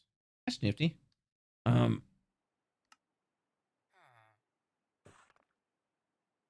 So we put that there and we go, yeah. We put that there and we go,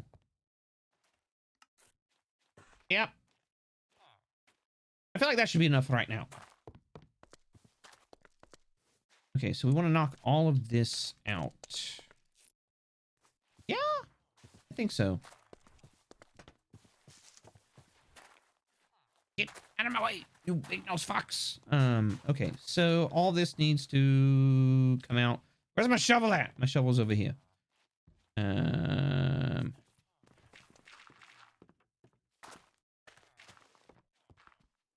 All right. We get rid of that. And wait, where's my pick? There it is. Okay. So what we do now is wait, hold on. Is that yes, all right. And Hexvex, thank you very much for your frightful follow. Welcome into the live scream. Put that in there, and then with my Darko Clock. It is Darko Clock. There we go. Perfect. Everything worked out exactly as intended. Boom, boom, boom, boom, boom, boom. Where's this corner going to be? No, out of the way.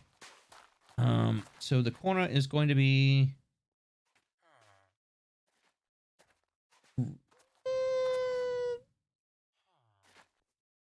yeah, we'll put it right here. All right. That means that is going to be right here.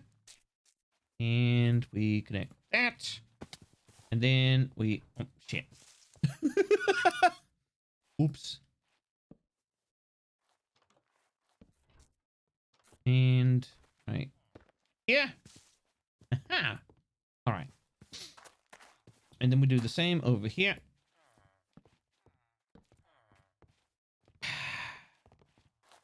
No. That right there. And then we put this one like that. All right. It looks good. And then we fill it in with the polished basalt bricks. Do this. Actually, hold on. Wait. Where is my dirt? Where's my dirt? We put dirt in here just so nothing spawns inside of the wall because that's always freaking obnoxious. And let's see how this works out.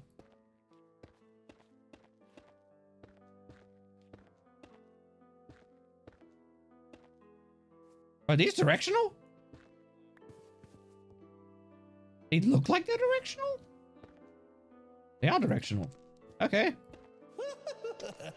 Okay. Well, I mean, that's nifty. That gives you additional patterns that you can tinker with. It's fine. What? No, it's not fine, Hootie. It's not fine when you got zombies spawning in your walls. You're just like, this is obnoxious. I can't sleep. Nobody wants that. Nobody. Who wants that? Don't answer that.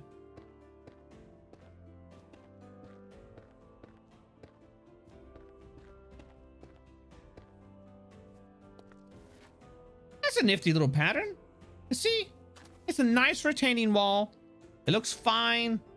You know, you've got the little, you've got these bits. You know, you've got the nice little lumber supports. We'll put a fence around it. We'll fill in that and I was gonna say we'll fill in that one. And we'll put the door on the other side. It's fine. Just wall them in for ambiance. The Browns because they're walls. Hello there, Troll Cult King. Potato, hello, how you doing? And Sanch, thank you very much for your frightful follow and welcome in. All right, and so that's kind of, I feel like that is couple deep slate. I feel like that would be a good style for like the large majority of the village. So like you have like these nice, you know, like grassy areas, and then you have these brick retaining walls. Also, Cab, you need to ask permission if you're going to invade my dreams again. What? The fuck are you talking about? I don't invade people's dreams. This is lies and slander. This is propaganda leveled against me for the purpose of, I don't know, but purpose of something. For some reason, nefarious deeds are abound. That's polished basalt. We don't want that. We want the what is it? There we go. Dark oak.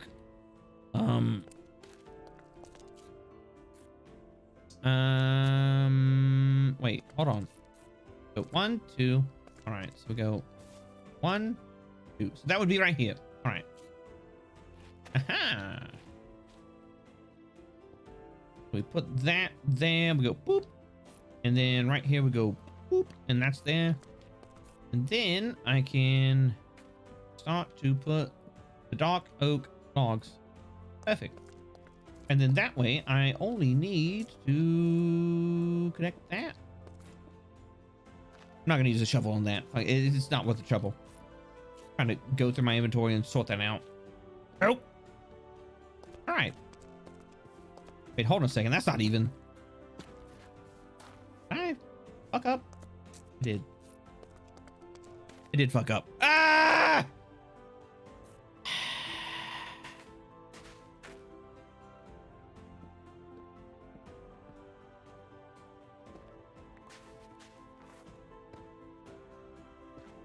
There we go. Like, one of the most frustrating things in Minecraft, when you build something that isn't even, and you look at it and you're like, that's cockeyed as fuck. Unacceptable! Unacceptable! No. You, that way. Be gone, dirt! We're dead. All right, there we go. Put that there. Get rid of all this regular stone. And then we replace it with nice basalt polished bricks. Make it look fancy. We're raising the property values.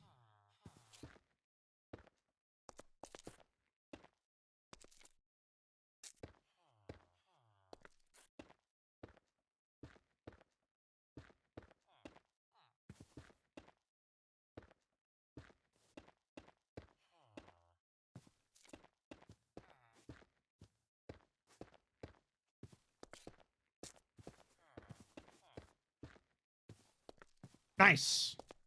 Very nice. See, they live on an elevated platform. We'll put a nice fence around it. It'll be... The HOA would be proud. Yes. That's what we need to do. We are doing this. We're renovating this village to avoid the harassment from Zoran's Homeowners Association. Even though, I mean, last time they just cited me and I just ate the book. Minecraft. Hello, Nina. How you doing?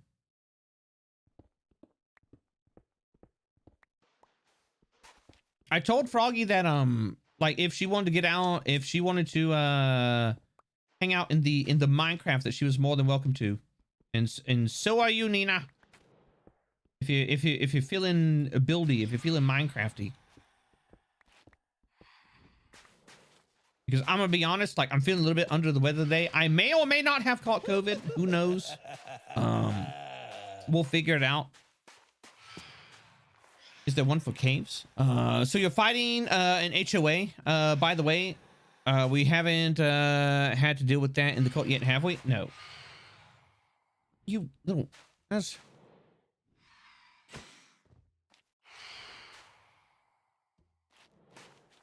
Come down here. I like this man. He does work.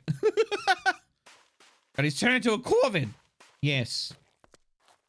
I got corvid.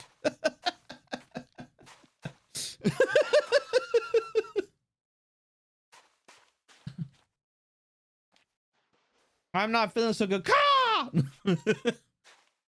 Min is the HOA president. I should have known. Crow, no!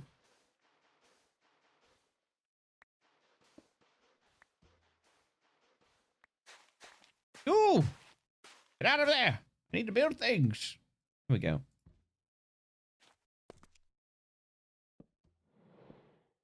Boom, boom, boom. There we go. Oh, get. I've had enough of you. Got a boss one? I think there's a boss one. There we go. All right, both of them dead. Perfect. I didn't like them anyways. How many crows you got under that cloak there? None yet, because I just figured out you have to tame crows with gold and silver nuggets. But next time I see a crow, I know what I'm doing. Lethargic, deflector, berserk, entity. Oh, that's another boss golem. There's 2 boss golems? There's 2 boss golems in this village. Okay, buddy, I'm gonna need you to move. This is a construction area.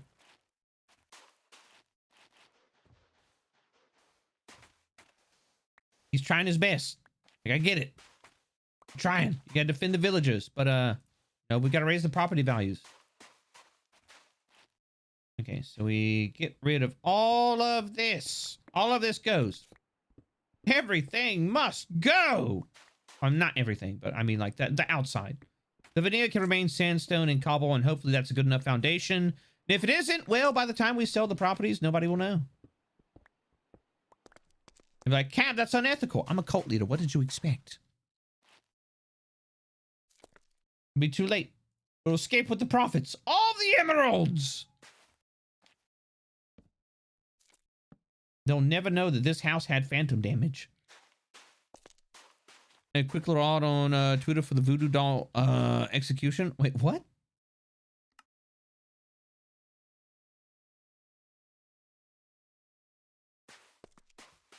And then we go boop, and then we go boop, boop, and then I think in the we had 2 in the middle like that. Then boom, boom. We go.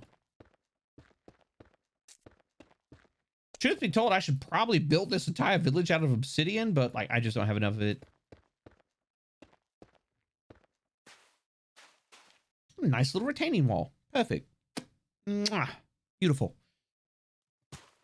So now we go around all these sides, and there's a nice clear area that you can walk through. You have a nice retaining wall nice retaining wall right here. What we can actually do is we can actually we can put like a nice little like balcony right here or something like that. And actually, you know what we could do? Where's my oh, hold on a second. I have an idea. I have birch wood.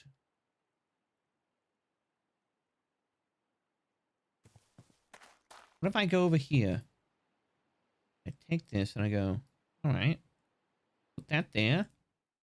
Then we do this. Oh, wait, wait, what do we need for birch fence?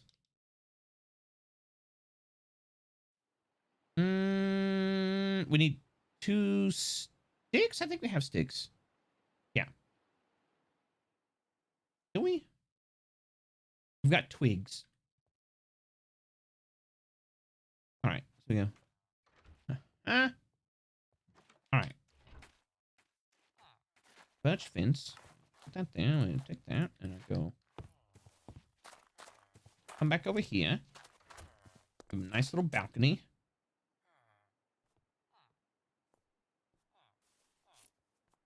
We go like this.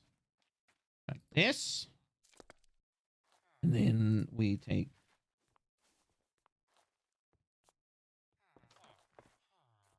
this here? Yes.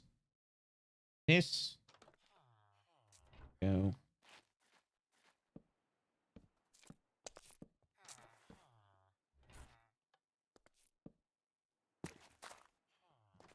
I like it. Every time Cab says, where's my, all I hear is super suit. Where is my super suit?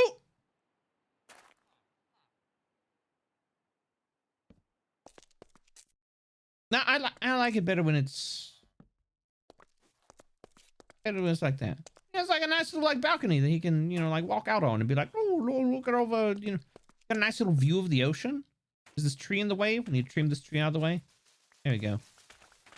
The tree is now out of the way. He has a clear view of the ocean. I think that is one house down.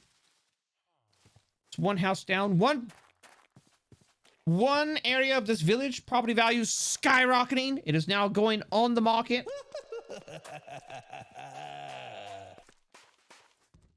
They can thank me later. They'll be extremely thankful. We know we've got to go in here. We're gonna finish, you know, like caring for the lawn and everything like that. I think we're gonna say, look at all those chickens. Oh, we don't have any chickens yet. This is a residentially zoned area, and so we're gonna keep it like that. We will have a area zoned for farming. That will be this way, downwind of the village, and you know, so that way we will not have any unsavory, you know, like farm smells or nothing like that.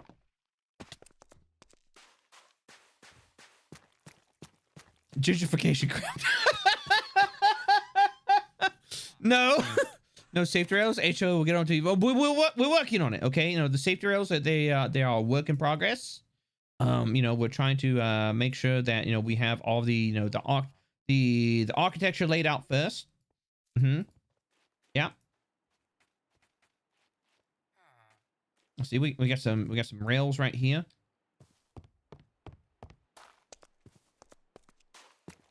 Wait, ghosts, grifting, landlord, theft, cab. This is how you get featured in an episode of Scooby-Doo. What are you talking about? I've already been on an episode of Scooby-Doo. It's a nice little fence, though.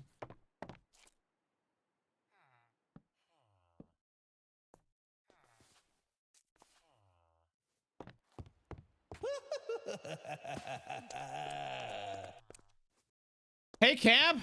What's LIGMA? It's me trying to dodge catching COVID, but I might have.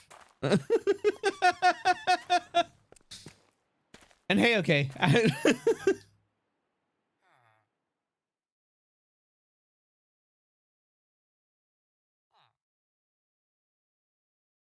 Yeah, getting is not fun. Yeah, it unfortunately it may have. Are you 3 blocks tall? I am not just 3 blocks tall. I am 4 blocks tall. Why? Because I'm playing a troll. And I'm playing a medieval mine. I wish you all the luck if you got. Yeah, I'm gonna need it. Hopefully it's just Mrs. Cab exhibiting symptoms after she caught it, because she caught it and then she quarantined at work. But we'll have to see. But I just wanted to I wanted to keep people in the know in case, you know, like Wednesday hits and I'm like, guys, I feel like garbage. People aren't just going like, oh my god, why? And it's like, no, it's we know why. We know why. If you get it, there's an antiviral you can get now that helps. Yeah. But still, it'll, like, even if I get the antiviral, it'll still probably put me down for a week because I have dark oak button.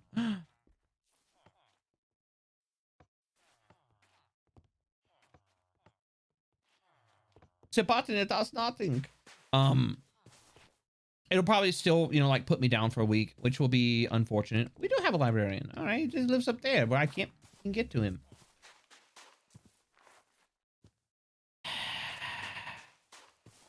Mr. Librarian, come down, please. I would like to see if you have things to buy. Exactly. And you'll have a call for about 6 to 7 months after. So here's the funny thing. Cab already has lung damage and already has a chronic cough, which is why I've tried to avoid catching this garbage, is because I already have respiratory issues. And so it'll hit me even harder. And I'm just like, yeah, I really don't kind of want to deal with that. So, I mean, all right, little buddy, you gotta go. You gotta move. Go over here. Yeah, there we go.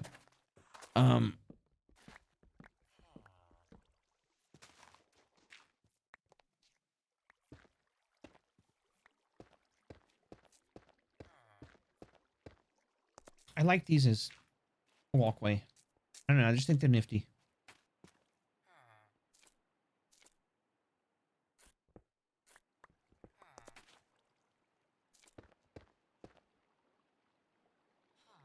No, there we go.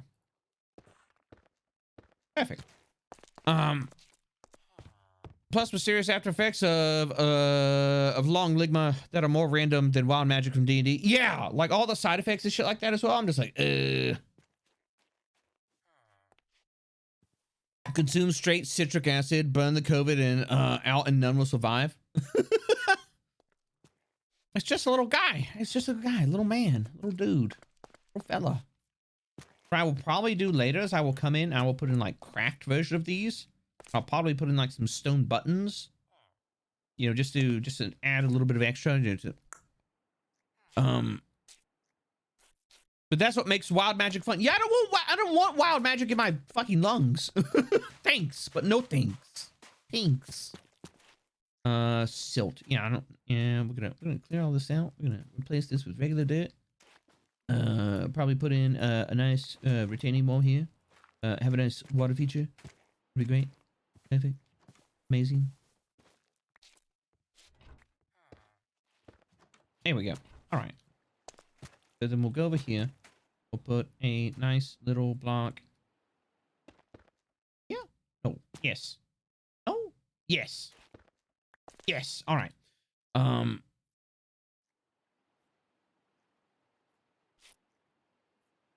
right. I can't reach it. It's too far away. I really should craft that arm extender.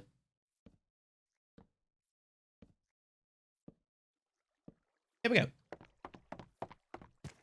I like the sound. That's a good sound.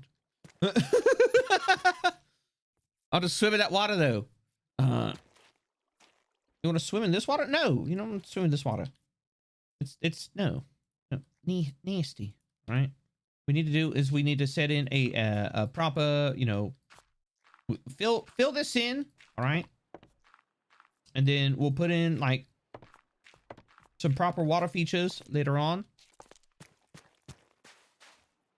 Oh, tippy tappy. I know, right? Like it's just like it's that's a really satisfying sound. Actually, wait. We could do. Oh no, that won't work because wait, maybe.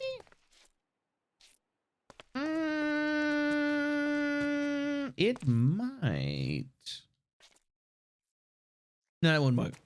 I'm sitting here. I'm thinking it's an amazing sound. Wait, camp idea. Yes. Become one with the ligma. Don't dodge it. No, I don't want to. I like it when my lungs work. I like to be able to breathe air and survive. You know, it's kind of a nice thing. A palm log. A big ass fucking palm tree. Do villagers run away from you because you're a troll? No. It's funny because like, so Froggy is a pixie, right? Zoran is a necromancer. Villagers refuse to talk to both of them, but they'll talk to me. Breathing is kind of neat. Yeah, breathing is kind of neat. It's kind of a neat thing. I kind of enjoy it, you know. You never do that. It's like walking on actual dock. I mean, question, have they caused troubles for the villagers? No, it's because like, so like certain origins in this mod is certain origins in this mod, like one of the downsides is that villagers won't talk to you. Troll does not have that restriction. I mean, if someone twice your size wants to talk, you're gonna say no.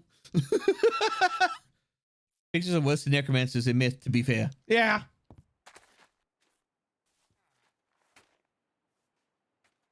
Just a little guy. Hello. Reno Borino, the Mason. Wait, can I go talk to Mr. Librarian now? Do you ever fucking come out of your hovel?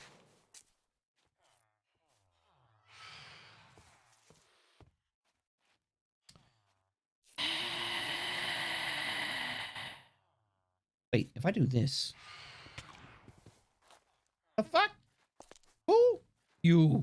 You. Down here. Little man, little guy, little fella. Fuck you. All right. Can I sneak in this way? I can. Perfect. Hey, you. Hey. Hey. Hey, you. Hey, you. Hey, guy. Hey, dude. Hey, man. Can I talk to you? Hello? What do you mean, huh?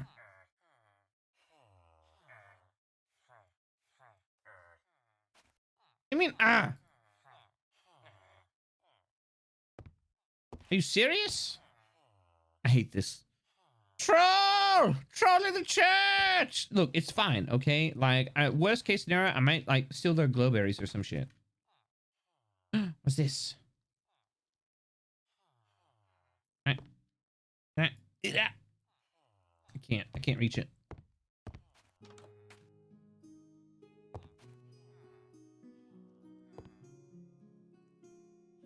You know what?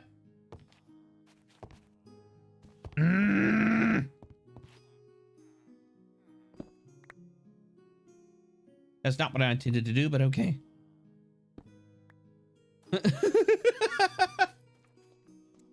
That wasn't even worth it. Okay, I'll repair the wall.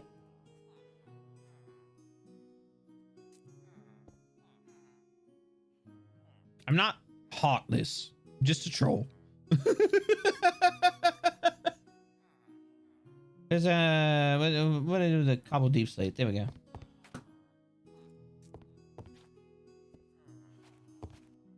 Wait, what is this? A dark oak log? Okay.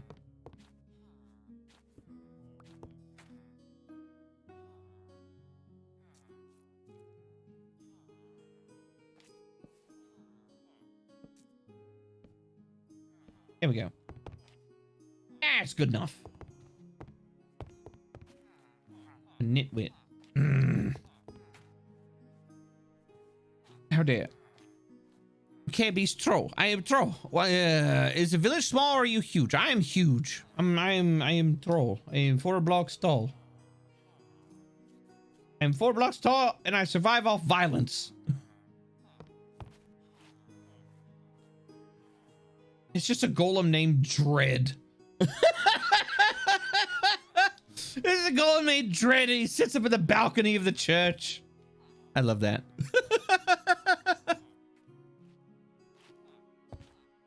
Right? No.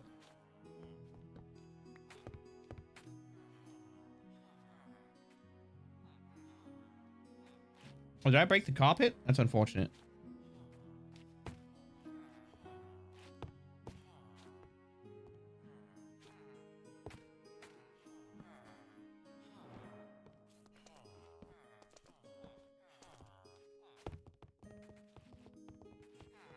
Curse of Decay.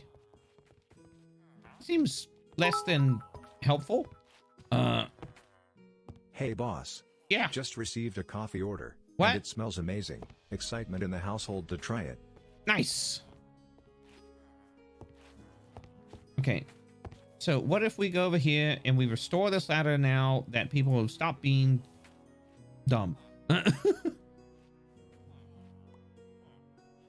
I'm glad you're excited to try it. I really enjoy. Speaking of coffee, if you want to type in ! coffee, you will get a link to the stream sponsor, Grinding Coffee Co. They have a lot of really amazing flavors. It is ethically sourced and fair market traded. They have free shipping within the United States, and they also try to ship as cheaply as they can to both Mexico and Canada, and soon will be shipping back to the EU as well. Coffee. Someone wants coffee? Yeah, ordered Canada. Ordered Friday, got here today. Nice. But yeah, no, they are actually currently the stream's only sponsor because I really I enjoy them. They have good business practice. They're good folks that actually run the company. And You know, everybody, well, most folks enjoy good coffee. Coffee isn't for everybody. I fully understand that, okay? I get it, all right? Coffee isn't for everybody. I'm not going to say like, you know, everybody enjoys coffee. Not everybody does. But a lot of people do. And I am glad to be working with a group of folks that provides good coffee at decent prices. And isn't all about profit, profit, profit.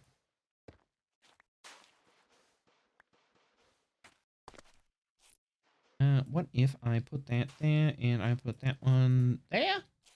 That looks good. I really need to work on that drown problem. We got zombies in the lake. Hello. Is that right? We've got zombies in the lake. Me, not anymore. How do you drink your coffee? I generally drink it with like a little bit. I do like 2 cream, 2 sugar. More often than not.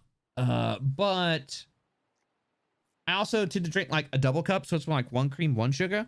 So I'm always looking for coffees that do well without a lot added to them.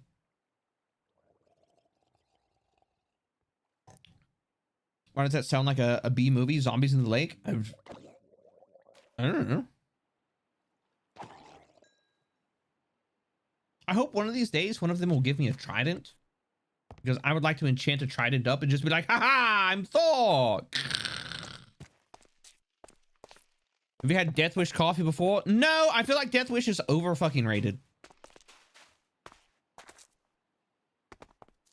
Death Wish is overrated, in my opinion. People are just like, oh, well, hello. People are like, it's the most caffeinated. I'm like, look, I'm drinking coffee because I enjoy coffee. Not because I want to have a fucking, you know, heart murmur.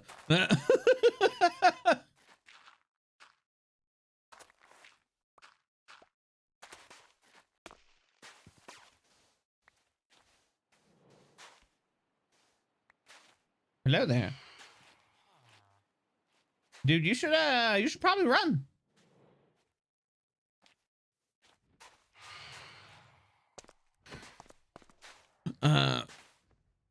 Sounds more like Cam wants to be Aquaman. What are you talking about? I don't want to be Aquaman. Why would I want to be like not really great, you know, like superhero? What's your superpower? I can communicate with fish. Oh, okay. And I can communicate with fish. I'm also the king of Atlantis. All right, buddy. You do you.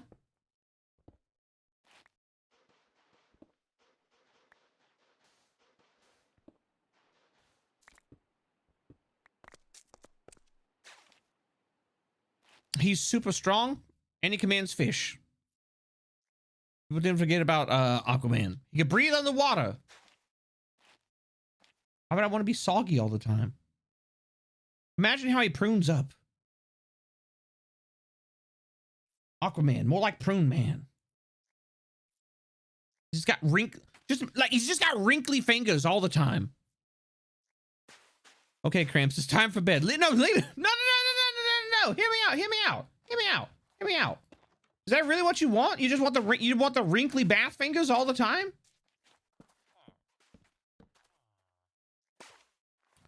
I never considered how dehydrated he would be.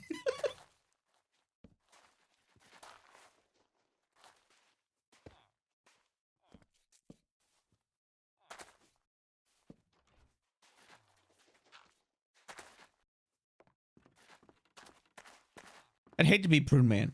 And if he doesn't get wrinkles, then that means he's super oily like a fish. Exactly. I think he's actually waterproof. All right, so he's got super oily skin. Imagine the skincare regimen you would have to deal with as Aquaman. Fuck that.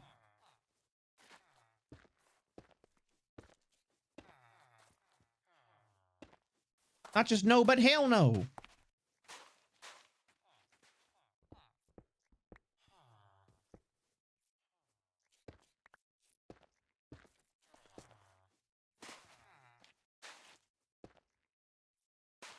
All right, and now we can actually start to... Here we go. What? What? Can I help you? Oh my God, I'm rude. I'm just... Oh, hell to the no. I just nah, but hell no. Oh my God. Wait, can I make stairs out of these? Hold on, let me check. Can I make...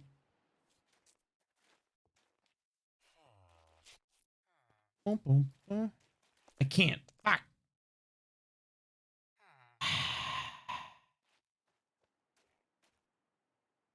Sag.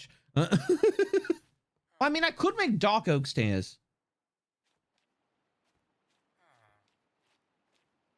Yeah, I could just make dark oak stairs.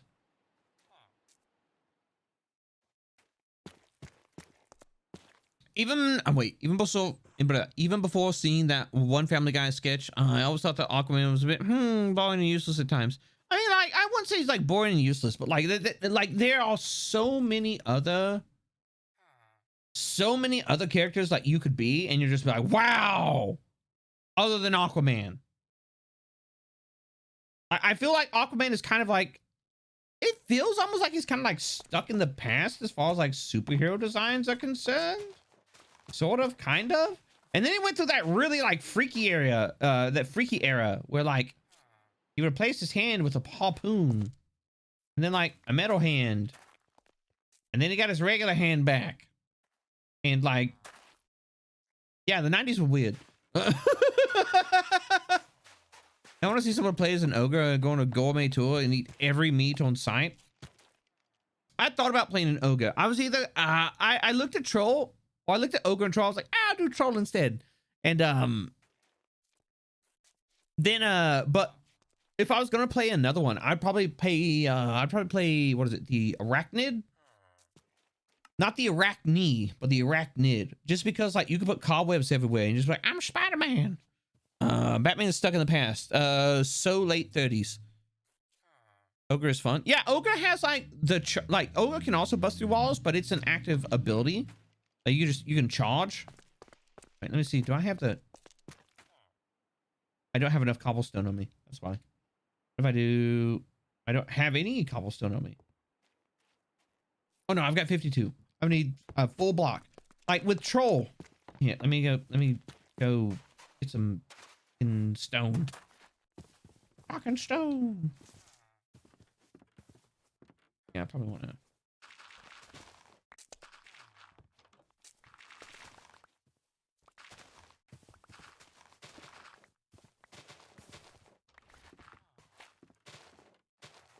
I'm gonna come out here with a diamond pick, or one of my silk touch diamond picks.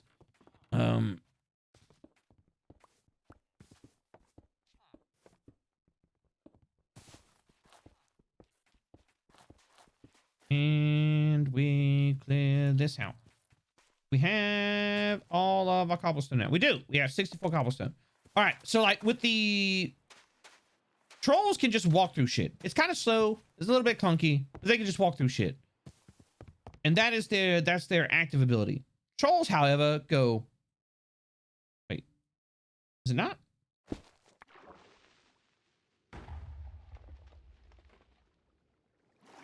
We throw a rock. We throw rocks. And it will just bust through shit.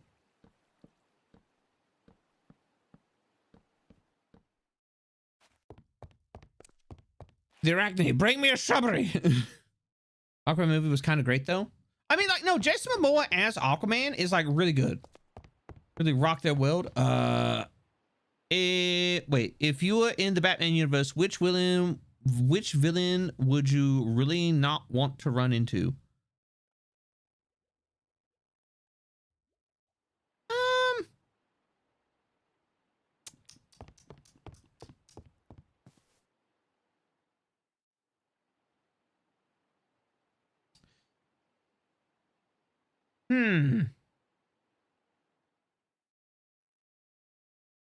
I say Scarecrow.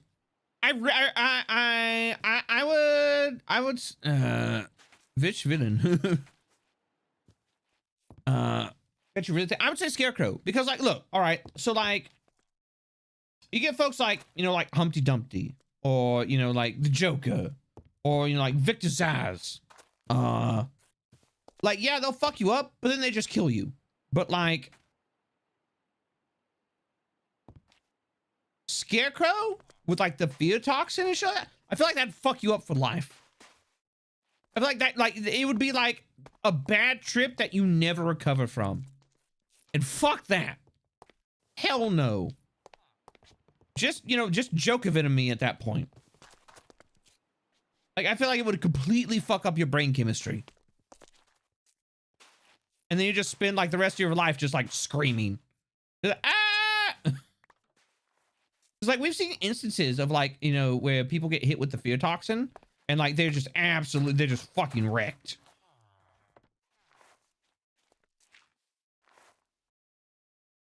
And I'm just like, no, no thanks. How about not?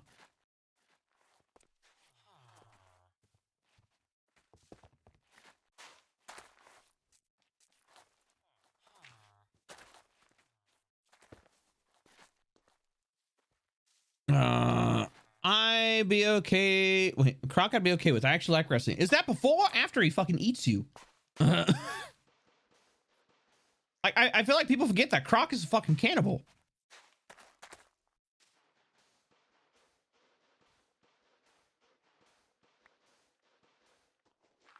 You just go insane. Yeah, that's true. Yeah, yeah. Like, fucking Killer Croc eats people.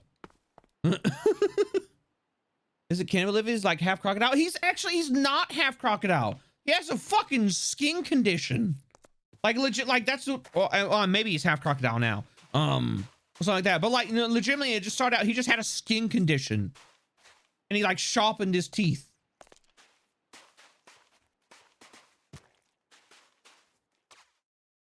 Now he's like, no, they made him a scaly now. Did they? Is he like a mutant now? Like, how did they explain that he's he ate his wife and son? All right, yeah, even more. Kind of like Great White. Well, it's, no, like,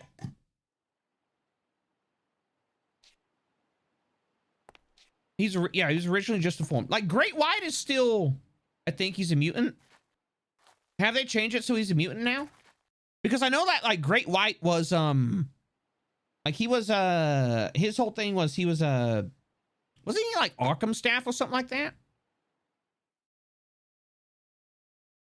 Like Great White was like Arkham staff, and he got like locked in like Mr. Freeze's like cellar, and like his nose fell off, and like it like bleached his skin, and then he just filed his teeth. It's like, I'm a shock now, I guess. No, he's a normal cook. Oh yeah. Okay, no, yeah. Great White was a he was a normal cook. He got sent to Arkham because he's like, oh, I'll just get sent to Asylum. You know, I'll pretend that I'm crazy. And then he got sent to Arkham, and it's just like, oh shit. And they got sent to Arkham fucking Asylum. Yeah. Great White was a rich asshole who got caught, and instead of going to jail, he pled insanity. He got sent to Arkham fucking Asylum. Yeah. Like the worst decision ever. I'm gonna plead insanity in Gotham. Aye, buddy. We'll see how that works out for you. Yeah, and so he got stuck in like Mr. Freeze's cell during like an escape attempt by like other prisoners, and like his skin got blanched white, his fucking nose fell off. Just absolutely royally fucked. And now he's just a criminal asshole without a nose. Shucks to be you.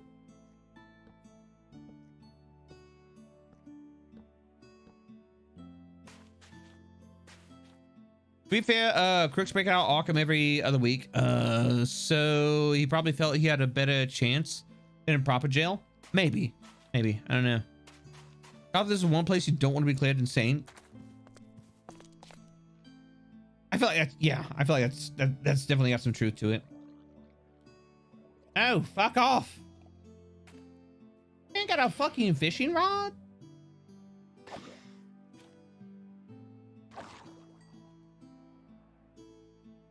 Can I get it? Oh, I didn't. There we go. Oh, I got it. What's down here? This is... Oh. It's magma. Hello. Oh, Jesus Christ. You scared the shit out of me, Nina. I was like, I don't know if he saw my ping, so I'm gonna go bother him. I didn't, but like that's why I like hopped in here, so like if I could like join in. But I was thinking about, I was like, oh look, it's magma. Hello. Ah! Molten hot magma. Oh, magma. How you doing? How's your day going?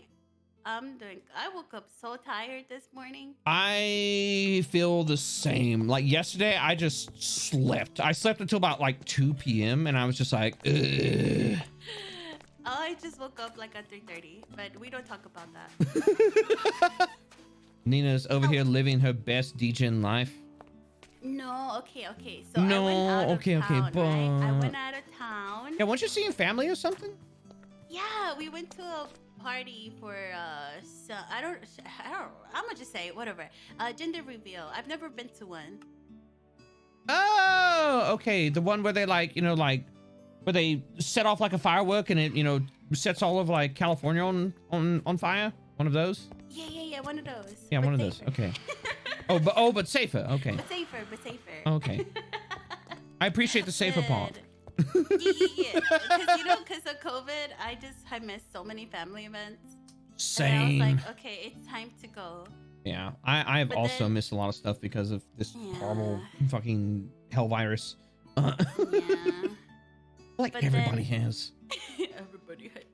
Life has stopped, but kept on going, which is weird.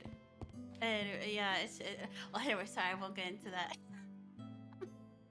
Oh, but anyways, I have car sickness. Oh no! I'm not used to being in the car for too long. So I feel like it ended up making me feel really, really exhausted. Ripperoni Nina. Rest in pepperonis. Rest in pepperonis. Yeah. I blame my last car accident. I used to be fine. Then all of a sudden I have car sickness and I'm like, oh, darn you. I mean, like trauma do that though. Trauma do that. Actually, I think I blame my my boss because I was in a car crash that day. I called in for the next day and they're like, well, are you hurt? And I was like, no. But they're like, oh, okay, then you can't. And then I was like, oh, okay. Oh, and I okay. went in the next day and then it was the worst. Driving again, I was like, traumatized. Nah, I mean, like, look, like the fucking car crash, traumatic as shit. So I have a story. When I was in the military, I was driving home from like morning exercise, or PT as a lot of people call it.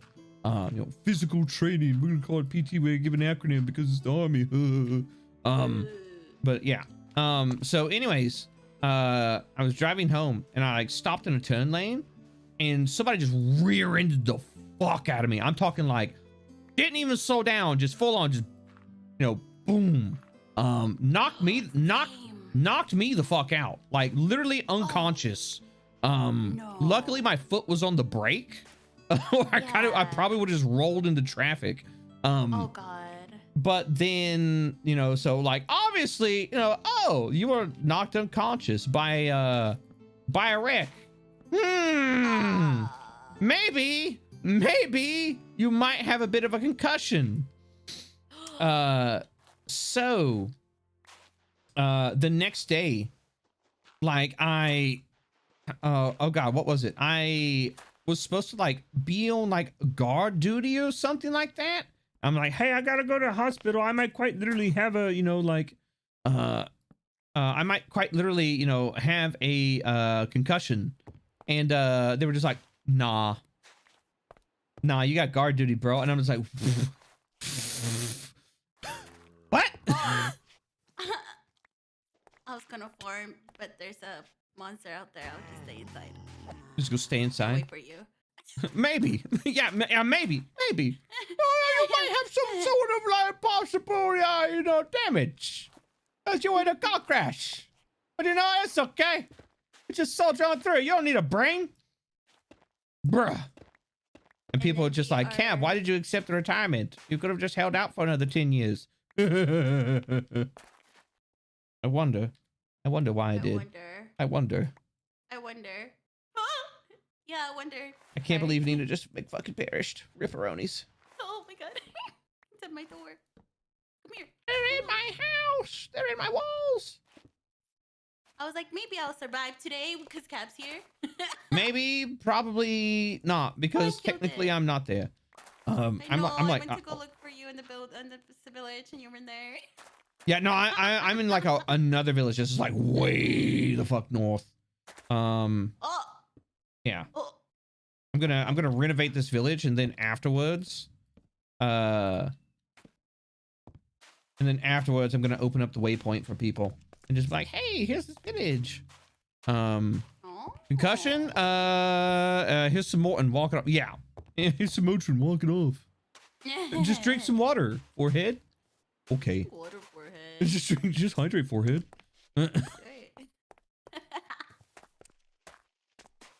Man. Why you gotta be a baby about it? Why you gotta be weak body? All right. Just tell it to go away. Yeah, just tell the concussion to go away. I'm sure it'll work out just fine. Oh. Wait, hold on. But yeah, I woke up and I saw Minecraft and I was like, I'm on. Minecraft, you say? And he's just like, Minecraft. Yeah, I know. I know Froggy was saying that she might stream it today. But she's like, I don't know what to do. And it's like, well, you haven't streamed Minecraft. And he's like, woo, I could stream Minecraft. Oh, God. God damn schedule. She got wonky schedule this week. I feel like every schedule can be wonky every week. True.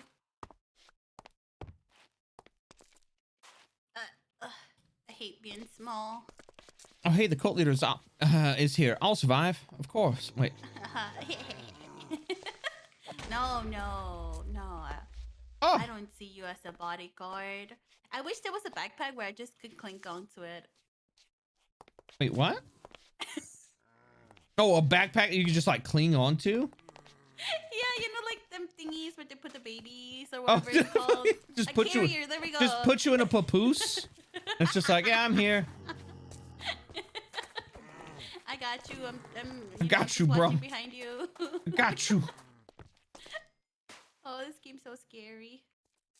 It can be. Minecraft feels like it is like an inadvertent horror game sometimes. This mod. The Banjo-Kazooie pack. You're just putting Nina in the Banjo-Kazooie pack. Get in the backpack, Nina. I found a backpack in the mines. It took me a couple hours to get it. Wait, what the fuck is that? Perfect. Did you know the backpacks can carry water for you? Yeah, they can carry lava as well. I'm filling up mine now. Perfect. Infinity water bucket. Hell yeah. Yeah, you can just carry water around and just like, I need to make an infinite water source. You just, have a bucket. Have a bucket in your backpack. God damn it. Soren gifted me boots that turn water into ice. I can't farm like this. This entire time, Zoran has been setting up Nina to be trolled by herself. Yes. I feel it. I love that man. He's a true treasure. We love that man. Yeah. He's a fun guy. A fun guy. I get it. Right. I get your joke. I get it. I didn't. That's not what I intended. That's not what I intended. But okay. You know what? Well, oh my god, my streamer's a comedian. I mean, I haven't fully played Minecraft since before they added hunger. Good gods, Hootie.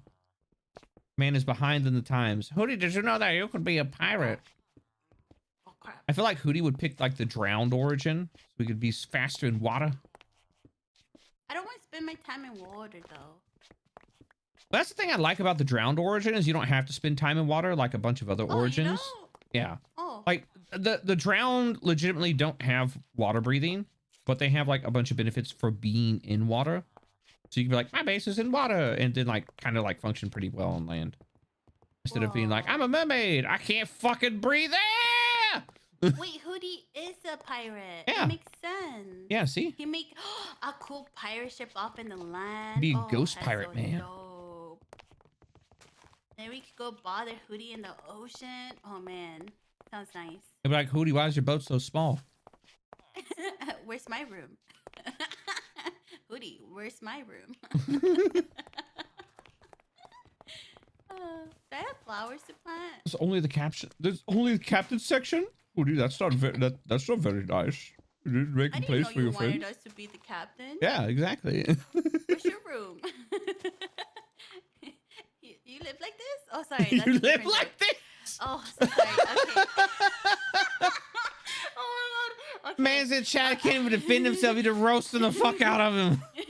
He must be come aboard. He got to be like a the pet sea animal. Oh no.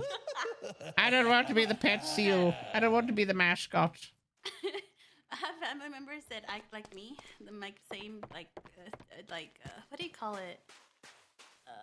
Personality when it comes to jokes and stuff. And it was a joke. You live like this? I'm sorry. Oh god. Okay, my bad. It sounds rude. I'm sorry. That's not what I meant. Context. You're fine. Context. You live like this? You live. I can't believe you live. What? You live like this? Just ooh. Ooh. Can't believe it. Absolutely fucking dead. Like roasted. Oh, Demolished. you're right. A torch.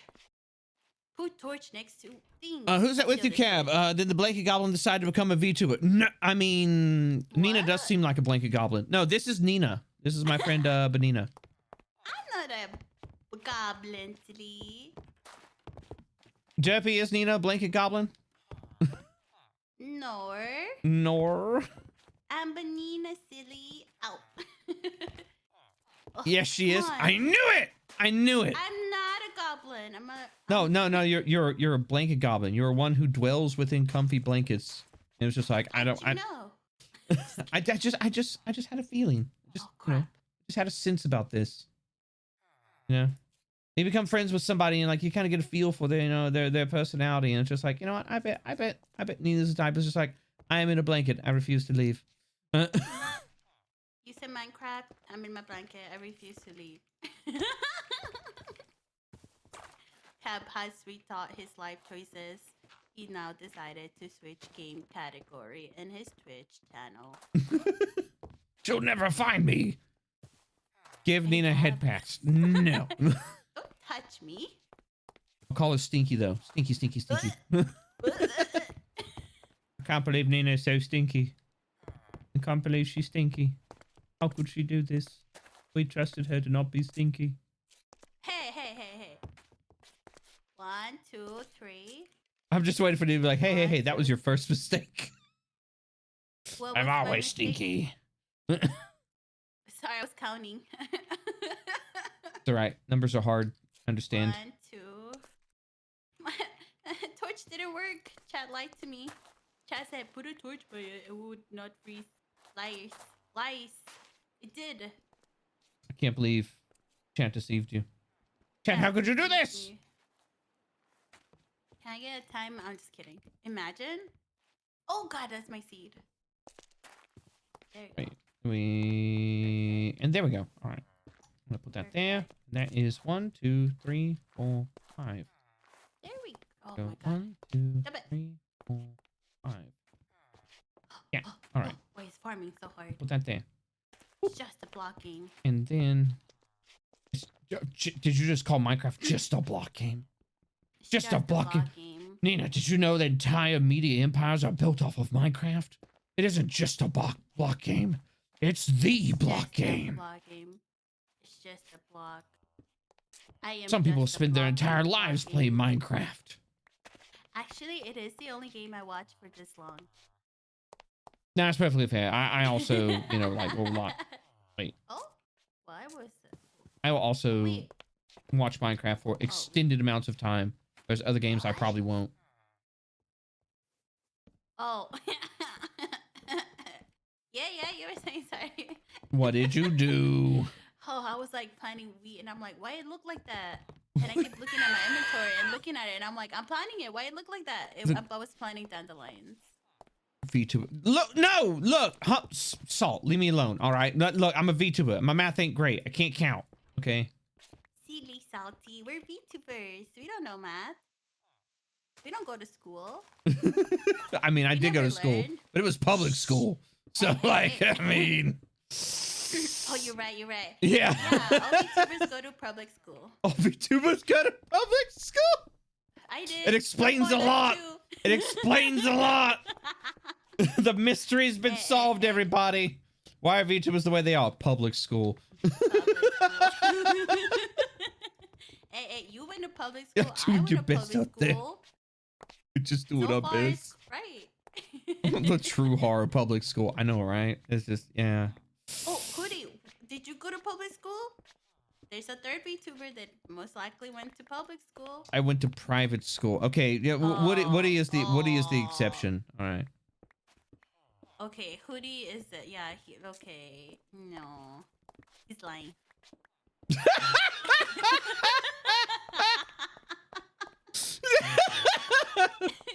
You're a VTuber. You're obviously lying. You're lying. You're a VTuber. Everything I know about VTubers, Cap taught me. Wait, what? No. Whoa, whoa, whoa, whoa, whoa, whoa, whoa, whoa, whoa, whoa, whoa, whoa, whoa, whoa, whoa, whoa. It was I feel like Cap. this is. Whoa. Now hold on a second. Hocus Pocus said it best. It's prison for children, and I. It is. Some people treat it as like free babysitting service. Public school? Yeah. I'm gonna put my think I've kid here because I seen- can't deal with them during the week. I think I've seen, I don't know where I saw this, but I know there's been moms that are like happy school starting. They're tired of being at home all summer with the kids. I mean- Yay, school starting. Yeah, no, I've seen that before. Here's my solution: don't have kids. Don't want kids, chat. Yeah. Wait, how do I'm trying to jump. Come on, you jump. Oh, I fell in a hole. Okay. Oh, I honestly, I don't know how I would deal with having kids.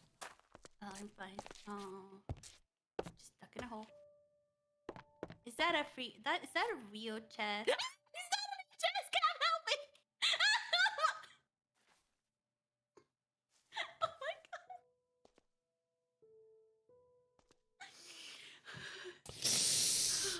Is that a real chest? Benina was slain by a mimic.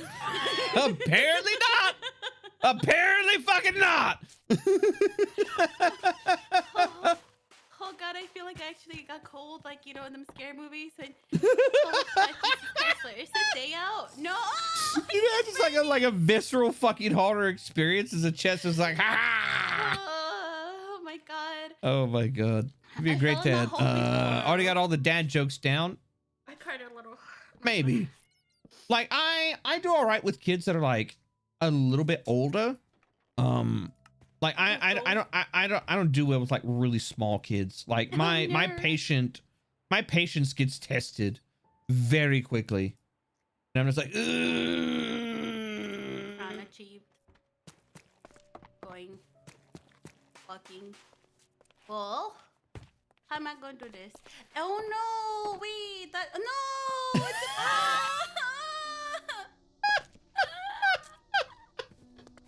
What's that? What's the matter, Nina? You don't like the blood moon? No! You don't like the blood moon? You don't like the spooky times? You know how many times I died in the blood moon? Oh god, they're spawning. I think you They're could quite spawning. literally just take They're refuge in my spawning. house. Okay.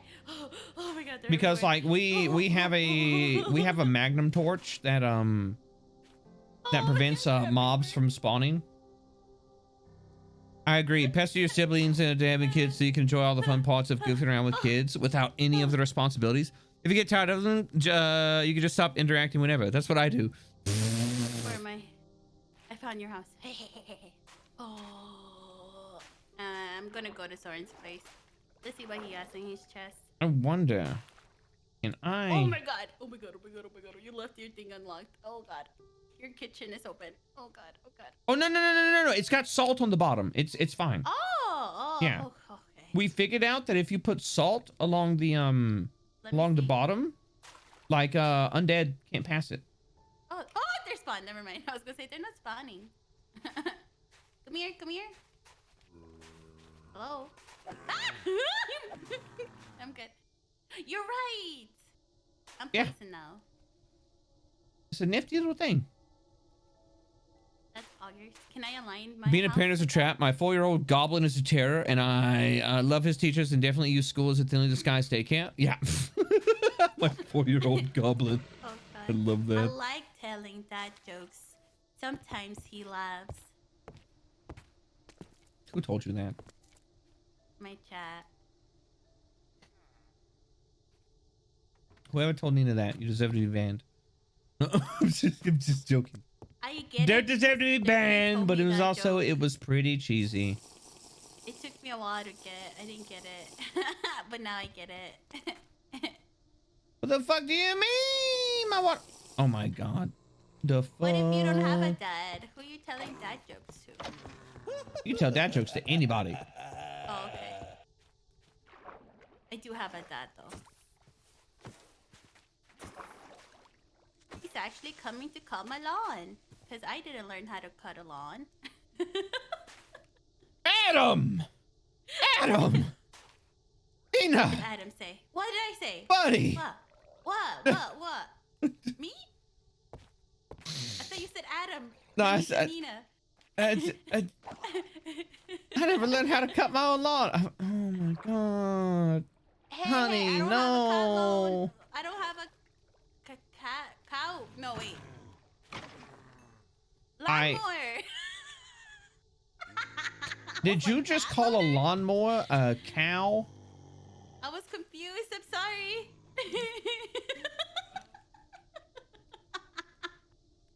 I apologize. I just woke up. That's my excuse. What's your excuse? Oh, that's right. Oh, no. Yeah. No.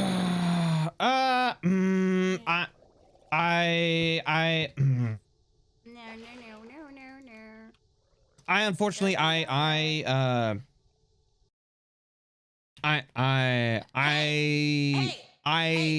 have to go. I just found out my dad is in the emergency room. So yeah, Nina, I think we're gonna, yeah. You better come back here. I'm doing your, what are this? Crops. Just kidding. Please don't leave me. I haven't gotten my body back. This guy's in. Who's going to protect me now? We're going to we're gonna raid in Nina, and we're gonna raid in Nina, and No, you're not. You're gonna keep on streaming chat. No, Nina, I gotta go. My dad's in the hospital. Chat, start a hype train. He can't leave. There's a hype train. Chat, start a hype train. Chat. Caps chat. Please. No, Nina. Like my dad is quite literally in the hospital. He's in the Wait, emergency room. really? Yeah. Like I just got the message. No, for real? Yeah. Like I gotta go. You weren't joking? No, not in the least. Oh, I thought you were joking. No. Like no, quite literally. Like my Mrs. Cav just came in and told me, so I gotta go. Oh my God, I thought you were joking. No, folks, you take care of Nina, all right? I will send you. I'm so sorry. No, you're fine. You folks take care of Nina. Please. She's an amazing streamer. She's a wonderful friend. Oh my I appreciate God, the shit out of I her. feel so bad. Sorry to end stream so abruptly, but like that is, yeah, I gotta go deal with this. God. I hope you all have a wonderful rest of your Monday. I will Hope you hopefully guys see you okay. Wednesday. Have a great day, everybody.